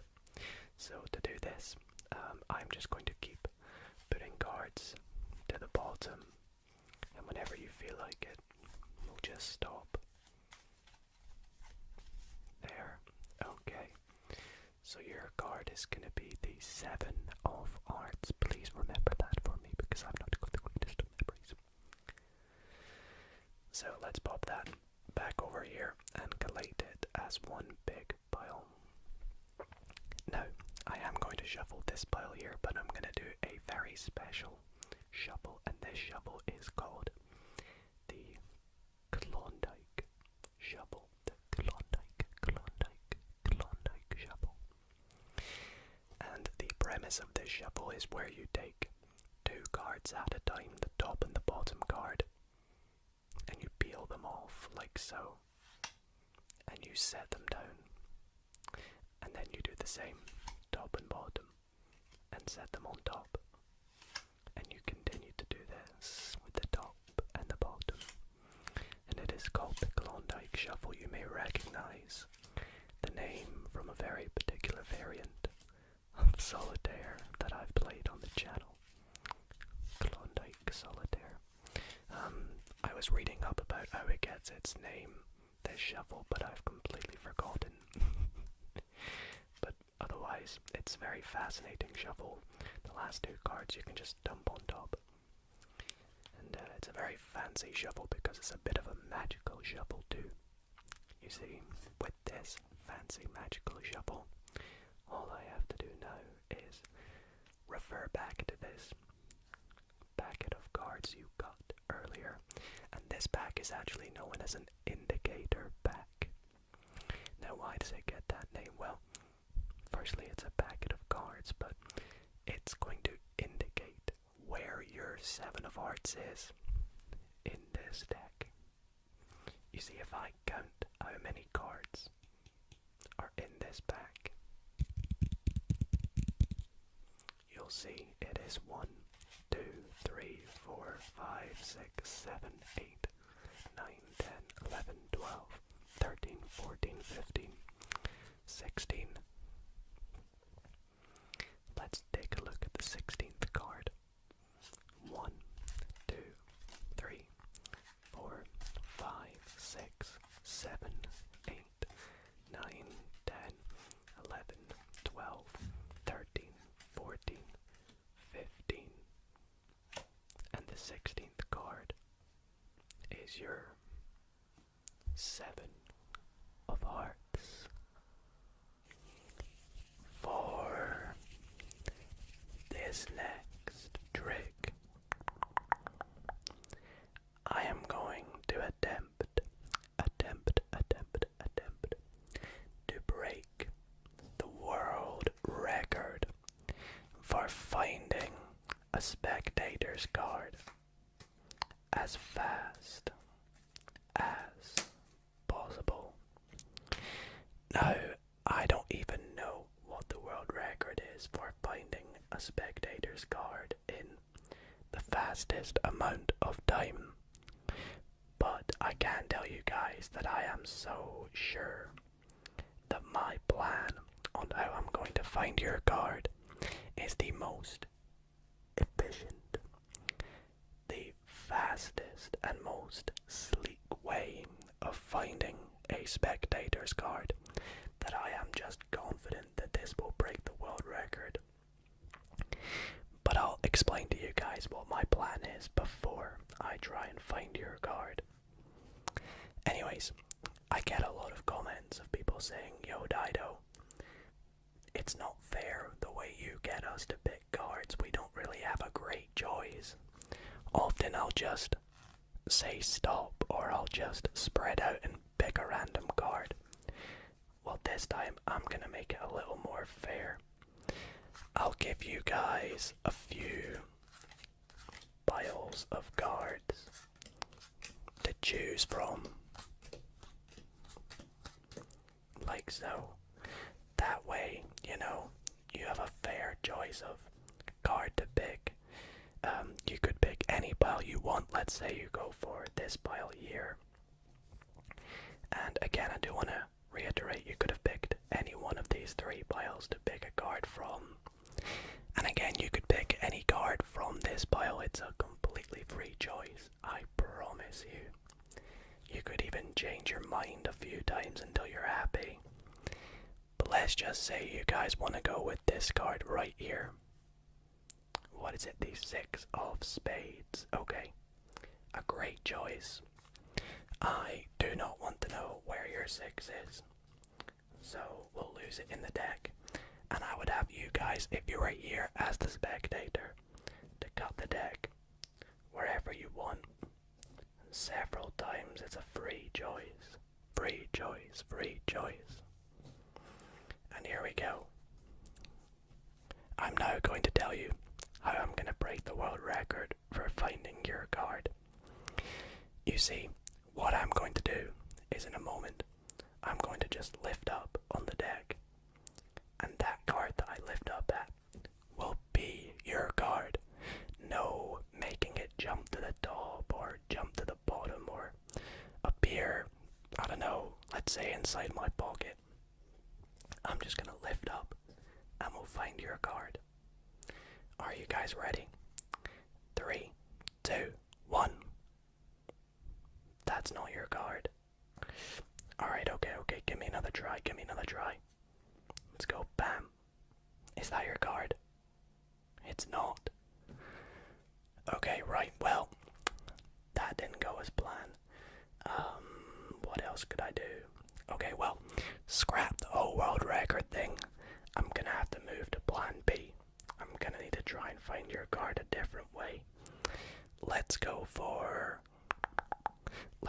a pretty unique way. Unique way. I am going to spell your card out.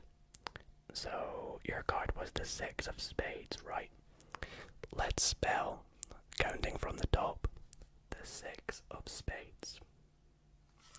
We have S, I, X, O, F, S, B, A, D, E, S, 6 of spades. And the next card you'll find is your 6 of spades. So although I did not break the world record, my plan B did help us out. Maybe next week I'll try and break the world record. A bit of a challenge. This trick here is what I would define as one of the easiest card tricks ever. But it still fools so many people. In fact, it actually fooled me the first time I saw it. Now, my challenge for you is, if you can guess how this trick is done, drop a comment down below, and if anyone can guess it, I'll pin your comment. So good luck, hopefully you can work it out. It's pretty easy to work out, so best of luck, and let me show you the trick. So for this trick, your first clue is that I am genuinely shuffling the deck right here. So this is a genuine shuffle to start the trick. And once I've shuffled the deck, I will show you that all the cards are indeed different. Just to help you out a little bit. And what I would say to my spectator is, please can you cut the cards wherever you like. So they would go ahead and do so.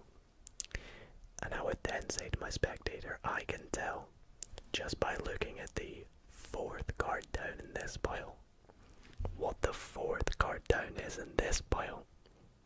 Sounds pretty random, right? I just like the number 4. So I'm gonna go through the cards. 1, 2, 3, 4.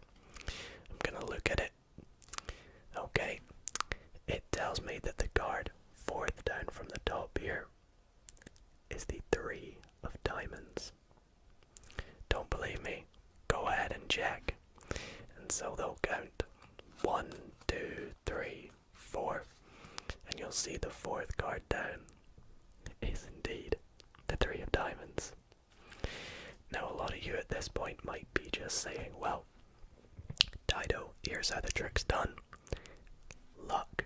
You just filmed this 52 times until you eventually got it right. Or however many times it may have taken.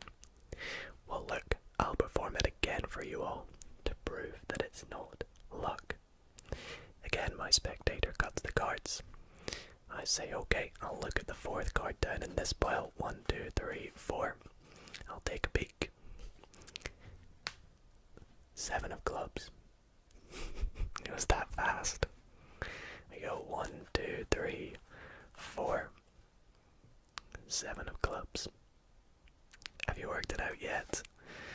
if not, I'll do it one more time, just for good measure.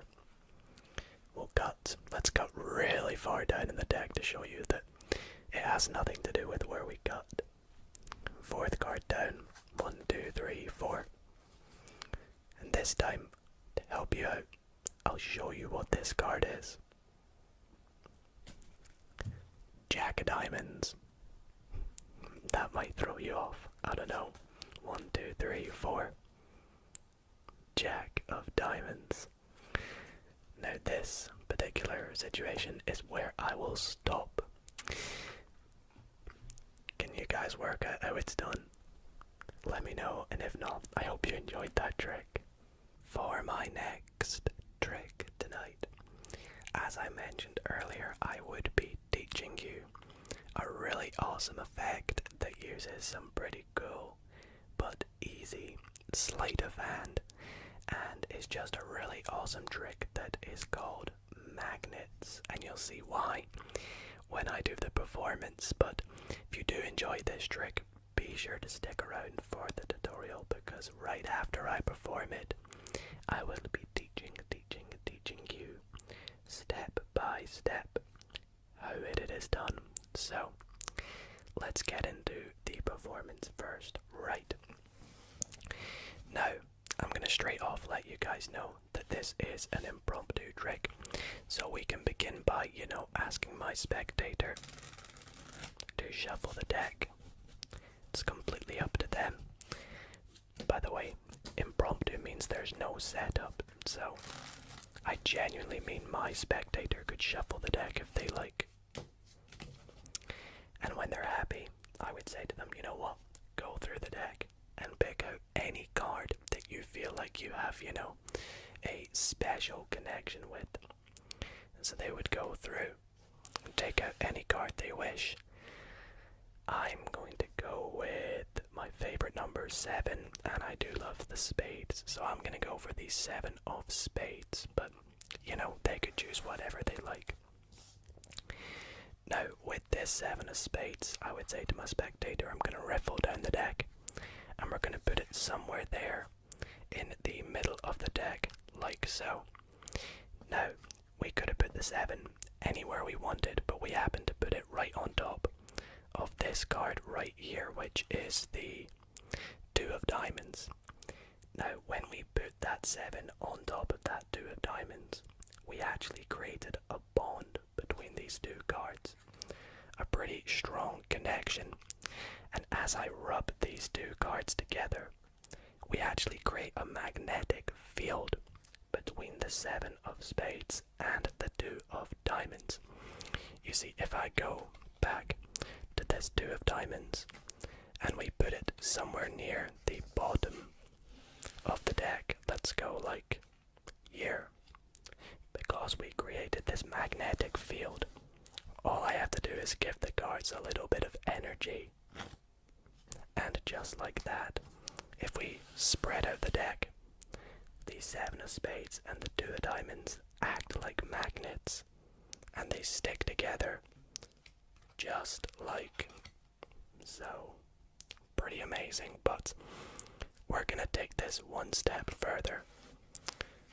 Now that we have the deck split into 2 halves, I'm going to lose each card in their respective half. We'll start with the 2 of diamonds, which I'll just lose somewhere into the back, like so. And we'll do the same with this 7 of spades. We'll take it, put it somewhere into its back, and we will lose it with a few cuts, like so. And I will even shuffle these 2 packets together, like that. And you'll agree with me that the 2 of diamonds and the 7 of spades are completely separated, correct? However, remember what we said. These cards have a magnetic field. They act like magnets, and all we have to do is give it a bit of energy, like so. And watch this, you ready? Just like that, the 2 cards stick together like magnets and come back together, like like so. So guys, I really hope that you all did like that trick. I'm now going to teach you exactly how it is done and go through in-depth tutorial for every single sleight of hand move that I do in this trick. But as you saw by the performance, it's really cool, and it has, you know, sort of two parts to the trick. The second part looks so much better than the first, and it's just really fun and has a nice story and sort of script to the trick, and I will tell you exactly how to do it right now. So this is your quick disclaimer, if you will. If you want to keep the secret a secret, then skip by using the timestamps to the next trick, but if not, then let's get straight into the tutorial. So as I said in the performance, this trick is completely impromptu. So you can, you know, give the deck to your spectator. They can mix it up, as much as they like. This is completely free how they do so. You could even borrow a deck if you wish. And when they're happy and they give it back to you, you say to them, okay, I would like you to pick any card you feel a good connection with. It's up to you, whatever you wish. You could even have them just call it out. I like to spread the deck out and have them pick one, and again, this is a free choice. Let's just go for what I used in the performance, which was the 7 of spades. So we take that out. We could even have them, you know, hold on to it or set it on the table. It's up to them. Now for this next part of the trick, you're going to take the deck, you're going to riffle down the side until you get to about halfway, and you can just do this like so, and you can say to them, put the 7 of spades in face up. So they'll put it in face up, and you want to leave it hanging out just a little bit. Now the reason you do this is because after you put the 7 of spades in, you're actually going to riffle one more card onto the back of the 7 like so. So as you can see, you riffle down the side, stop halfway, they put the 7 in, and whilst you're talking to them, you flick one more card, just a random card, like so. Then what you do is you're going to reach in and grab all of this. Be very careful not to, you know, flash the card behind the 7. So you pick it up like this, and you say to them, okay, let's see the card that you put the 7 of spades in on top of. Now of course it is technically this card, but you don't want to show them that. So just use this back to flip over this one, and you can say, okay, so the card that you have put it on top of is the 7 of hearts. Then you immediately turn this back over and set this back on top. Now this time you don't need to hold any breaks or anything, you just, you know, leave it as it is. And you say to them you're going to give the cards a little bit of a rub like so, and explain that this is going to create, you know, some sort of magnetic field between the cards. This is just, you know, to give a nice story to the trick, because what you're going to do next is go through again to the 7, and this time you're going to take the actual card that you flicked behind it, which is a random card, and set it down on the table. But you're going to say that it's the 7 of hearts, even though it's already right behind the 7 like so. And you're going to square the deck up, spread it out, and set this random card, which you're pretending is the 7 of hearts, and you're going to put it near the bottom like so. Then all you have to do is it's perfectly set up for you to square up the deck. Do any magical powers or storyline telling that you wish. I like to say, you know, let's give the deck a bit of energy, like so. And then when you go through, you can show that the one card behind the 7, and you want to split the deck in half when you do this for the next part of the trick, and you can show that the 7 of hearts has stuck to the 7 of spades like a magnet, just like that. So for the second half of this trick, what you're going to do is you say that you're going to lose each card in their respective packet. Now, if you forget to split it in half, you can just say to your spectator, you know, cut the deck in half. And that also works. Now, what the aim of this part here is you want to control the 7 of hearts, or the card on your left side, to the bottom of the packet. And you want to control the 7 of spades on your other side, to the top of its packet. And I'll show you exactly how I did this in the performance.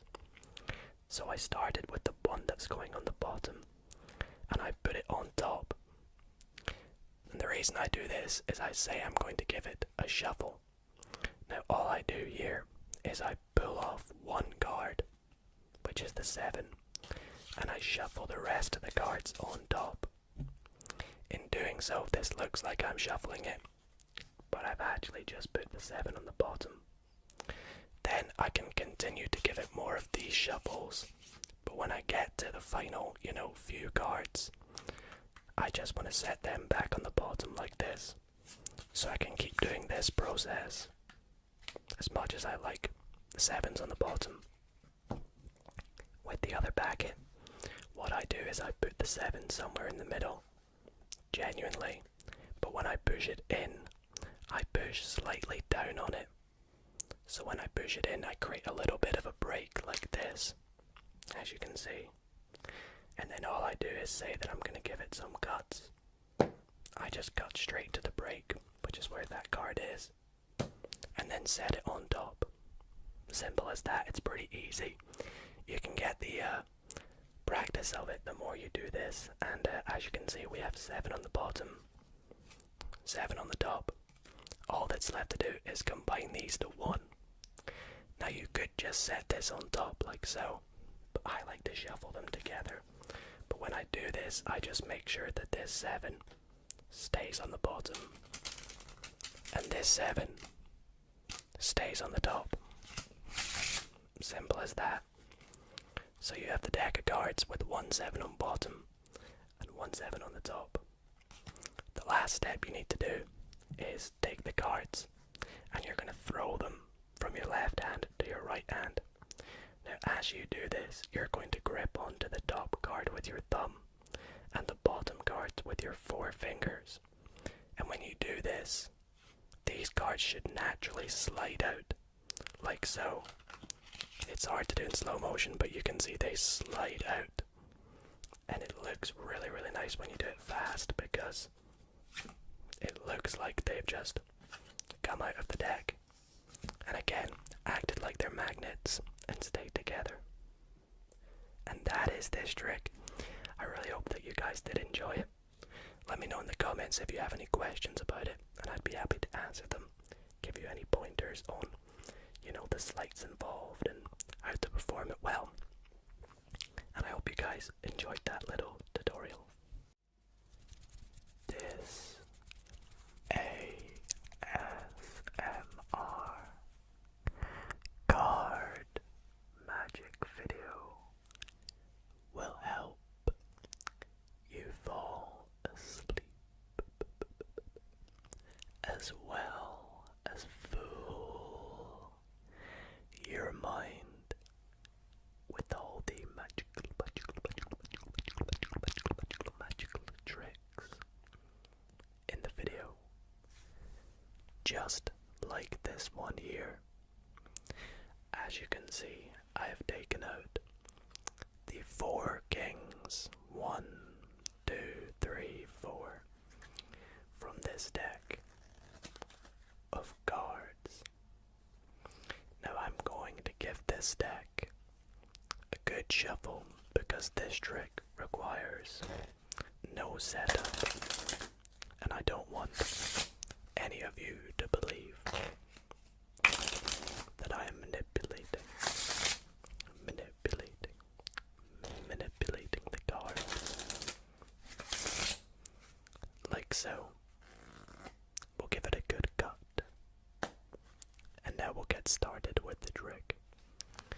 So, as I mentioned, we had the 4 kings, and what I'm gonna do is just actually set them up here in the top corner for the remainder of the trick. We'll get back to them in a little moment.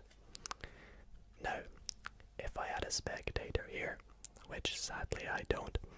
Although you guys will play the role of my spectator, I will riffle down the side of the deck and you would call out stop for me. So let's say you say stop right here. Wherever you say stop, let's say right here indeed, that would be your selected card. So for example, the 6 of clubs, or 6 of diamonds, sorry. So we would take out the 6 of diamonds and we would flip it over like so. And I would out jog it and I would set it on top of the 4 kings like so. Now, over here, how many cards do we have? I would ask. Now you may be a bit skeptical, but you would be correct in saying we have 5 cards. 1, 2, 3, 4, and 5. The 4 kings, and of course, the 6 of diamonds, not the 6 of clubs.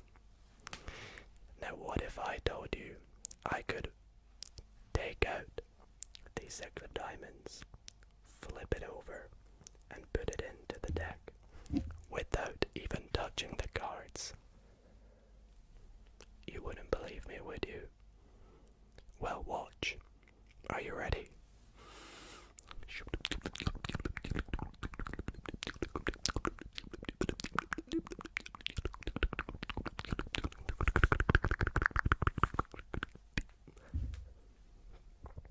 There we go.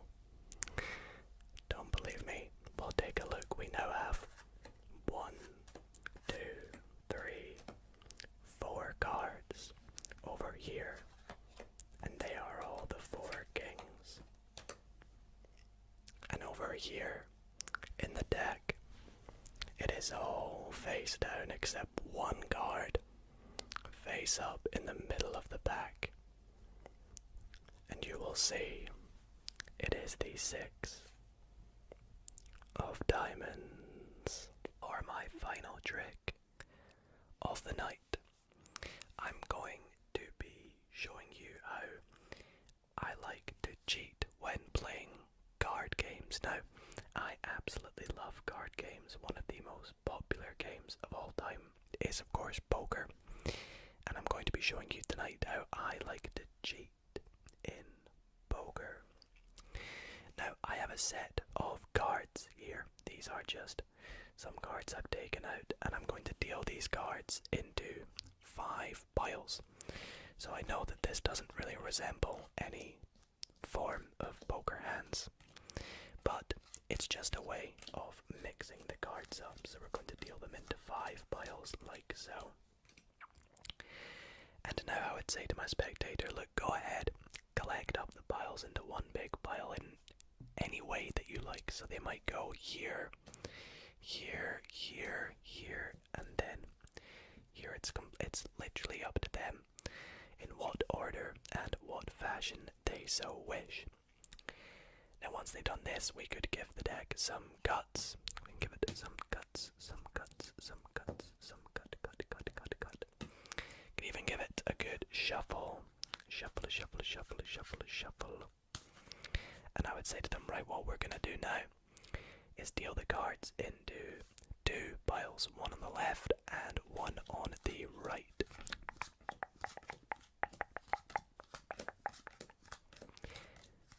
And once we have done that, I would say to them, right, put any pile on top of the other.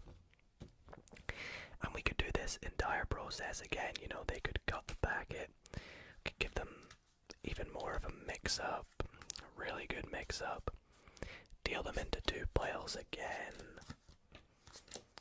And whenever they're happy doing this process, they can do it as many times as they like, as I said. Any packet on top of the other. But as soon as they're happy, they've got to let me know, and we'll give the packet one more cut like so. Now, I'm going to give the packet a cut myself. I'll go bam, bam. And now what I'm going to do is deal this pack of cards into 3 poker hands. So, one for player 1, for myself. Now these two players will be you guys watching, so you guys can be both of these players, so you have double the chance of trying to beat my hand. And I'll continue dealing out the cards until we all have 5 cards. And shall we take a look at what you guys have ended up with now? Let's do so. So in your first hand, you have finished with... Oh nice, that's pretty good. You ended up with a flush to the ace, I believe they call it, of clubs. That's pretty good. A great start for you, I must say. Let's take a look at your second hand. So here you have... Oh wow, another flush. That's really good this time.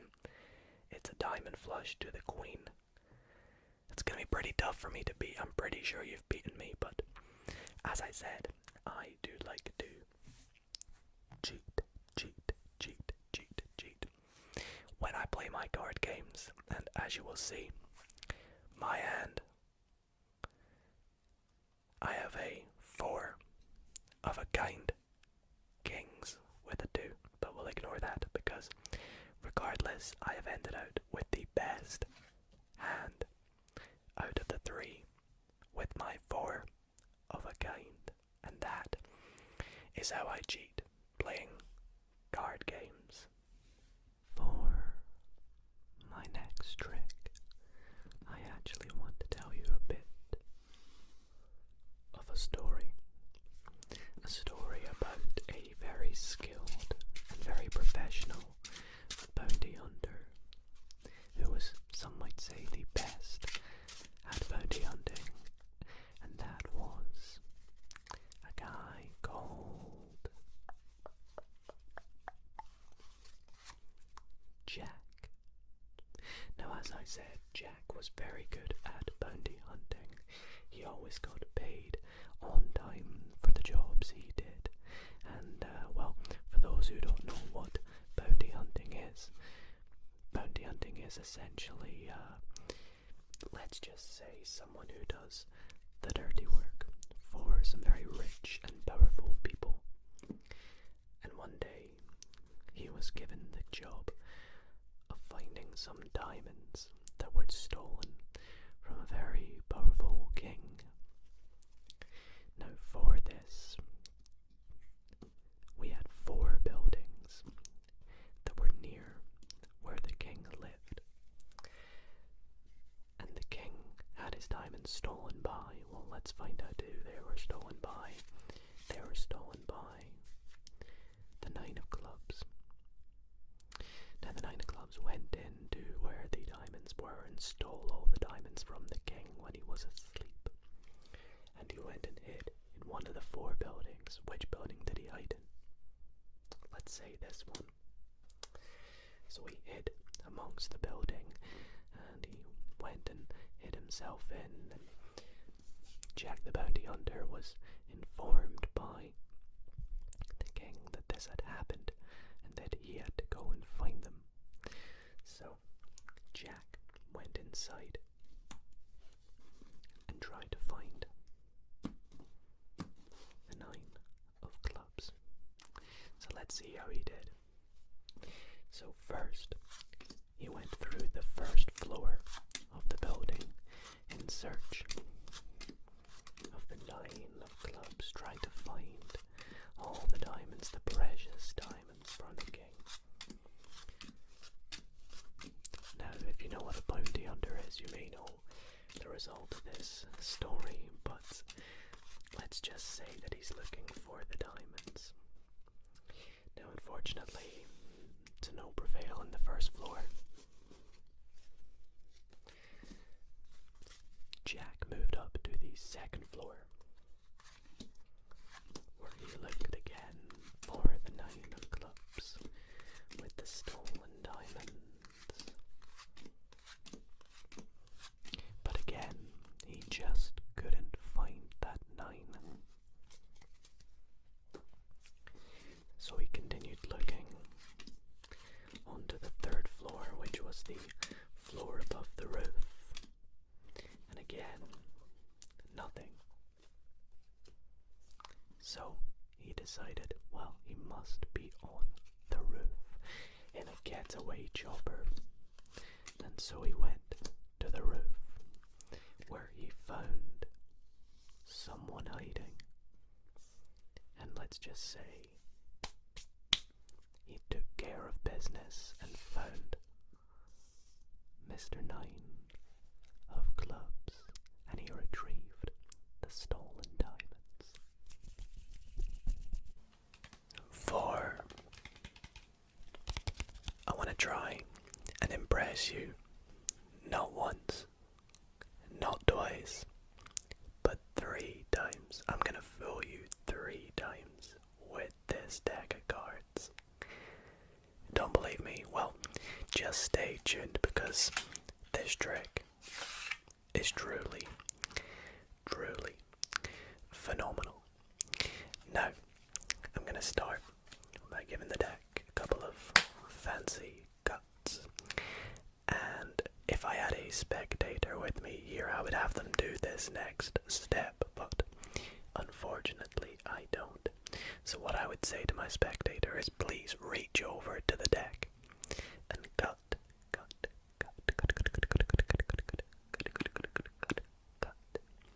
of a very small portion of cards and set it to the side. So my spectator would reach over, grab a very small amount, let's go about here I think, and set it to the side.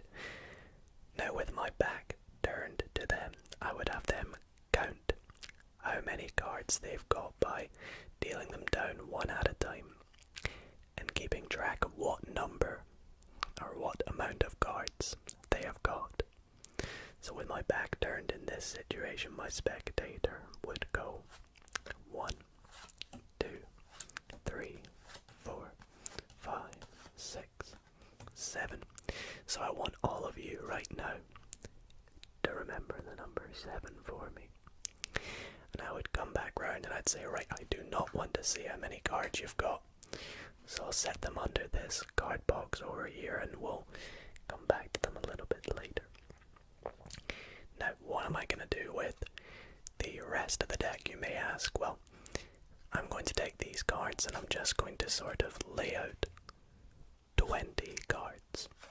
So we'll go 1, 2, 3, 4, 5, 6, 7, 8, 9, 10, 11, 12, 13, 14, 15, 16, 17, 18, 19, 20. And we'll set the rest of this deck just off to the side. Now, if I get everything back up a bit here and make sure every card is kind of visible, what I am going to do next is I am going to count from these cards starting here in position 1, and I'm going to count all the way up to 20. And when I get to the card of the number that you are thinking of, I want you to think of the card in that position. So of course I would not know the number. You guys should know what the number is. So whenever I get to that number, please remember the card in that position. Are you ready? 1, 2, 3, 4, 5, 6, 7, 8, 9, 10, 11, 12, 13, 14, 15, 16, 17, 18, 19, 20. So, are you thinking of a card? And they say yes. And I would say, okay, I think that you are thinking of the Jack of Diamonds. Now, that might not have impressed you as much because I did remember the number was 7, but usually I wouldn't remember the number. However, I said I would impress you 3 times, so let's see if I can still impress you. Well, actually,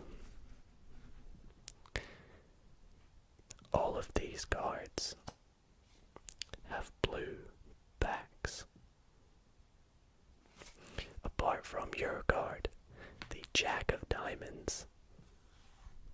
which has a red back. And as you can see, the rest of the deck is also blue. But I'll take it one final step further. Remember at the start when you cut a certain amount of cards? Well, you just so happen to cut right to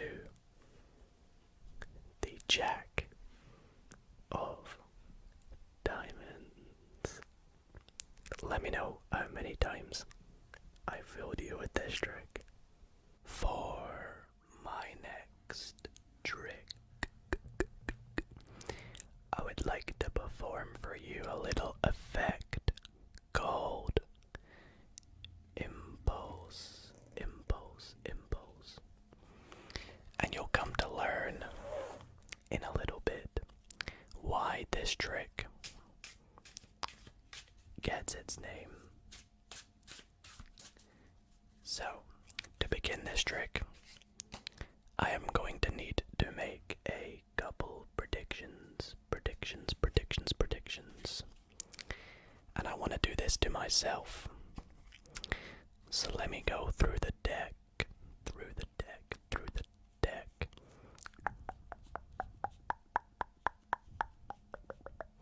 Let's go with this card right here. And let me also go with... Let's go with this card right here. Two pretty similar cards, I know, the 9 of Diamonds and the 10 of Diamonds, but we're going to make our first choice tonight. Well, you are going to make your first choice. And I would like this to be an impulse decision. Would you like to put the deck on top of the 10 of Diamonds or the 9 of Diamonds? The 9 of Diamonds, okay, great. Now that was an impulse decision, right? You literally could have put it on top of either. The next impulse decision is I am going to start by counting or dealing cards on top of the 10 of Diamonds. And when you feel like it, when you get an impulse decision, just say stop. Right there, okay? That was another free impulse decision. Now the last impulse decision, or the second to last decision I would like you to make, is would you like to put this packet on top of this packet or underneath this packet? On top, okay, great. Perfect. Now the final impulse decision is I would like you to pick a number. 1, 2, or 3. And whatever you pick, that is how many times we will cut the deck. Cut. 3, okay. Let's cut the deck once. Let's cut the deck twice. And let's cut the deck 3 times. Now let's recap. So you will agree that you made several impulse decisions. They were up to you. I influenced you in no way. And my predictions are somewhere lost in the deck, correct? Awesome. Well, let's take a look at where they have ended up. After all this, we have the 10 of Diamonds over here, and the 9 of Diamonds down here.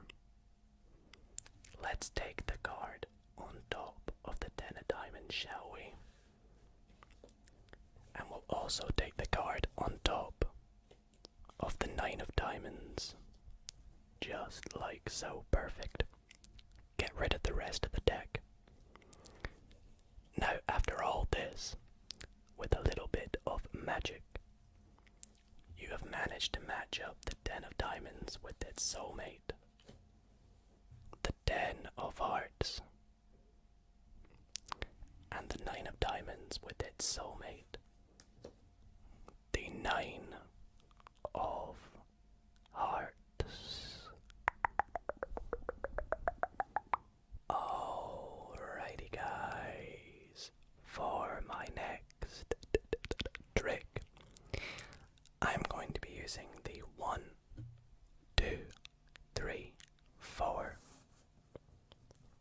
aces. Now for this very special trick, I am going to be turning over the aces one at a time, but I'm not going to do it like that because that would be a bit too easy, right? This is a magic video at the end of the day, so as you can imagine, there is a bit of magic involved. And I'm going to use a very magical technique called spinning. Now spinning, as you guessed, involves spinning the cards. You see, if I take the 4 aces and I give them a little spin, without even flipping over the aces, they flip over themselves. You can see there, the ace of hearts has indeed flipped over. But that's a good thing. It means that the magical spinning technique is working. So let's try give this another go. Let's give the packet a little spin, a little spin, a little spin, a little spin. And as you can see now, the ace of clubs should have flipped over like so. Pretty neat, right? Well, let's go on to the next ace. Let's try the ace of diamonds next. We'll give the back a little spin again. And as you will see this time, the ace of diamonds has flipped over. That's right, the ace of diamonds had flipped over like so. So the last ace, the ace of spades, is actually the hardest ace, and that's because, you see, if we take the packet and we give it a little spin, the ace of spades actually doesn't flip over. You see, we actually have to give the packet not one, but two spins. And you see, now that we've done it, the ace of spades has flipped over like so. And that is the spinning technique for flipping the 4 aces. The other day, I challenged my friend to try and pick out 4 cards from the deck, faced down, in the hope that they were 4 of a kind. Now obviously this is a very challenging task, so they went through and they picked out 1 card, and then another card, and then a 3rd card, and finally a 4th card. Now let's take a look hypothetically at how they got on. Well, as you can imagine, they didn't do so well. They didn't even manage to get a pair, or even 3 of a kind. But I did let them know, you could have picked any cards. You could have picked the top 4, you could have picked any 4 from the middle, you could have even picked the bottom 4, but it was completely up to them. They did manage to get a pretty cool card, the ace of spades, but they still didn't do as we'd all hoped. So I said, I tell you what, I'll give you another go. Let's take your ace of spades, and we'll take your other 3 cards and set them up like so. Now, with your ace, what we shall do is we'll pop it underneath these 3 cards, and we'll see if we can do a bit of magic to turn them into 4 of a kind. 3, 2, 1. And just like that, the cards turned into the 1, 2, 3, 4 kings. For my next trick tonight, I'm going to be using my yellow NOC playing cards. And before this trick started, I actually went through the deck and removed 4 very important cards. And as some may guess, those 4 cards are the 1, 2, 3, and 4 aces. Now what I'm going to do is just leave them up here in a pile, because we're going to come back to them in a wee moment. You see, I would like you to select a card for us next. And to get you to do that, I will just have you say stop wherever you want. So let's go. Stop right there. Are you sure? Okay. We will take whatever card you said stop at. And I would like you to remember this card. Now, I do not want to know what this card is, so please take a look. Do remember that card. And you know what? I'm even gonna put it inside the card box to ensure that I won't tamper with it. And we'll leave it just up there. Now, we've got our 4 aces. And this next step I would actually usually have a spectator do. But I unfortunately don't have one. So I'd say to them what we're going to do with our 1, 2, 3, and 4 aces is I would like you to cut the deck into 4 piles. And so they would go and do this like 1, 2, 3, and then it doesn't really matter. Let's just go 4 like that. And I'd say, okay, great. What we're gonna do next is I want you to select one of these 4 piles to be our key pile, the key pile. And it's completely up to them. Let's say they select this pile right here. What I will do is I'll pop the card box on top of this pile to mark it as the key pile.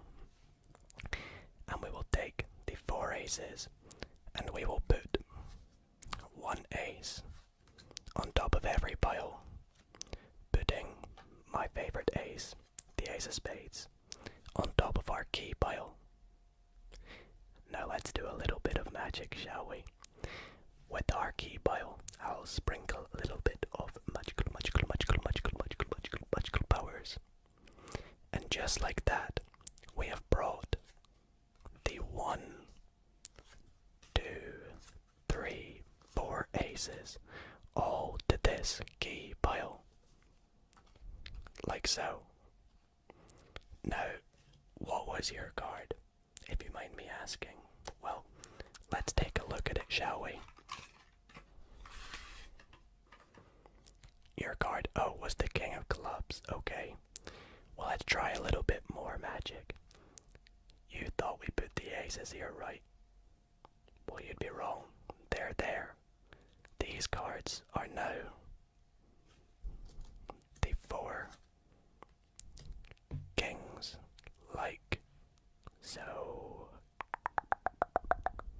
For my last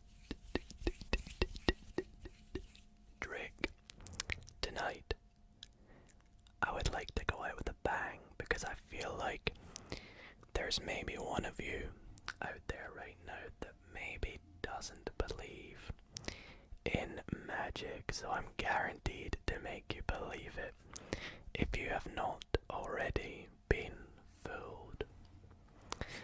Anyways, for this trick, I'm gonna set this little yellow card off to the side. We'll get back to that a little later on. But for this trick, we're gonna go ahead. I can show you all the cards are different, but a lot of you guys don't trust me anyways, so let's give it a good shuffle.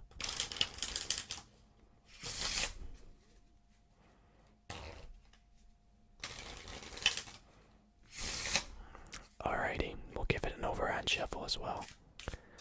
Never been too good at these ones, as you guys can see. Anyways, I'm gonna need a card selected, so what we'll do is we'll just call out stop somewhere random, like right there.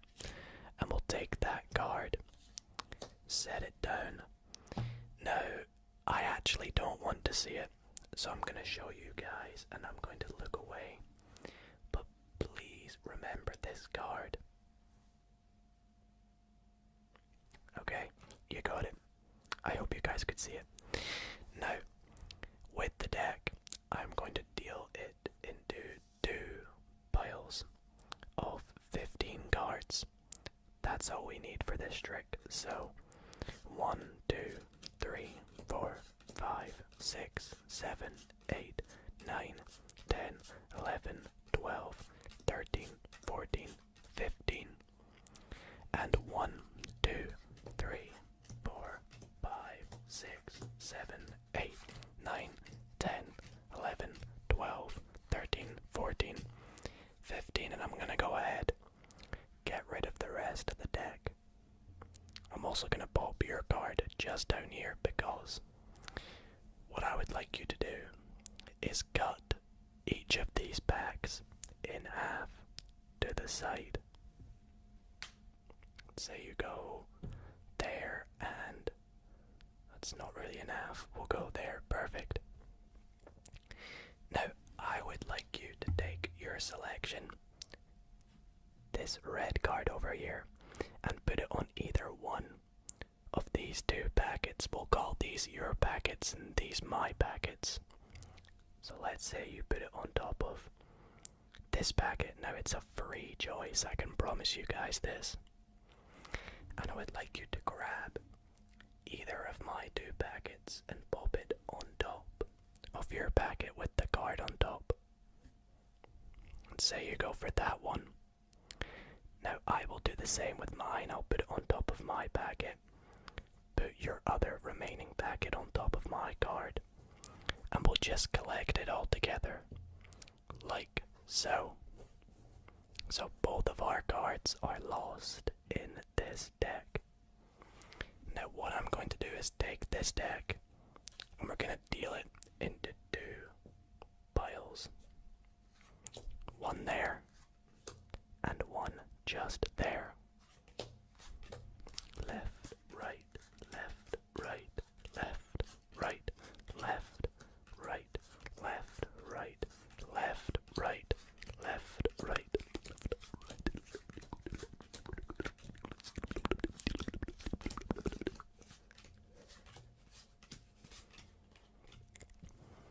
Okay, so whichever pile my card is in, I think it's in this one. Yeah, we will eliminate the other packet. And we'll do this again.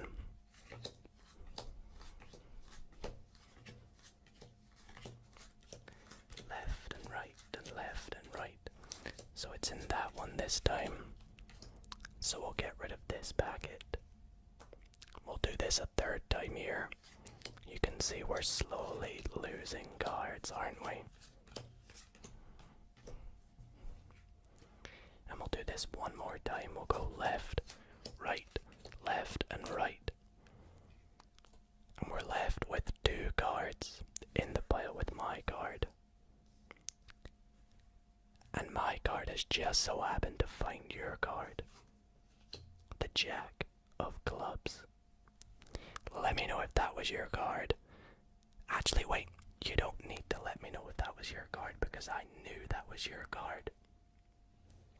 You see, my card wasn't just a yellow card.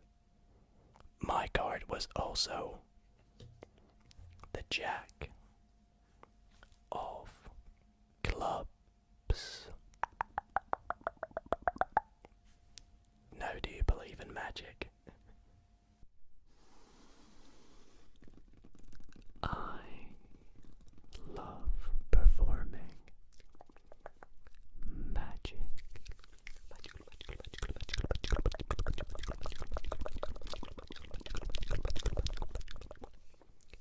And one of my favorite things is seeing the look on people's faces, experiencing the magic with them when something amazes them or surprises them in a trick.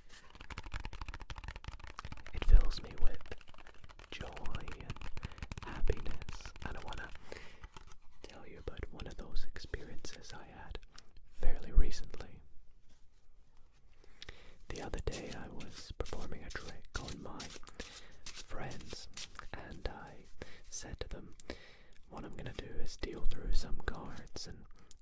say stop wherever you like. So let's pretend you're my friends and you say stop right here. Now I say the next card in this case is going to be your card. So for performances, let's say it was the 10 of hearts.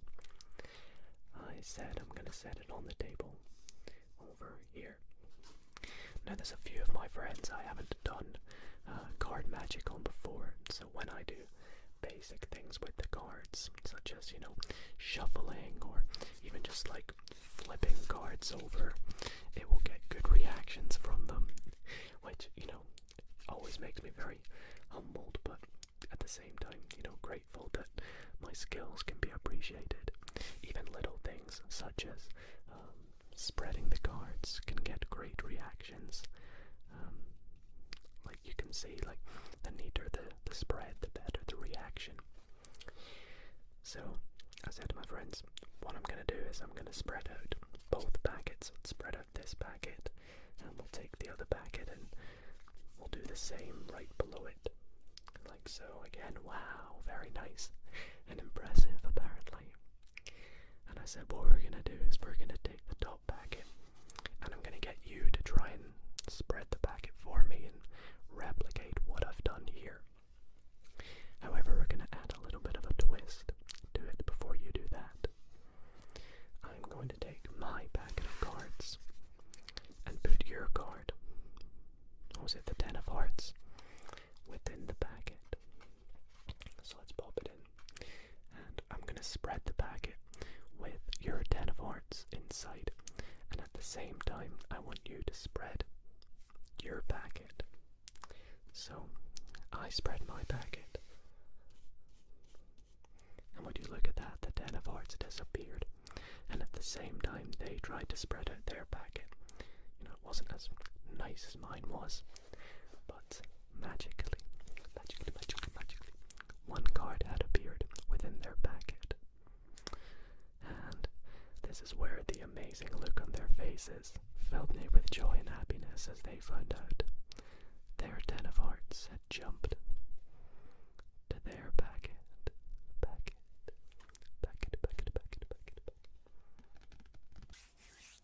For my next trick, gonna be using the bicycle Archangels deck of playing cards. And as you can see, all these cards are indeed different.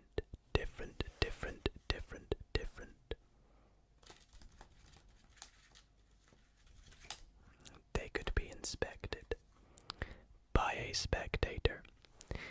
Speaking of which, I actually need my spectator to select a playing card from this deck.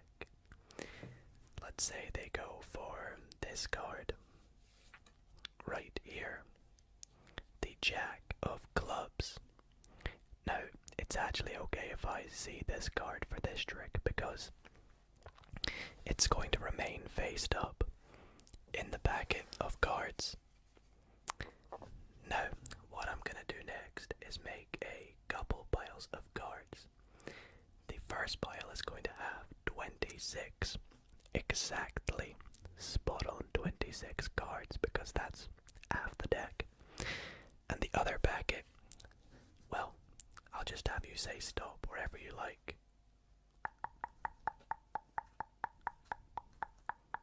Just there. Okay, that'll be our first packet. And the second packet will deal 26 cards.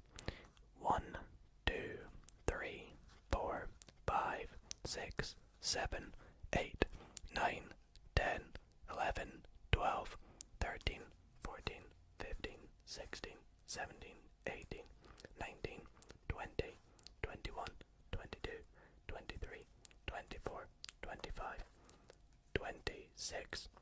And I'll just set the remainder of the cards on top of the random amount of cards that you picked.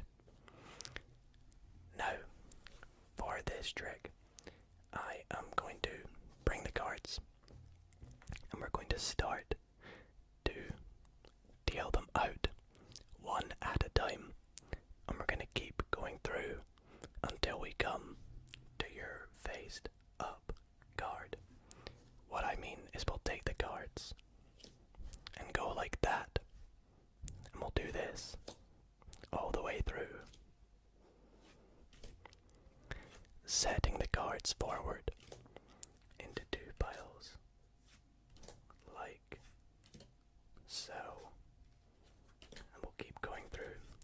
This is actually harder than it looks. I'm kneading them up a wee bit.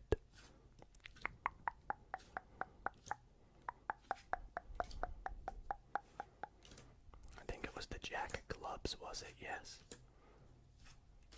Hopefully it's, yeah, there it is.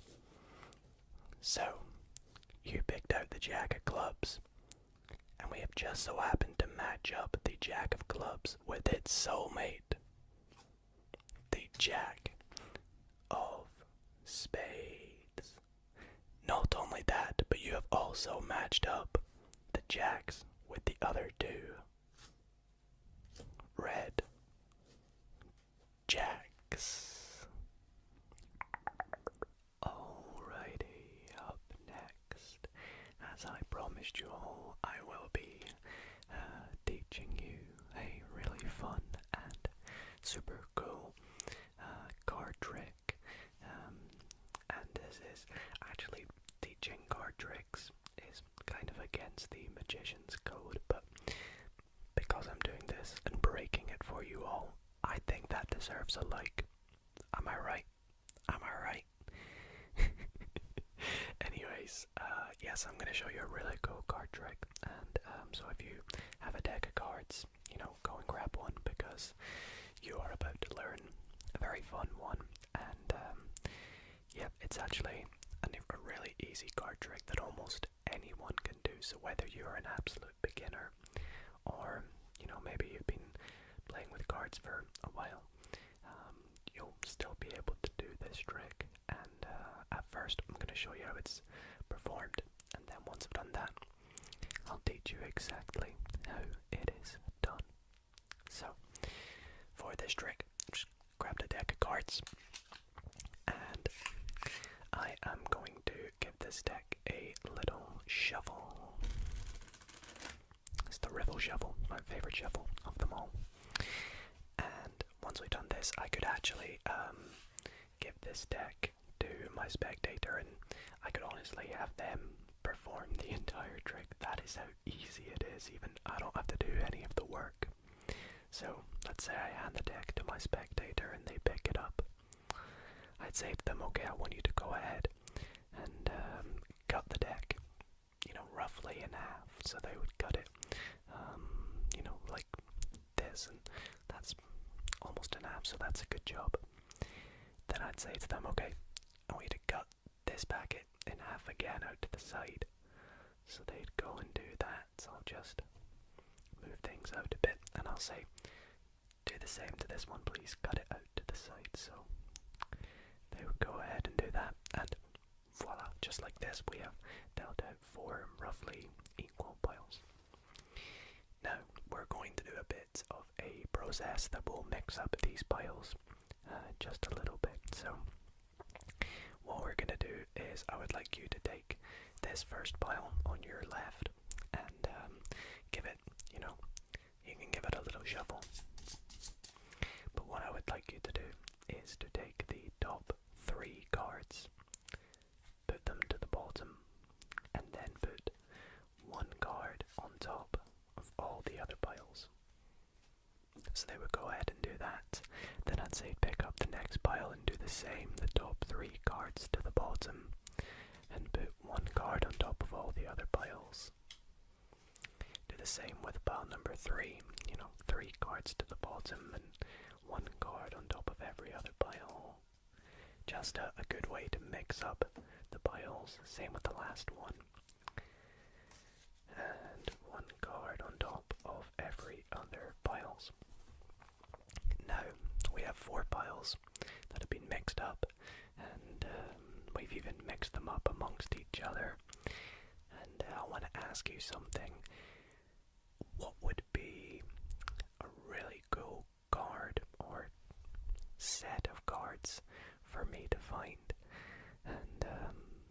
let's say, I don't know, the 4 aces. Well, luckily for you, I have just so happened to find, or you have just so happened to find, the 1, 2, 3, 4 aces. Hope you enjoyed that trick. Let's get into exactly how you can do it, step by step.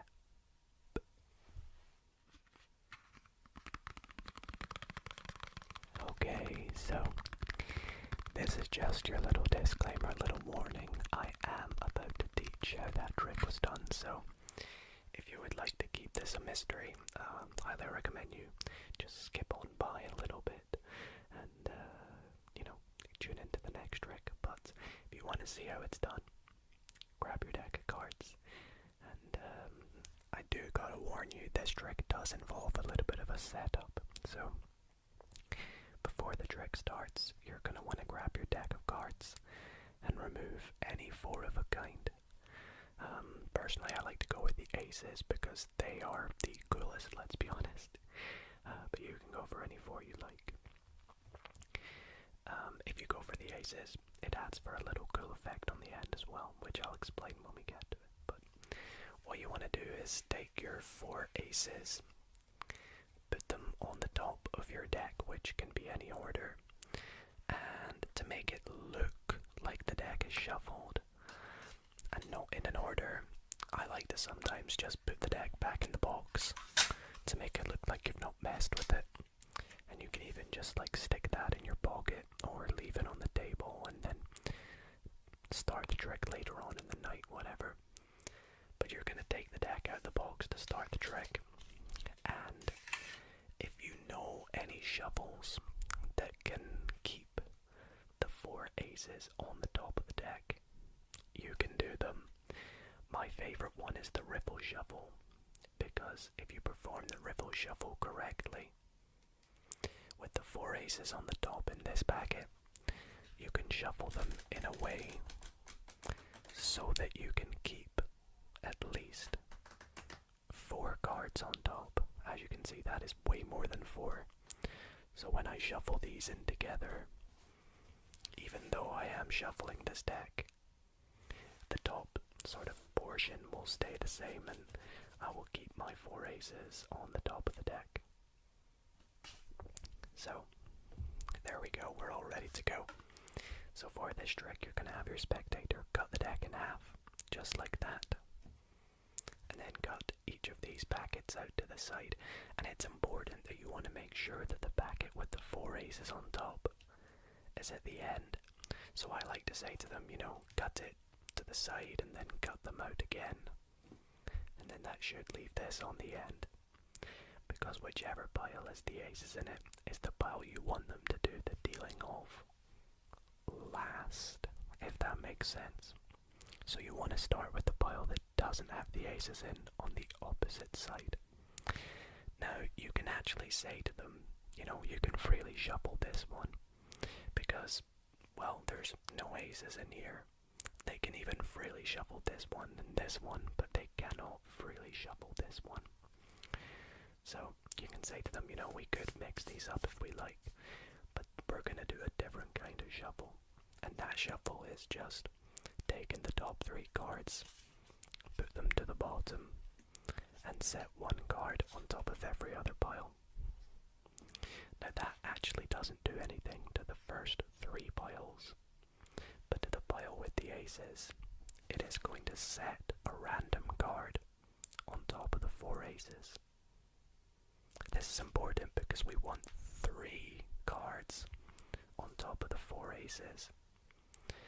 So when we do this with the second pile, that's going to set a second card on top of the 4 aces. Third pile is going to set the third card on top of the 4 aces.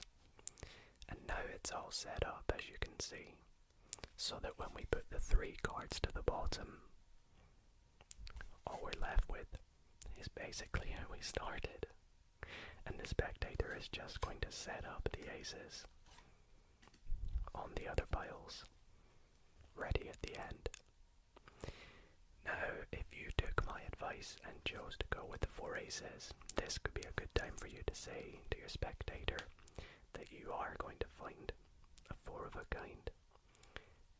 And you can ask them which one would be the coolest. And it's important that you say the coolest, because if you just say, tell me a 4 of a kind, they might say something like the kings, or the jacks, or maybe their favorite number. But if you say, what's the coolest 4 of a kind, 99.9% of the time they'll say the ace is right.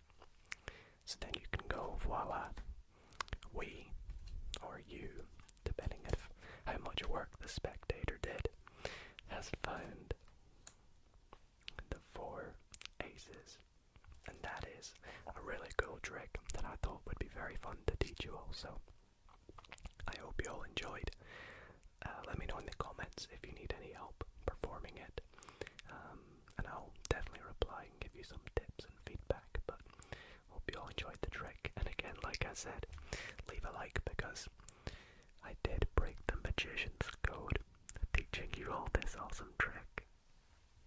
Welcome everybody to the next segment of tonight's video, where I'm going to be doing something that I probably shouldn't be doing, and that is breaking the magician's code. And if you don't know what the magician's code is, it's almost like a little oath, where as a magician you swear not to teach the spectator how a trick is done. Yeah, about that. I'm going to be teaching you exactly how this next trick is done. So guys, honestly, that deserves a like if anything does. And I'm going to be doing this, of course, because I love you guys so much. So I hope you all enjoyed this trick. And if you want to learn how it's done, stick around for the tutorial. But first I will perform this trick. And if you don't want to learn how it's done, if you want to keep the magic element, then feel free to skip by the tutorial after it. But without further ado, let's get into the trick. Now, I've picked this trick in particular for the tutorial trick because, well, firstly, it's nice and easy. You guys will all be able to learn it. But secondly, it's a very fun trick. It's actually quite funny and amusing. Gets a good kick out of the spectator. They get to get involved quite a bit. And also, you may notice I only actually uses 8 cards, which is quite unique.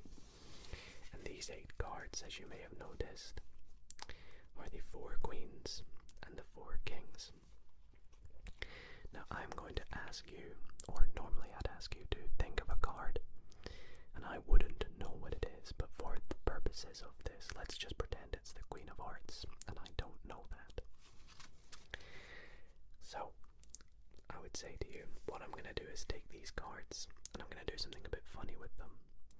I'm going to deal 1 card out and 1 card in. 1 card out, 1 card in. It's actually called in jog, out jog.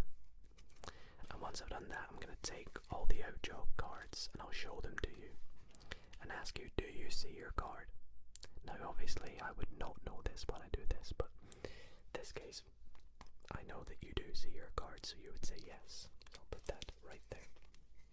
Now I'm going to do this again, in jog, out jog. And I'll ask you again, do you see your card? This time, no, okay? And one more time. It's a bit of a tedious process, actually. In jog, out jog. Do you see your card? You do, okay. Great. So, there you had to tell the truth to me, right? I hope. Well, now we're going to switch things a little bit. We're going to turn the tables. We're going to let you lie. Now we're going to play a bit of a lie detector. I'm going to take these cards and I'm going to deal them into 2 piles. And we're going to do a bit of a lie detector game. And the way this is going to work is I would like you to either lie or tell the truth. It's completely up to you. So first I'm going to ask you, is your card a king or is it a queen? Now let's say you pretend to lie and say it's a king. Well, the cards will always tell the truth. So they tell me your card was a queen. You were lying. Not good at all. Let's do this again. Let's deal the cards into 2 piles. And I ask you, is your card red or is it black? Let's say you tell the truth this time, but obviously I wouldn't know until the cards tell me. You're telling the truth. It's red. So we know it's a queen. We know it's red. So is it the Queen of Hearts or the Queen of Diamonds? You say Queen of Diamonds. Are you lying? Are you telling the truth? The cards say it's a heart. So you're lying. It's the Queen, red Queen of Hearts, which you'll see is the final card we have here. And that is the trick. Very funny, as you can see, and very audience participative, if that's a word. So I hope you all enjoyed it. Gonna get into the tutorial now, but if you want to skip by it, feel free to do so. I won't be offended. Alrighty everyone, time for the tutorial for this lie detector trick. So how does this trick work? Well, it's very easy to do actually. It's quite mathematical. And yes, there are no real proper sleights. You only need the 4 kings and 4 queens. There's no gimmicks. I'm not doing anything fancy during the trick. It's super easy to do. Now you could do this with the 4 aces and the 4 jacks, the 4 twos and the 4 sevens. It's completely up to you as long as you have 2 sets of 4 of a kind. The next important thing is before you go up to your spectator, you want to arrange them like so that you have 1 4 of a kind on top of the other, and that the suits, the order of them, match. So mine go clubs, hearts, spades, diamonds, then clubs, hearts, spades, diamonds.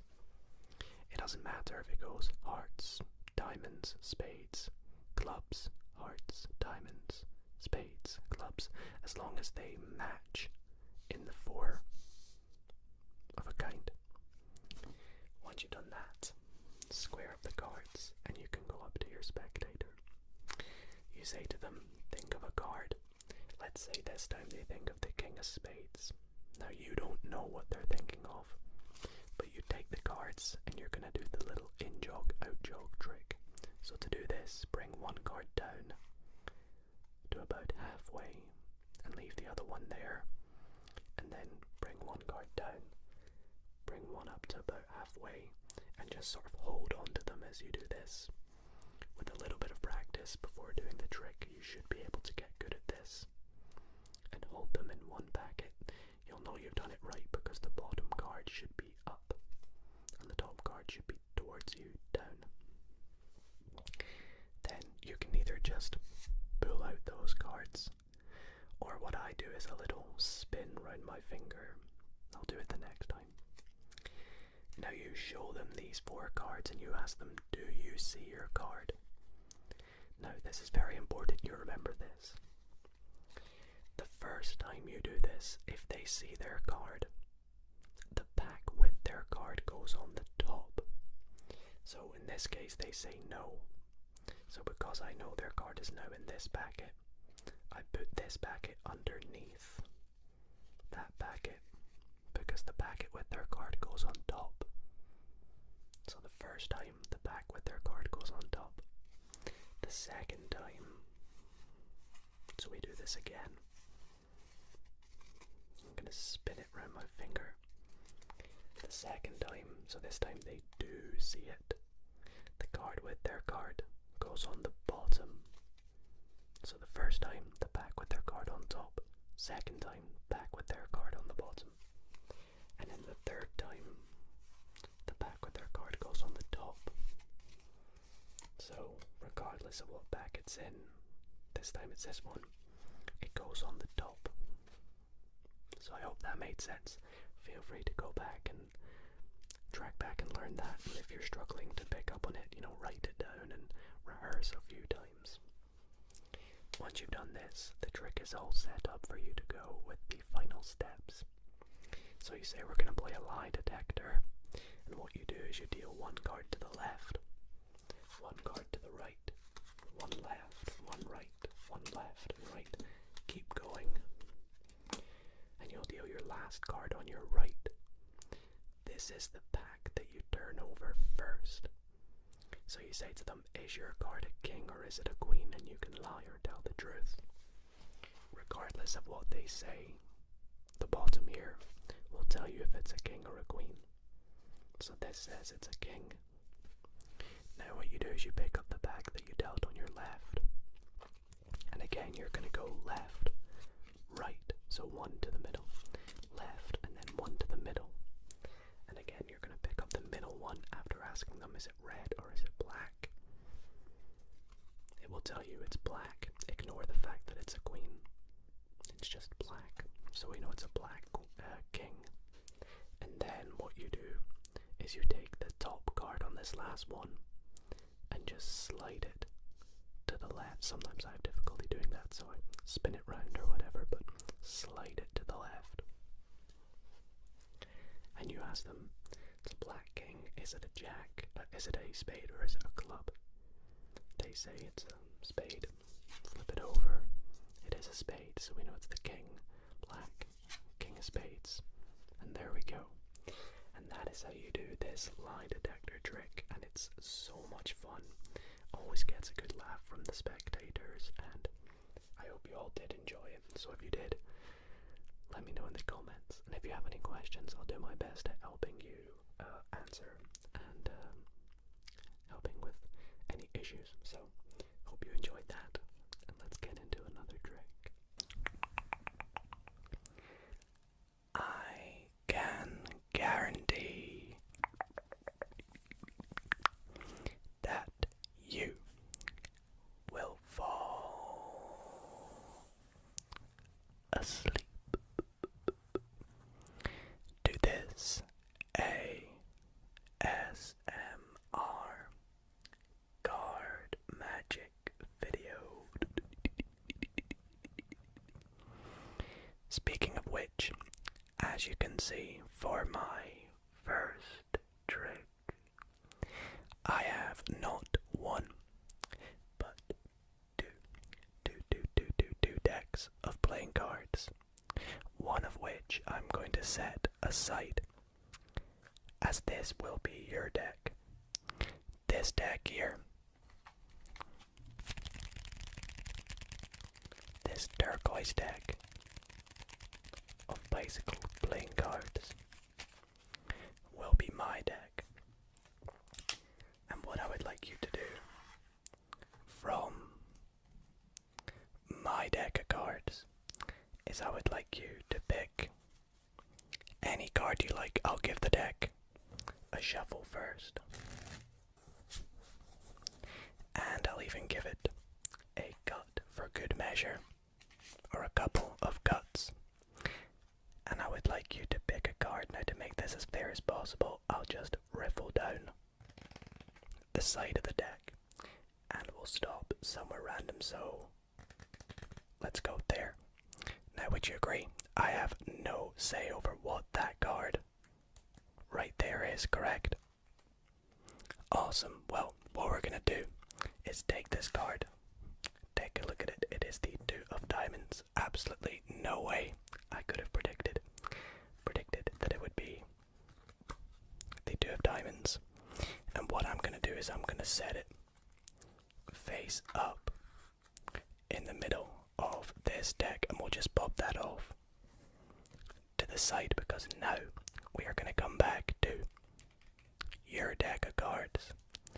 And what I would like you to do, it doesn't matter if this deck is, shuffled or not, you can give it a shuffle if you like, but what I would like you to do is go through and look for the Two of Diamonds. Let's go through.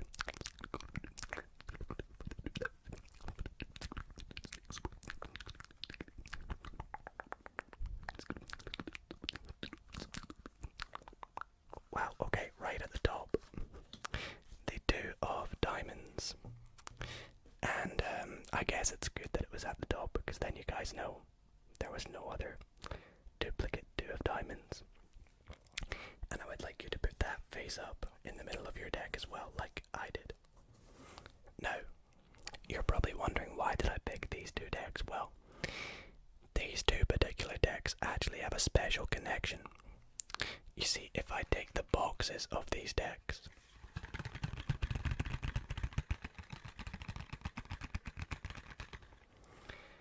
switch them over and press them down on the other deck, the opposite color, you'll see something magical happens. Shoop. If I push the 2s in and spread out each deck to reveal the 2 of diamonds, you will see that the 2 of diamonds in each deck actually changes to the opposite color. The opposite color. What do you think of that one? Alrighty guys, for my next trick, we need to begin by giving the deck a good mix. A good mix, so we'll give it all kinds of shuffles and a good mix up basically. Now, for this trick, like we did earlier, I do need to make a prediction, and I can't let you guys see what this is. Actually, you know what?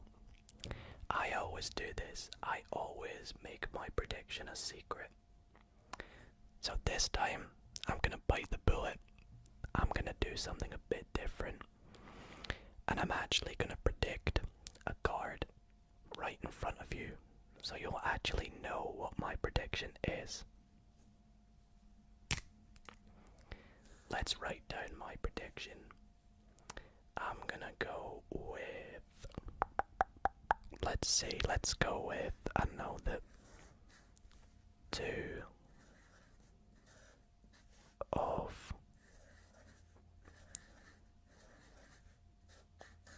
clubs, maybe. Just a random card. And I will leave this right here, so you guys will know that I'm not going to tamper with it. There's going to be no editing, cuts, or switches of my prediction. And we're going to take the deck and we're going to pick out 4 random cards.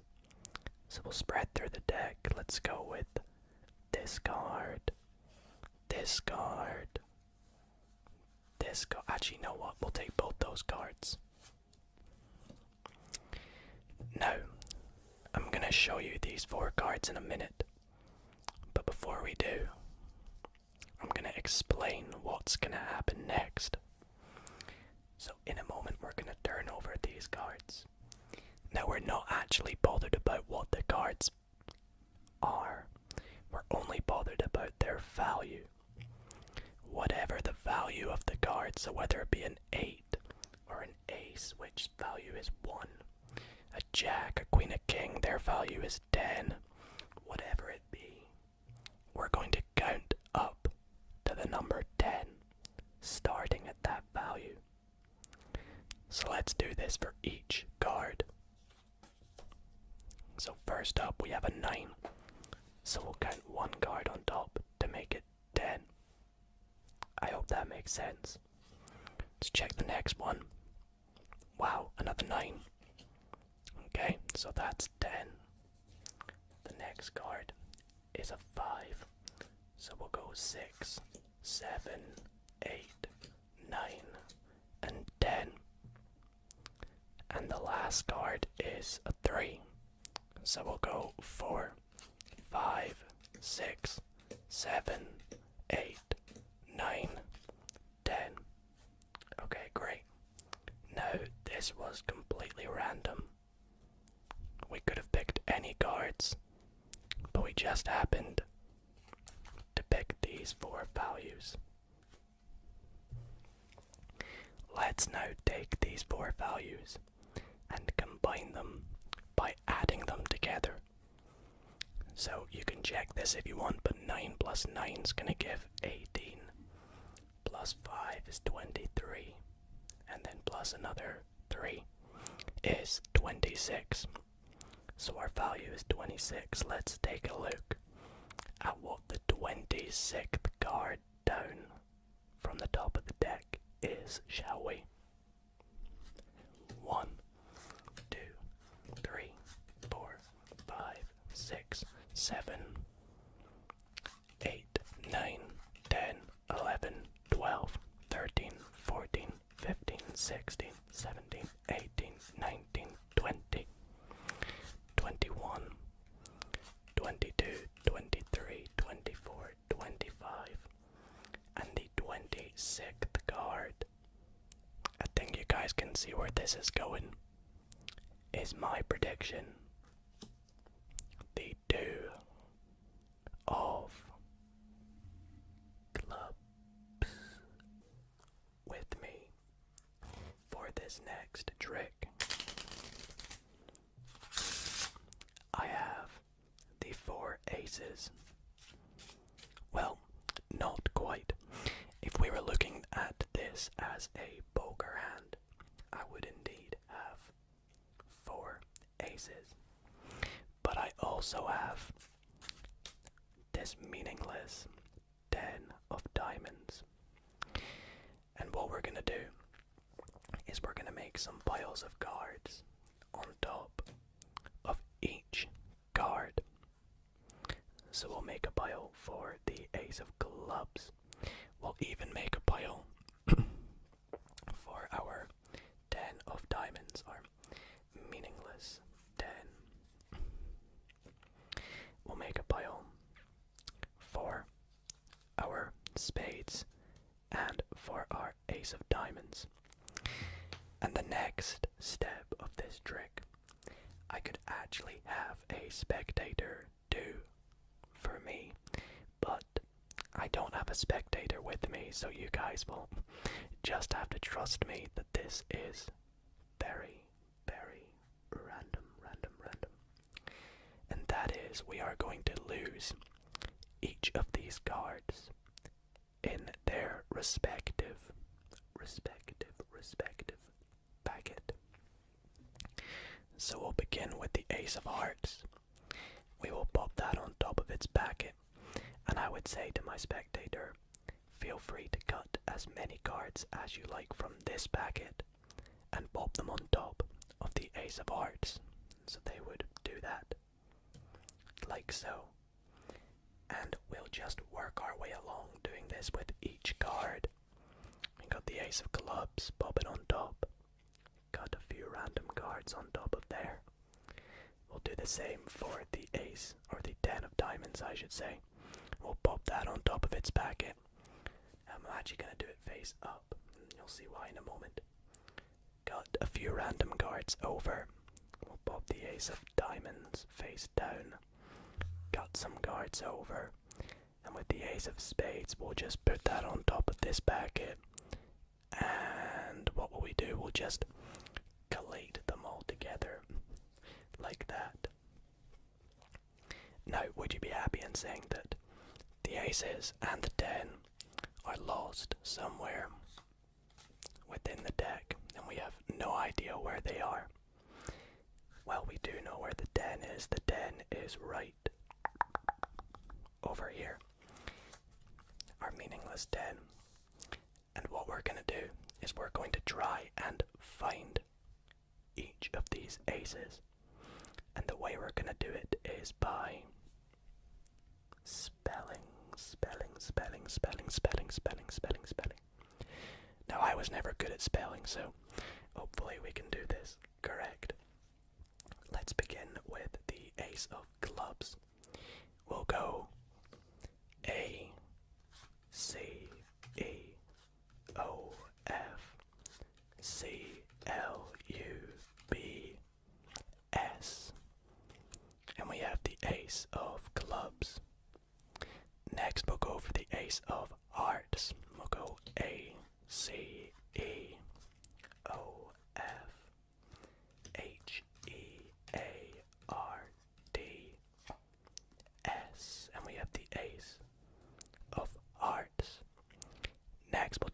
of spades. A, C, E, O, F.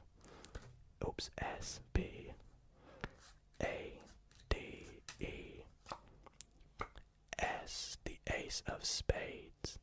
And the last ace is the ace of diamonds. We'll go A, C, E, O, F, D, I, A, M, O, N, D, S. Ah. Okay, that's not the ace of diamonds. How else can we find it? Ah, I know. Maybe our meaningless 10 isn't so meaningless after all. Let's count 10 cards. 1, 2, 3, 4, 5, 6, 7, 8, 9, 10.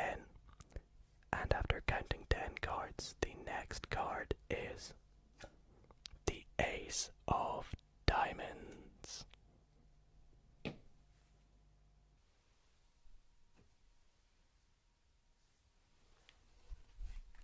This ASMR card magic video will fool you.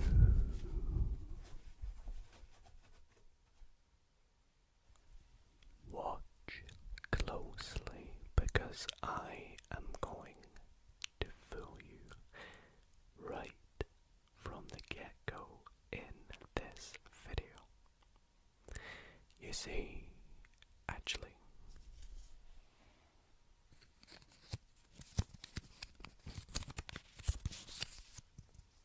let me just quickly pop this here for a moment. I'm going to take the deck and just give it a little mix up with some fancy cuts. Cut. And some shuffles. We'll mix it up, mix it up, mix it up, mix it up, mix it up.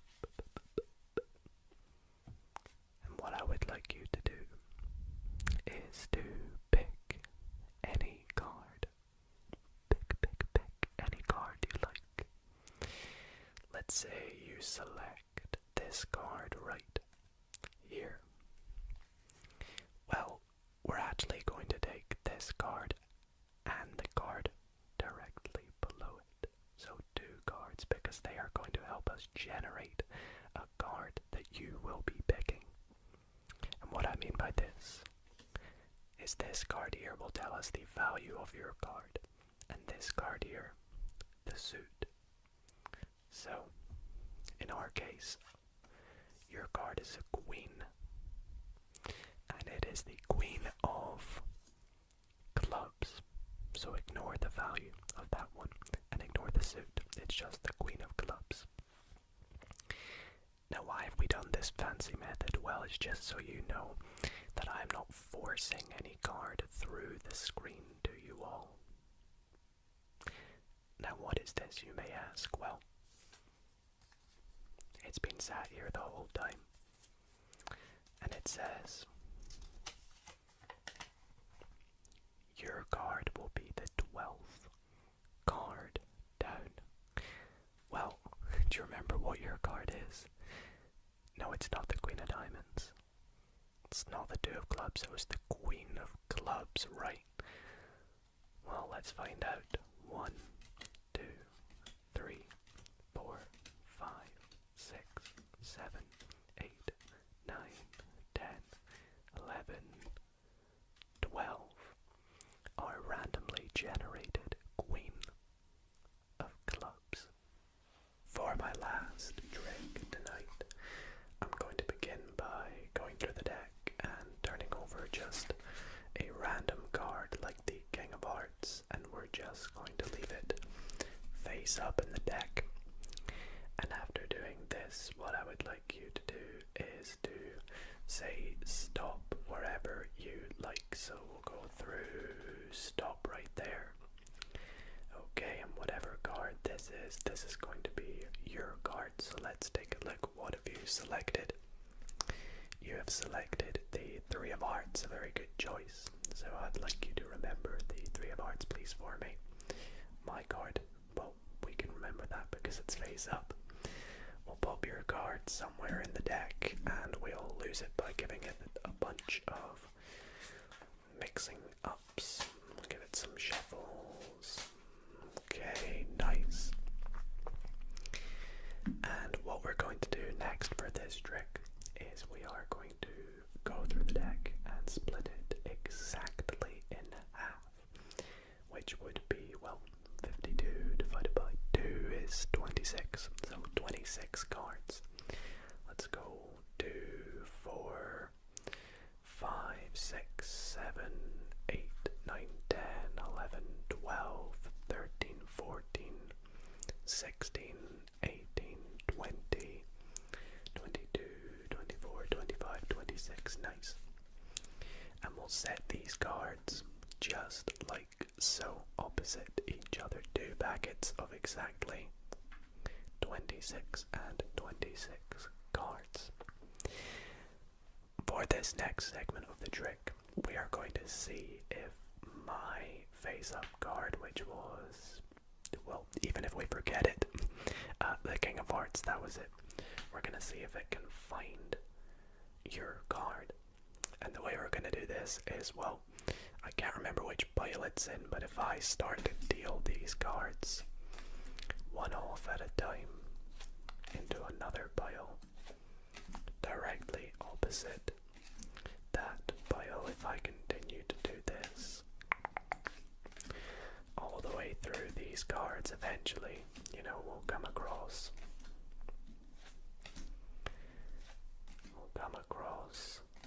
the King of Hearts eventually. Let's see, where is it? It's gonna be here somewhere, right?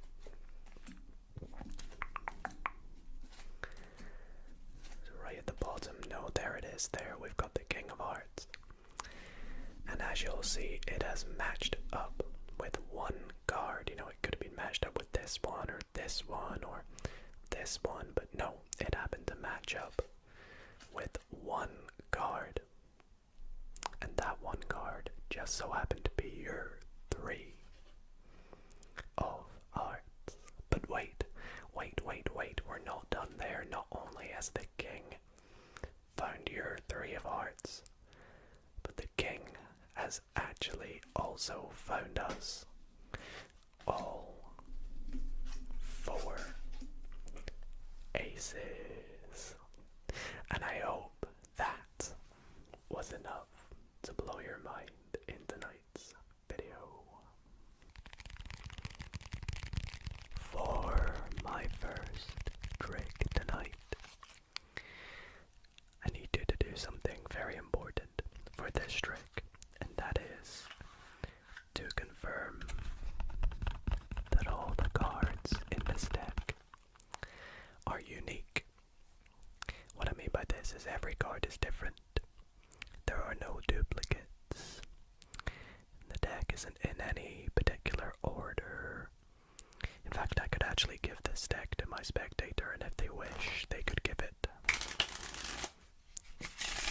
a shuffle as much as they like. And when they're happy, they would hand the deck back to me. Now next, I would ask my spectator to name any 2 of a kind, so that being any 2 cards such as the 2 black kings, the 2 red aces, whatever they want. However, since I don't have a spectator, I'll just take whatever the top card is, so the 2 red 9s. So let's go through and find the 9 of Hearts. Perfect. And we are also going to need you to select a completely random card that we are going to leave face down, so that neither you nor I know what this mystery card is. However, we're going to place this mystery card in between our 2 red 9s, and we're just going to chuck that somewhere in the middle of the deck, like so. As you can see, nothing fishy going on, okay?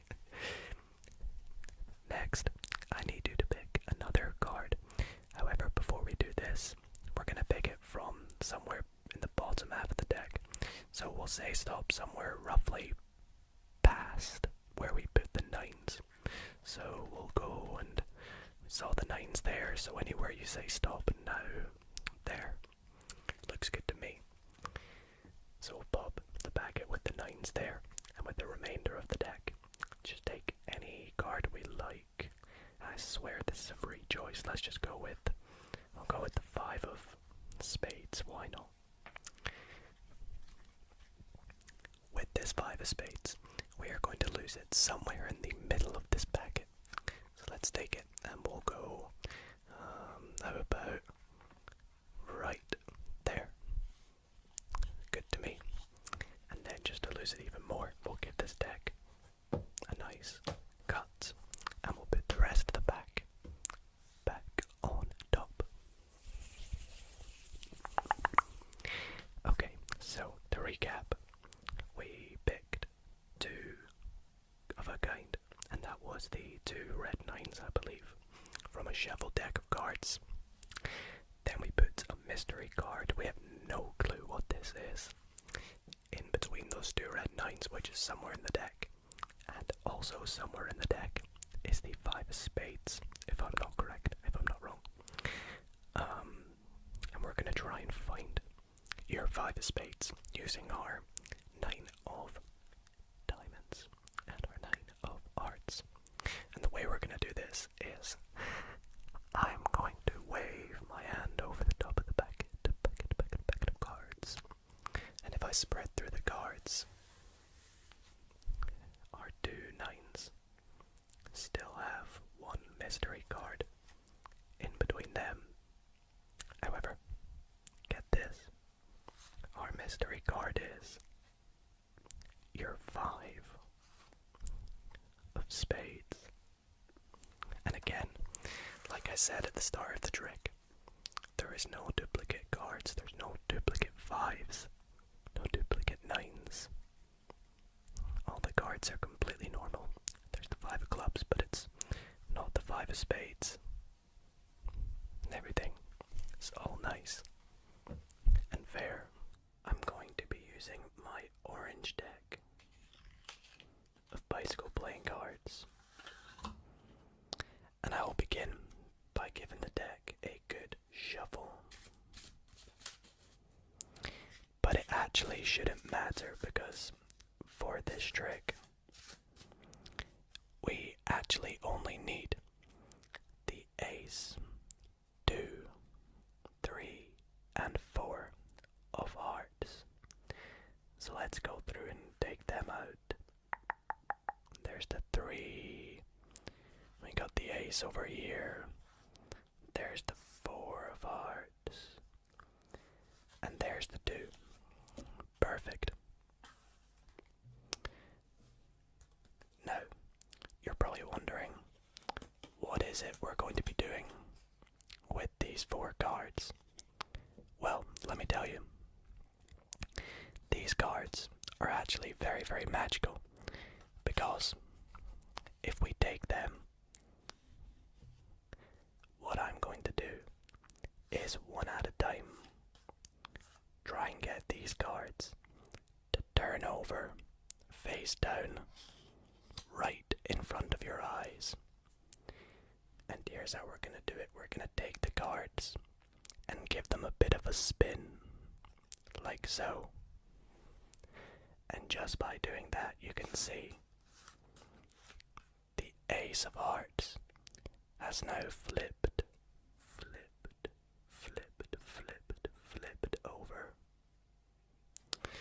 Now that's pretty amazing, right? But let's try this again with the next card, with a little spin. You can see the 2 of hearts has now flipped over. Let's move on to the next card. Spin, spin, spin, spin, spin. And now, the 3 of hearts has flipped over. So the last one to do is the 4 of hearts. So let's give it a spin.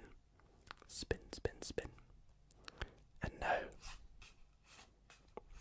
the four of hearts has flipped over. Now as you can see, the cards are all now face up. But if I take the cards and give them one more spin, you can see that all four of these cards are now not orange. In fact, these cards are all turquoise, which is very confusing because, well, this is my orange deck of cards, right? Wrong. The entire deck is now a turquoise deck of bicycle playing cards. For my final trick tonight, I'm going to be using this really cool deck, and I'm also going to be using 4 very useful helper cards. And these 4 helper cards are the 4 aces. So let's go through and take out the ace of hearts, ace of clubs, ace of diamonds, and then everyone's favorite, the ace of spades. And I actually, as well as these 4 cards, need one final helper card, and that is going to be picked by my spectator, so you guys, to be the 5th card. And so I'll have you call it stop wherever you like, right there. And this is going to be your card. Now it's actually okay if I see it this time. So it's the 10 of clubs, and it's, as I said, it's fine that I can see it. So now we've picked out 5 cards. The next thing I'm going to do in this trick is I'm going to try and deal these cards into approximately, and I say approximately, 5 even piles. Now there's no chance I'm going to get these perfect, but I'll do my best to try and get them about the same size. Let's go there, and then with the remaining cards, yeah, I'm sure we can make approximately 2 piles out of them, like so. Now I know you're probably thinking, right, why have we done this? Well, what we're going to do is we're going to lose each card in the respective pile that's below it. What I mean by that is we're going to take the ace of hearts, pop it on the pile that's below it, and to lose it, let's just take some cards from the pile to the right and put it on top of it, and we'll continue sort of down the line, if that makes sense. So we'll go here and then like this, and then we're actually going to put your 10 in face up because we're going to come back to it a bit later. Let's keep doing this, and then the spades. Oh, we have no cards left. Let's just pop this entire pile on top and we'll collect it into one big deck again, like so. Okay, nice.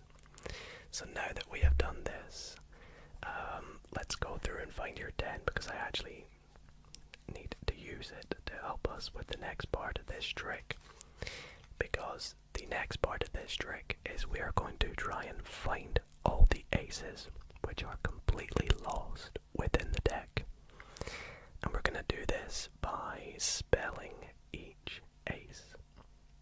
And I'll show you what I mean. Let's begin with the ace of clubs. We'll go A, C, E, O, F, C, L, U, B, S. And there we have found the ace of clubs. Let's try this with the ace of hearts. A, C, E, O, F, H, E, A, R, D, S, the ace of hearts. Next, ace of spades. A, C, E, O, F, S, B, A, D, E, S, the ace of spades. And last but not least, we have the ace of diamonds, right?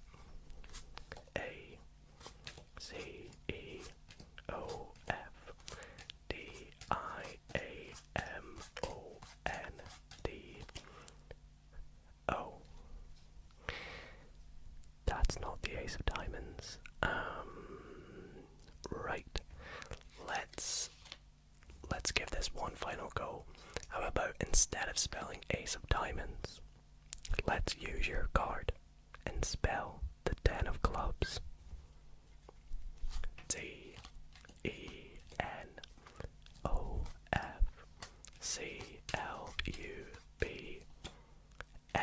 And there is the fourth and final ace, the ace of diamonds. Up next, guys, we are going to be doing something very exciting, very interesting, and that is going to be an interactive card trick. Yes, you heard right. An interactive card trick, which means you at home watching this right now can follow along with the trick as we do it as well. So if you would like to take part, then be sure you go and grab a deck of playing cards. The deck I am going to be using is the Marbles playing cards. I absolutely love this deck. It's brand new to me. In fact, I actually unboxed them in last week's card collection video, so definitely check that out if you have not already. But quickly pause the video, run and grab yourself a deck of cards, but if you've not got one, then feel free, to sit back, relax, and enjoy my version of the trick. So once you have grabbed a deck of cards, the first thing I want to mention is that this trick will require an entire deck of 52 cards, so we will not be needing any jokers or extra cards, so get rid of them, eliminate them, and do make sure you have all 52 cards. Now, to begin this trick, give your deck a good shuffle. You can shuffle it as much or as little as you like, and in any way as you like, until you are happy. But when you're happy, let me know. And I want you to shuffle it so neither you nor I know the order of your deck. And once you've done this, we are going to be doing a bit of counting. Now, when I say counting, do not worry, it's nothing complicated. It's quite easy. We're going to be counting to the number 13 a series of times. Now, the way we're going to count to 13 is by turning over cards from the top of the deck. So the way we'll do this is you'll turn over your first card, and this will make the first pile. Now, however, whatever the value of this card that you have turned over, you are going to continue dealing cards on top of this, counting to the number 13. So as an example, for me, this is the number 4. So we'll go 5, 6, 7, 8, 9, 10, 11, 12, 13. Now yours might have not been 4, it might have been something different, but please do this now. And once you've done this, you're going to keep doing this for the next card. So 10, 11, 12, and 13. That will be my next pile. And keep on going. So 6, 7, 8, 9, 10, 11, 12, 13. Now one quick thing I'd like to mention is that if you turn over a jack, a queen, or a king, their value is 10, and an ace is the value 1. So 2, 3, 4, 5, 6, 7, 8, 9, 10, 11, 12, 13. Next pile starts with 8, 9, 10, 11, 12, 13, and keep doing this. 8, 9, 10, 11, 12, 13. Ace. Now, as you can see, I will not be able to make a pile with the remaining cards, so I'm just going to turn them face down and set them down here. So keep doing this until you can no longer make any more piles. Now once you've done this, you may have 6 piles, you may have 7 piles, maybe 5, maybe more, maybe less, but however many piles you have left, the next step I would like you to do is eliminate all but 3 piles.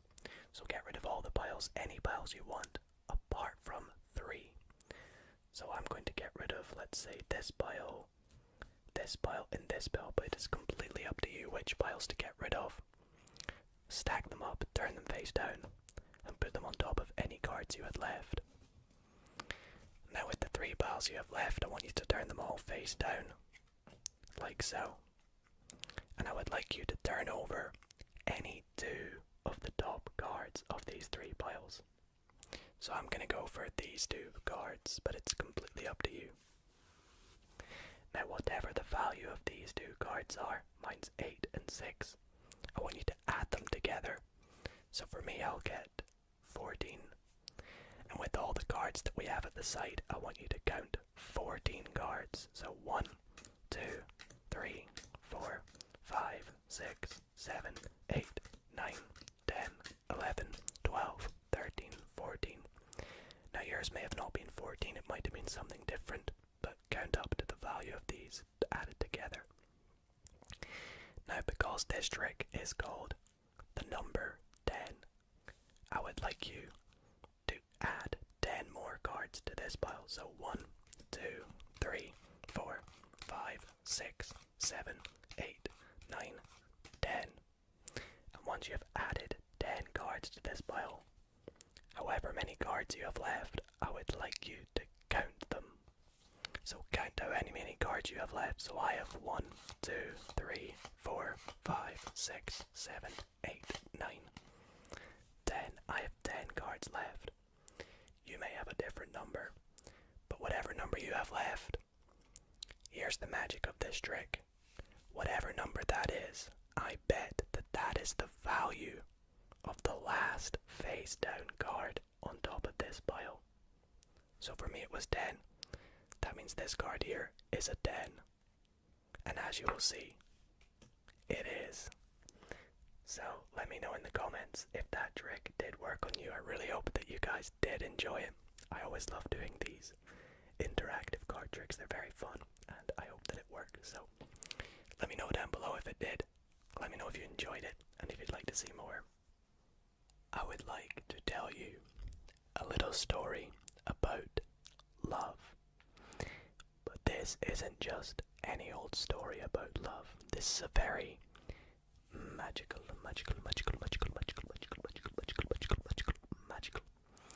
love story about finding the perfect person for you. Now, life has its up, it has its downs, and not always people will end up with the person for them. Sometimes people will go through relationships with people that aren't their soulmate, aren't quite the one for them, and occasionally they will end up with someone that is a mismatch, like so. And I'm going to tell you about 2 brothers,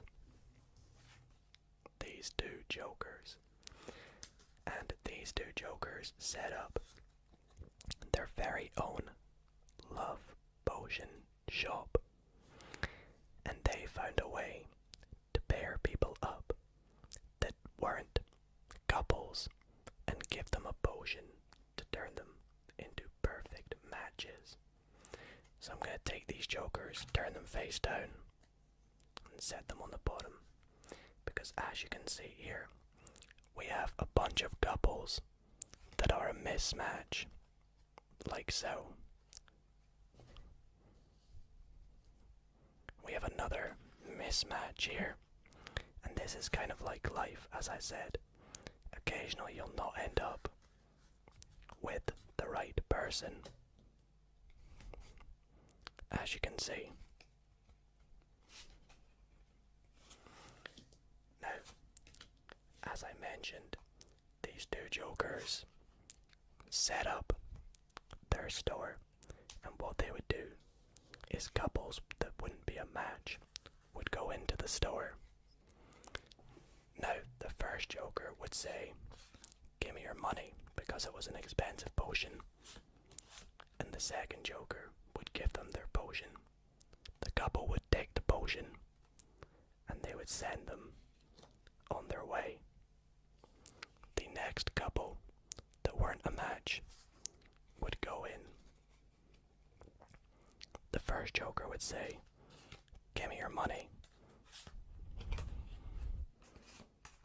And the second joker would give them their potion and send them on their way. The third couple went in. The first joker said, give me your money. The second joker gave them their potion and sent that couple also on their way. And the final mismatch went into the love store. The first joker said, oh, give me your money. The second joker gave them their potion and sent that final couple on their way. Now, these two brothers, the two jokers, were very sure that their potion worked and it could change mismatches into the perfect match. So let's take a look, shall we, to see if their potion really did work. As you can see, this couple is now a perfect match.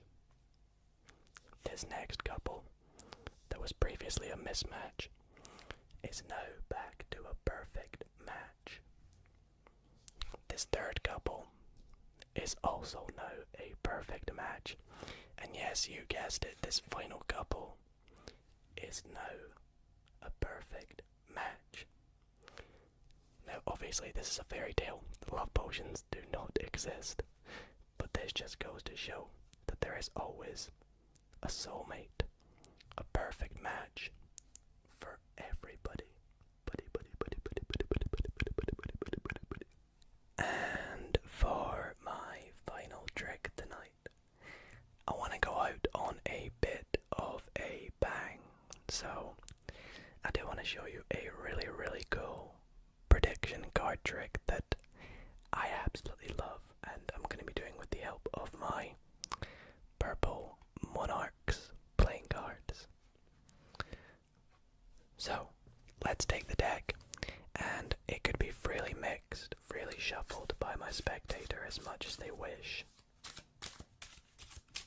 And when they're happy, they would hand me the deck back. Now, at this point in the trick, I would actually I'd pick out from the deck a few cards. So I'm gonna go through to myself right now and take out, let's go with this one, and let's go with these 3 cards now. You're probably wondering what these 3 cards are. Well, the first card is going to be my prediction, and the other 2 cards, well, we're actually just gonna lose them in the deck, so we'll give the deck a shuffle. And then I would have you, actually, to lose them even more, just pick a number, any number. In fact, actually, instead of picking a number, take out some cards from the middle, any number of cards. So let's say you go for like this amount, right? I would like you to count how many cards there are there, so let's take a little count. We've got 1, 2, 3, 4, 5, 6, 7, 8, 9, 10, 11, and 12. So we'll pop them on top. And because you picked out 12 cards, I'll give the deck a cut. We'll count down 12 cards here. So 1, 2, 3, 4, 5, 6, 7, 8, 9, 10, 11, 12. Right. Pretty fair. So to recap, you mixed up the deck. I, picked out a few cards, made one prediction, and we lost the other 2 cards in the deck by cutting them in, giving it a shuffle. You picked a number, we lost that number of cards in the deck, and we counted out to 12, which is the number that you picked. All of that complete randomness has gone on, but it's not complete randomness. You see, if I take a look at the top card here, you'll see it is the 8 of clubs. How crazy is that, right? Well, that doesn't really make sense to you, right? Why is that crazy? Well, what are the chances that the top card here is also an 8? It is. It's the 8 of diamonds. And you see, I knew that that would be the 8 of diamonds and that would be the 8 of clubs, because my prediction was the 8 of hearts. But that is only 3 8s. Where is the 4th and final 8? You see this card box that's been here the entire time? Well, if I give it a little shake, you might hear there's something inside. Well, let's take a little look, shall we? Inside the card box is the 4th and final 8. Alrighty guys, to wrap up tonight's members only card magic video, I have a pretty interesting array of equipment for this trick, as it is a bit of a mathematical trick. So we do have a calculator and a die, but we'll come back to them in a little moment. So for this trick, I am going to be using my Star Wars deck of playing cards, and this deck is actually so cool. Some of the cards actually have, well, there you go. Some cards have some of the characters on them. And as you can see, I've gone through and taken out a few predictions, but what I'll do is I'll actually tell you what they are. I won't show you them, but I'll tell you what they are, kind of, whilst we mix up this deck. So my 6 predictions are 6 clubs.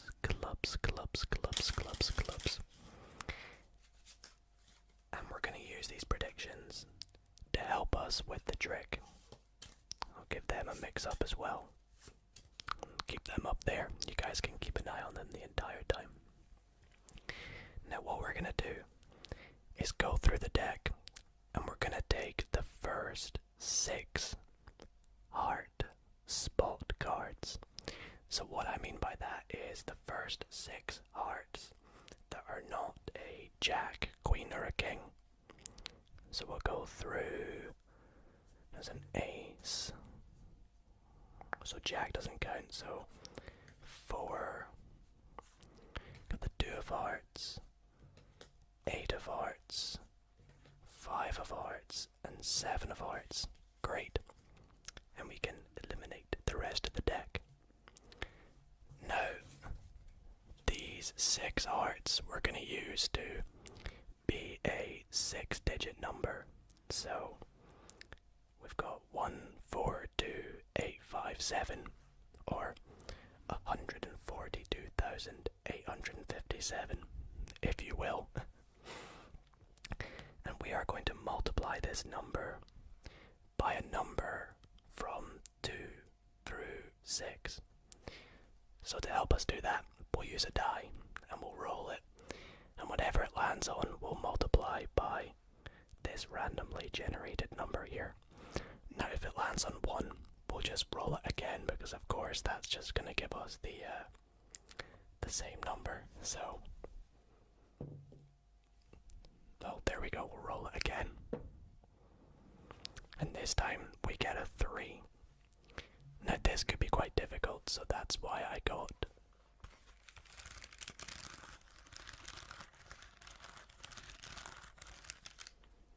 a calculator.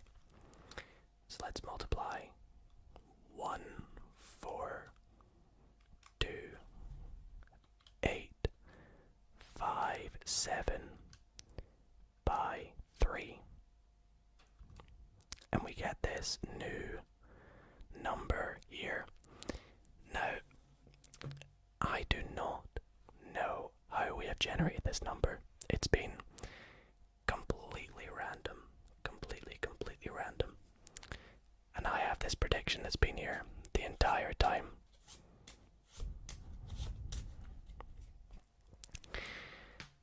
And watch this, are you ready?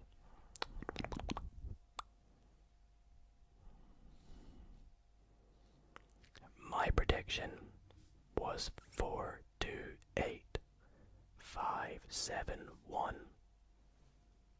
And we just so happen to have 4, 2, 8, 5, 7, 1 from the randomly generated numbers and a randomly rolled die. This next trick, I actually need to begin by making a prediction.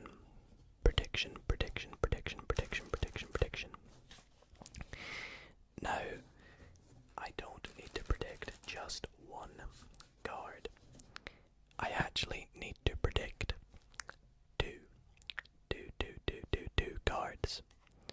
So let's go through and make a few predictions. Let's see, let's go for the Queen of Hearts. Let's go for the Three of Clubs. And my last card. In fact, you know what? My last card, I'm going to make a secret prediction. I do not want you to know what this card is.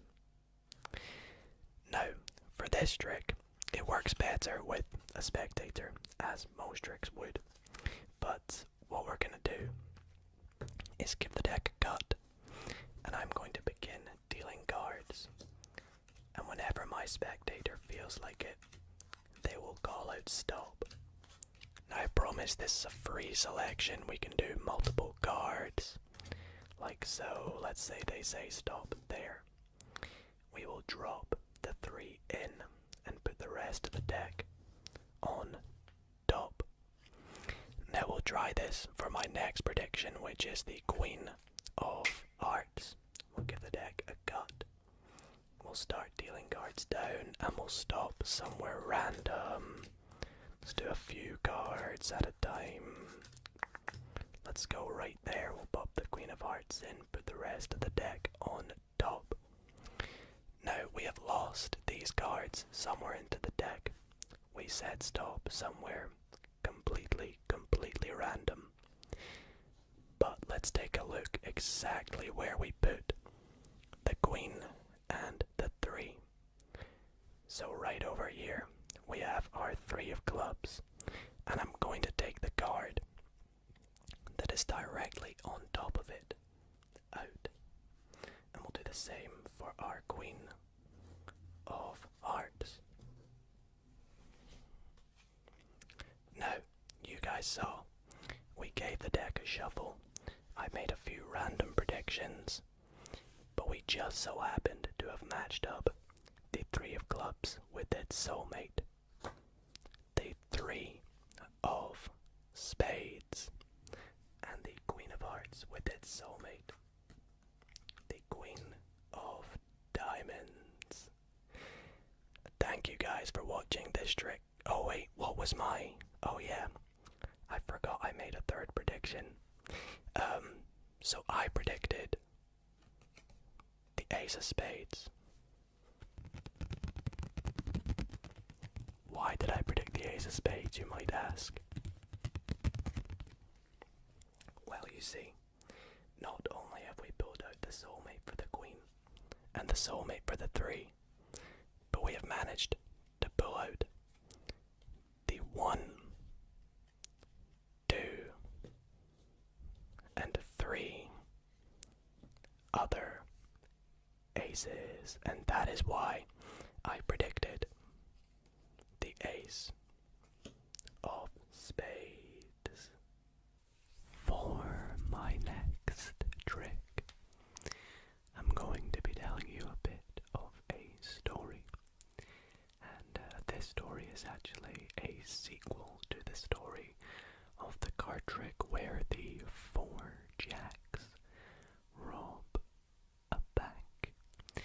Now, this is a very famous card trick, well, the prequel to this trick, and if you have not heard of the original trick is essentially a story about the four jacks that go and rob a bank, and each one of them goes into a separate part of the bank, robs a particular part, and all four jacks make a getaway up to the roof of the bank and get away in a plane or helicopter, whatever you like. But this is the sequel to that trick, and this is where we have our four jacks that go and rob a much substantially smaller but more high security bank. And the story goes as follows. One day the four jacks were planning to go and rob a very high security bank. We have jack number 1, jack number 2, jack number 3, and jack number 4. And the four jacks, they arranged a plan, and one night they went out with their top secret plan to this very small but, as I said, high security bank. Now this bank, being small, only has 12 guards. In fact, as you can see, 1, 2, 3, 4, 5, 6, 7, 8, 9, 10, 11, 12. And I'll even give it just a bit of a shuffle. Now, given that there are 12 cards, we can split them up into 4 even piles of 3 cards. So we'll split them up into what we are going to refer to in this trick as the vaults. So we have vault number 1, the most expensive vault. We have vault number 2 with the next 3 cards, which is also pretty expensive. We have vault number 3, which is less expensive but still has some values in it. And then vault number 4, which also has some good valuables in it.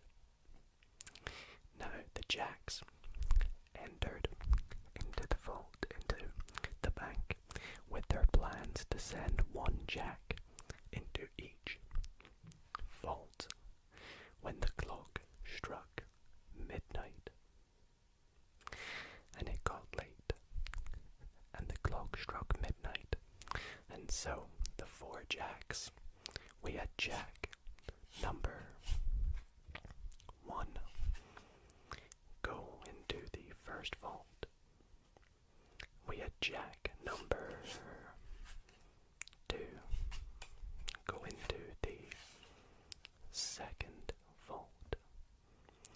We had jack number 3 go into the third vault, and the 4th jack went into the most expensive vault.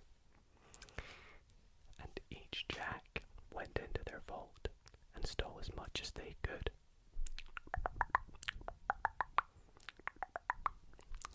And eventually the alarms went off and they could start to hear the sirens. But luckily enough, the one that went into the expensive vault began digging a tunnel a way out, whilst the others were trying to get all their expensive items and money and luxuries. And so after they did that, they all escaped through secret tunnels into the main vault, where they all met. And as you can see, the first jack successfully did so. The second jack also successfully snuck out of their vault. So did the third, and all 4 jacks met up in the main secret vault, to where they snuck out in the tunnel that had been pre-built for them all. And that is the story, or the sequel to the story of how the 4 jacks robbed a high security bank. Next up in tonight's video, I would actually like to teach you guys a really awesome effect and a really spectacular card trick that after you watch the performance, guaranteed you're gonna want to know how it's done. So I figured it would be quite fun if I taught you guys, I teach you guys how to do this trick. So if you do enjoy, stick around for the tutorial. But if you wanna not know the secret, because I know some of you guys want to keep the mystery, so if you would like to keep the mystery, then after the performance, maybe skip ahead using the timestamps. But anyways, let me just jump into the performance of the trick, shall we? So, gonna be using my Dalio, my blue Dalio fan bag playing cards.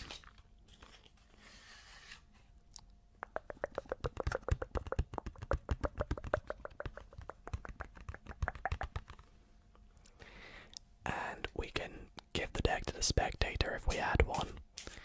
Get them to give the deck a good shuffle.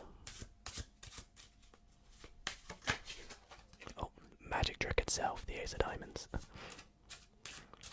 And when they're happy, they would hand the deck back, and I would say to them, alrighty, so I would like you to name 4 of a kind. Any 4 of a kind that you'd like.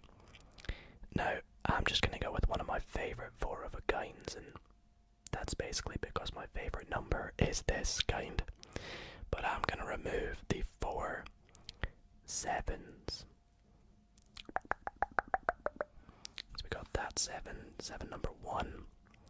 We got 7 number 2, 7 number 3. And there we go, the last 7 right there. Now, these 7s are actually going to try and perform something pretty amazing today. So, that would be the 7 of spades, the 7 of hearts, the 7 of diamonds, and of course, the 7 of clubs. And what we're going to do is we're going to set them all down right in front of you. Perfect. And we're going to begin with the first 7 by placing it on the bottom of the deck, just like so. And if I just tap the back of the cards, tap, tap, tap, tap, tap, tap, tap, you can see the first 7 jumps up to the top of the deck. Let's try this with the next 7. This time we'll put it on top of the deck. We'll tap, tap, tap, tap, tap, tap, tap, tap, tap, tap, tap, tap, tap, tap, tap, tap, tap on the back of the cards. And this time the 7 jumps to the bottom of the deck. Let's take our third 7 and put it somewhere in the middle of the deck, like so. Again, I'll tap the top of the deck, and you'll see the 7 jumps to the top again. And with our last 7, again we'll put it somewhere in the middle, and we'll tap the top of the deck. And just like that, the 7 turns faced up, the only faced up card in the entire deck. And that is the magical 4 of a kind. Alrighty guys, so here we are for the tutorial of the trick you just saw with the 4 of a kind, the 4 7s. Again, little spoiler alert, I will be revealing exactly how to do that trick. So if you don't want to know how it's done, I highly recommend you skip forward. Anyways, for those that are still here, welcome to the tutorial. The good thing about this trick is it only requires 1 bit of sleight of hand. The rest of the trick is so simple, and it's got quite a nice effect for how simple the trick actually is. So anyways, for this trick, You need a deck of cards, of course. Now, I would say any deck of cards, but realistically, you need to have 4 of a kind in at least one kind of the deck. So basically, your spectator will call out any 4 of a kind, and as long as your deck has that 4 of a kind, then you're good to go. The rest of the deck can actually be shuffled by your spectator. There's no setup. You could borrow a deck. You could have them shuffle it as much as they like. And when they're happy, they can hand it back to you. Now you're going to ask them to call out 4 of a kind. Now, for the purposes of this tutorial, let's just go with the 4 sevens again. So, what you're going to do, turn the deck face up, and you're going to spread through and take out the 4 sevens. Now, my best way to do this, in my opinion, would be as you find a 7, just move it to the top like this. This makes it a bit easier to do the next move. So, we'll go through and find the 4 sevens. 3rd 7 and the 4th 7, there we go. And once you've found the 4 sevens, they should be on top like this. Now here's where the tricky moves comes in. So what you're going to do is you're going to spread out the 4 sevens and say we're going to use them to do something pretty magical. But as you do this, you're actually going to spread off 1 extra card. So the 5th card from the bottom. And underneath, you're going to get a break where that card is. What I mean is, when you spread them out, when you come to spread them up again, you can keep a little break, which is invisible from the top and from the front, so they can't see anything but to you. You've got a sneaky break under that 5th card. So once you've spread them up, you're going to pick them all up and set the deck face down like that. Now what you want to do is you want to get the cards arranged like this. And the way you do this is with that indifferent card currently on the bottom. You're going to say to your spectator, okay, so we have the 7 of clubs, and you're going to peel that off the top. The 7 of diamonds, peel that off the top. The 7 of hearts, peel that off the top. And the 7 of spades. Now this 7 is actually your double. You've got the card behind it, so you need to make sure you hold on to that tightly to not flash it. Then set that on top. Square them up.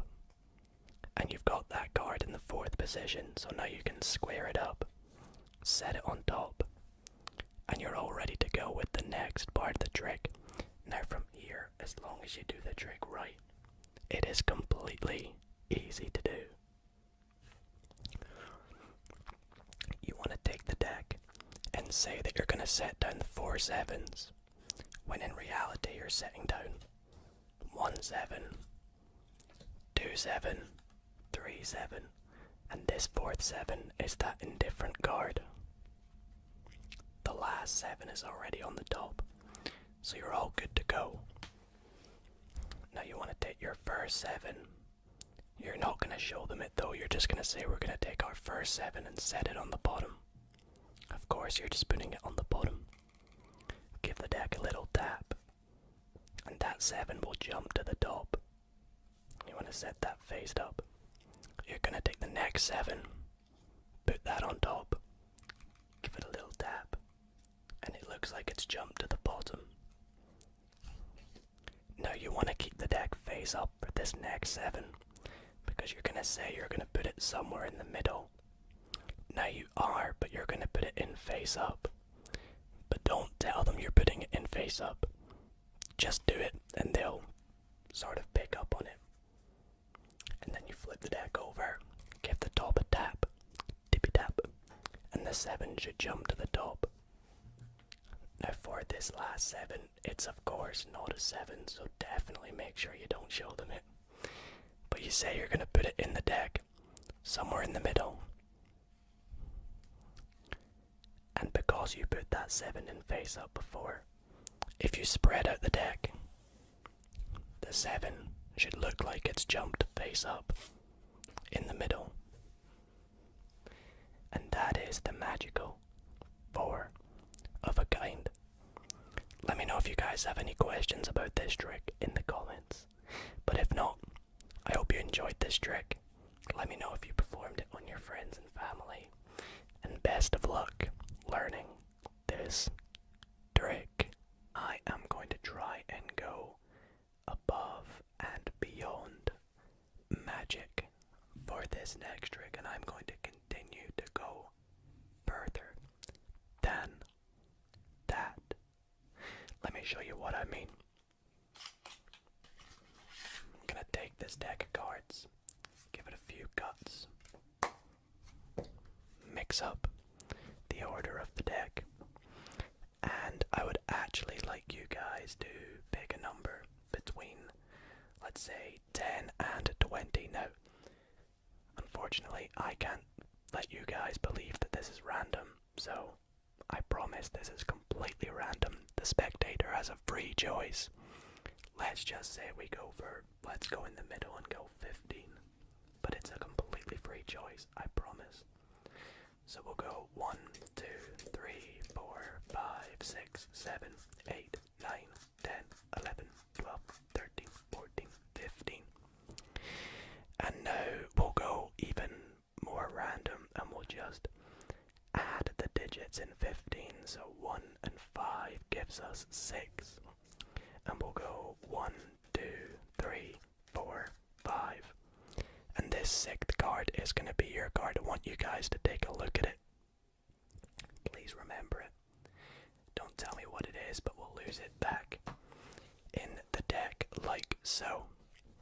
Now, I'm going to try and initiate my magical abilities for this card trick right now. We're going to go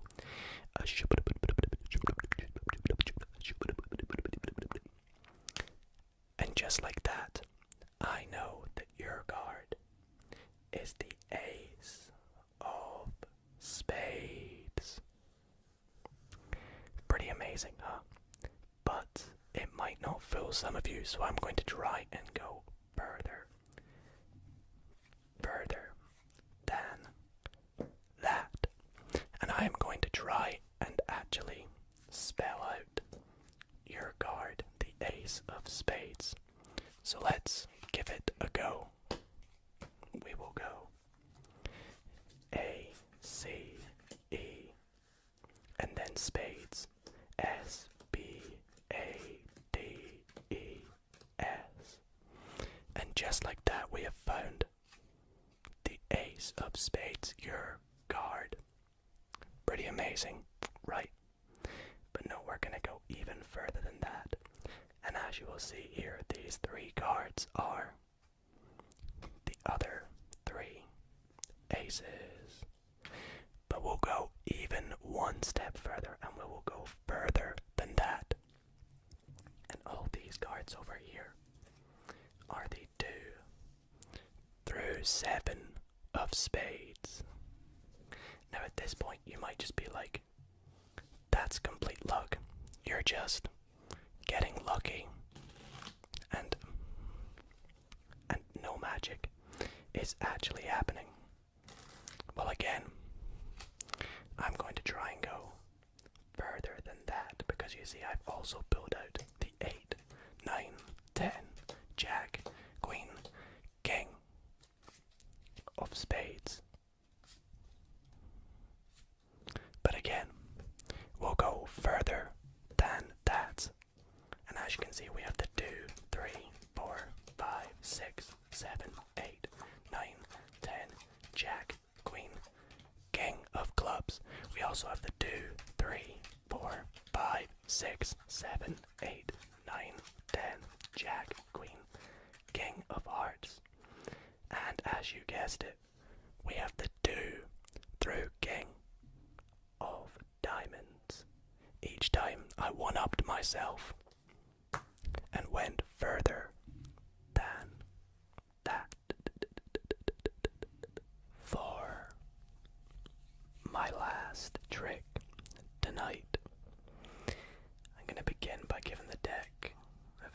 fancy cut, and I will actually show you that there is no setup to this trick whatsoever.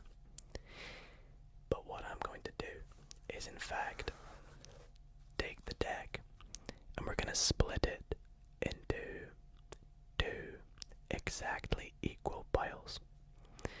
So what I mean is we're going to count down 26 cards for one pile and 26 in the other. So let's do this now. We'll go 1, 2, 3, 4, 5, 6, 7, 8, 9, 10, 11, 12, 13, 14, 15, 16, 17, 18, 19, 20, 21, 22, 23, 24, 25, 26. Okay.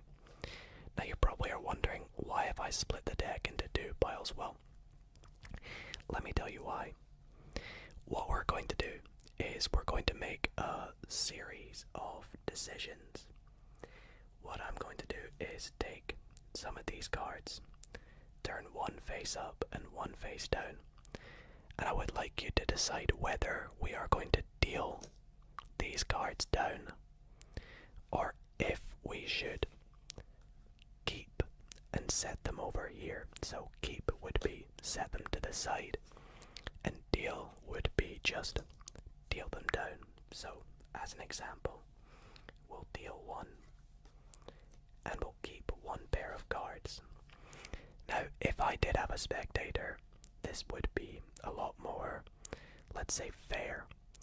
But since I don't, you guys will have to trust me. I promise I am making random decisions when I do this. In fact, I'll speak while I do it, so it seems like I'm not even thinking while I'm doing this. It's kind of subconscious decisions for me. I think we'll keep a few in a row here actually. Let's go. Keep, and then I'll deal a couple, and we'll keep one. I promise this is random. Let's go deal. Keep, let's do a few alternating. Deal. Keep, let's keep another one here. Keep. And deal. Deal. Keep. Keep. Keep. Let's do another keep. I'm feeling a lot of keeps. And then we'll deal. Now, the reason we did all this is we are going to take the cards that we dealt and we're going to see if we made any matches. Now a match would be two cards that are the same. For example, soulmates. So if I turn over this one, the soulmate of the 8 of spades would be the 8 of clubs. So that's not a match. Again, a match would be the king of clubs and the king of spades. So another non-match. So let's go through all of these and see if we made any matches. Things aren't looking too great though, are they? Oh, there we go. We got one match. That's okay. That's not too bad. One match is alright. Did we get any more? Okay, so just one match. That's not too bad. But let's take a look at the cards we said over here. You see, every one of these cards was a match. 5 of diamonds with the 5 of hearts. 6 of clubs with the 6 of spades. The 2 black aces. The 2 black threes. The 2 red eights. 2 red kings. 2 black fours. The 2 black queens. The 2 red queens. The 2 black fives. We matched the red aces and the black sevens and the red jacks, and even the red sixes. So one match from these cards, but every single card we kept was a match. Alrighty guys, for the last trick in tonight's video, I'm going to be using my Star Wars deck of playing cards by Theory 11. Absolutely love this deck, so any Star Wars fans, I hope you enjoyed this trick double as much. And we're going to begin by taking the cards out. And for this trick, we actually do not require the jokers, so I'll get rid of them. We have some cool droids on them, including BB-8, so we'll get rid of them. And we'll give this deck a shuffle, like so. Now for this trick, I need my spectator to select a card, and throughout the video tonight, you know, we've picked cards in so many different ways. We've riffled down the deck, we've spread them out, we've cut the cards, and I think this time, you know, I'll just give you guys a selection of different cards to choose between, and you can just pick whatever card you want, to be honest. I think that should do. We'll give these cards, you know, a good mix up, and then we'll go through, and whatever card we stop at on the top, that will be our card. Now I'll let you guys take a look, and we'll lose it in the deck somewhere, like so. We'll give it some more cuts, like so. A nice fancy one. I'm not very good at cuts, but ignore that. And we're going to make 4 piles now. And the way we're going to make these 4 piles are in a very unique way. We are going to count down from 10 from the cards. So 10, 9, 8, turning the cards over one at a time.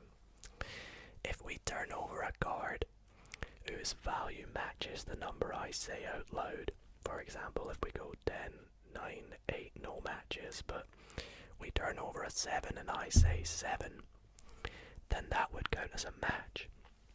And we would leave that pile and move on to the second pile.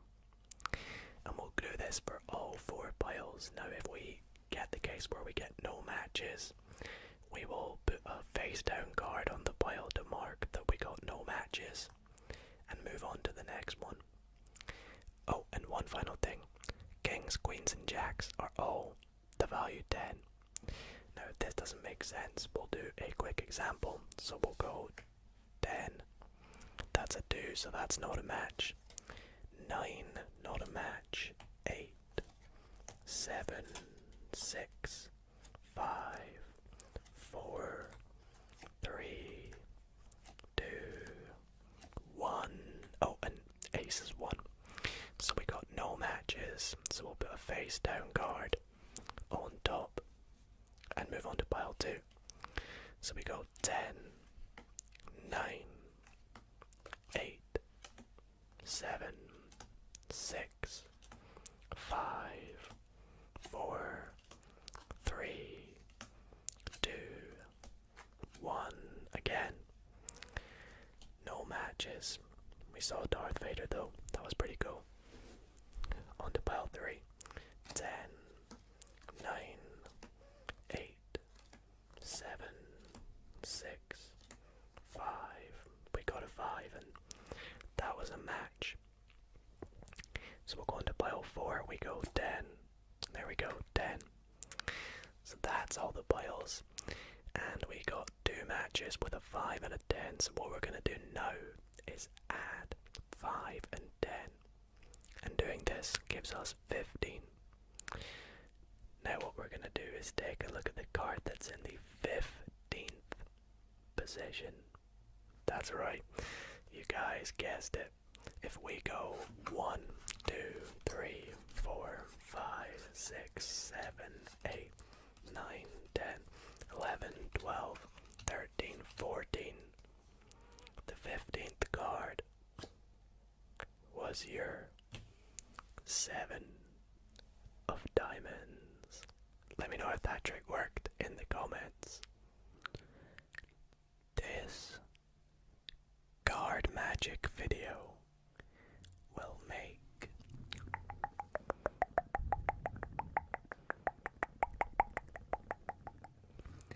you fall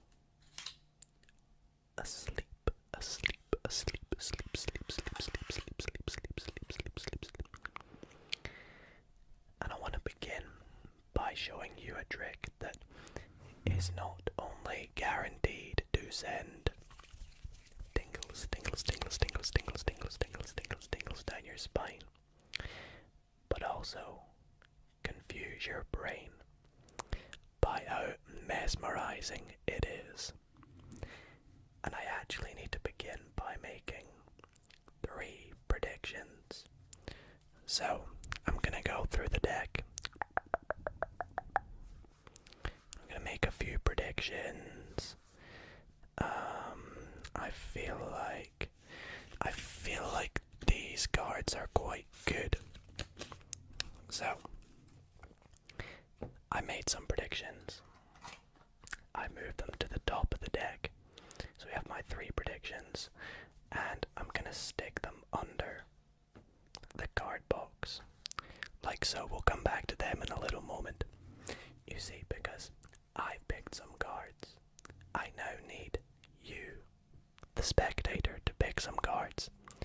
So what I'll do is I'll give the deck a cut, and I'll have you just say stop wherever you like. Right there. Great choice, and we'll just take the top 2 cards. Okay, so let's take my predictions, and we'll take a look at your first card that you selected. So you selected the Jack of Clubs. A great choice. But watch, all I have to do is give the packet a little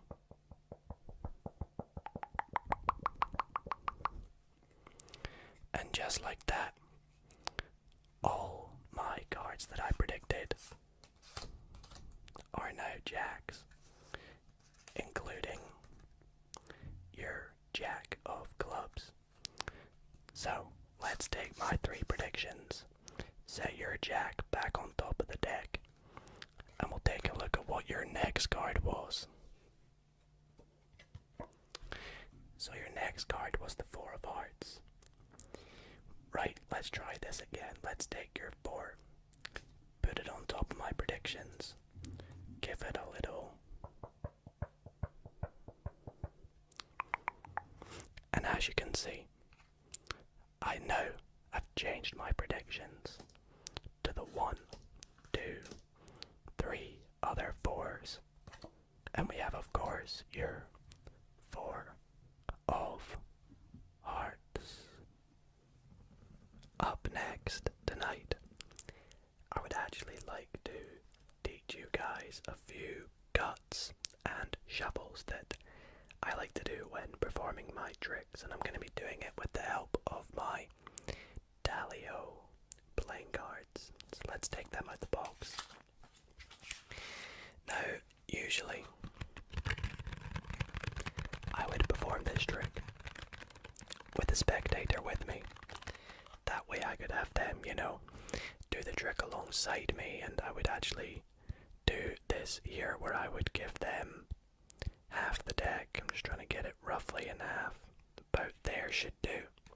And I would take 1 half for myself, and I'd say to them, pick any half you wish. Let's say they go for this one here.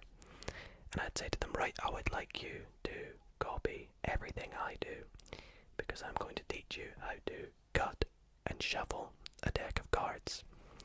So I'd say to them, pick up your packet, and we'll start with the first shuffle, which is called the elevator shuffle. Now the elevator shuffle works like this. You spread out the deck, take some cards from the middle, if I can do it, and you just move them to the bottom of the packet. So you can see again, we take some cards out from the middle, just a random amount, and move them to the bottom. Kind of like, an elevator, how it works with moving things up and down like so. And my spectator could do this, until they're happy, as many times as they wish. Up next, I'd say to them, we can do a bit of dealing. We can deal cards, we can, count cards 1 at a time.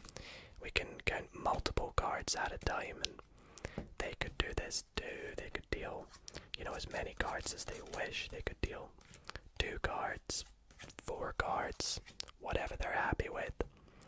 And I'd say you can give it an overhand shuffle, they can give theirs an overhand shuffle.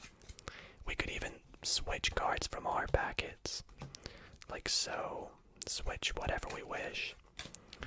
Could give it a riffle shuffle if we can do it, you know. It's quite difficult with smaller packets, but just basically what we're doing is mixing our cards up as much as we like. I can give you some cards, me some cards. You can do the same. We can deal them again if we wish. It's completely up to you. Okay, so once we have taught them everything and, you know, we are happy that they're able to move on to some more, you know, trickery, I would say to them, what I would like you to do is deal your cards out into 4 piles. So we can deal them, you know, I'll do mine like this, 1, 2, 3, 4, and you could do yours like 1, 2, 3, 4 in reverse if you wish. You could deal 3 cards, 2 cards, 1 card. You can switch packets if you like. I'll do the same. I'll go, let's say some there. I'll even take some from the middle. Deal out random amounts. I can go back and forth. And when we're happy, we'll just go back around the packet. Like so. Completing all the cards, and they can do this too.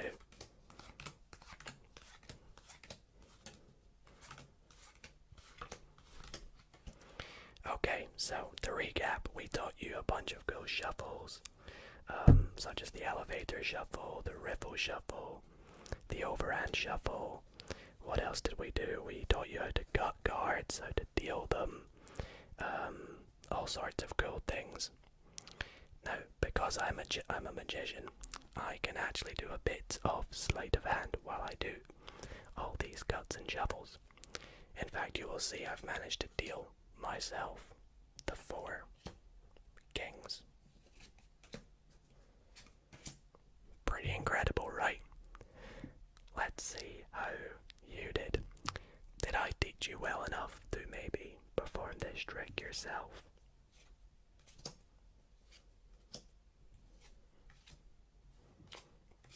Yes, indeed. You one-upped me, and you found the 4 aces.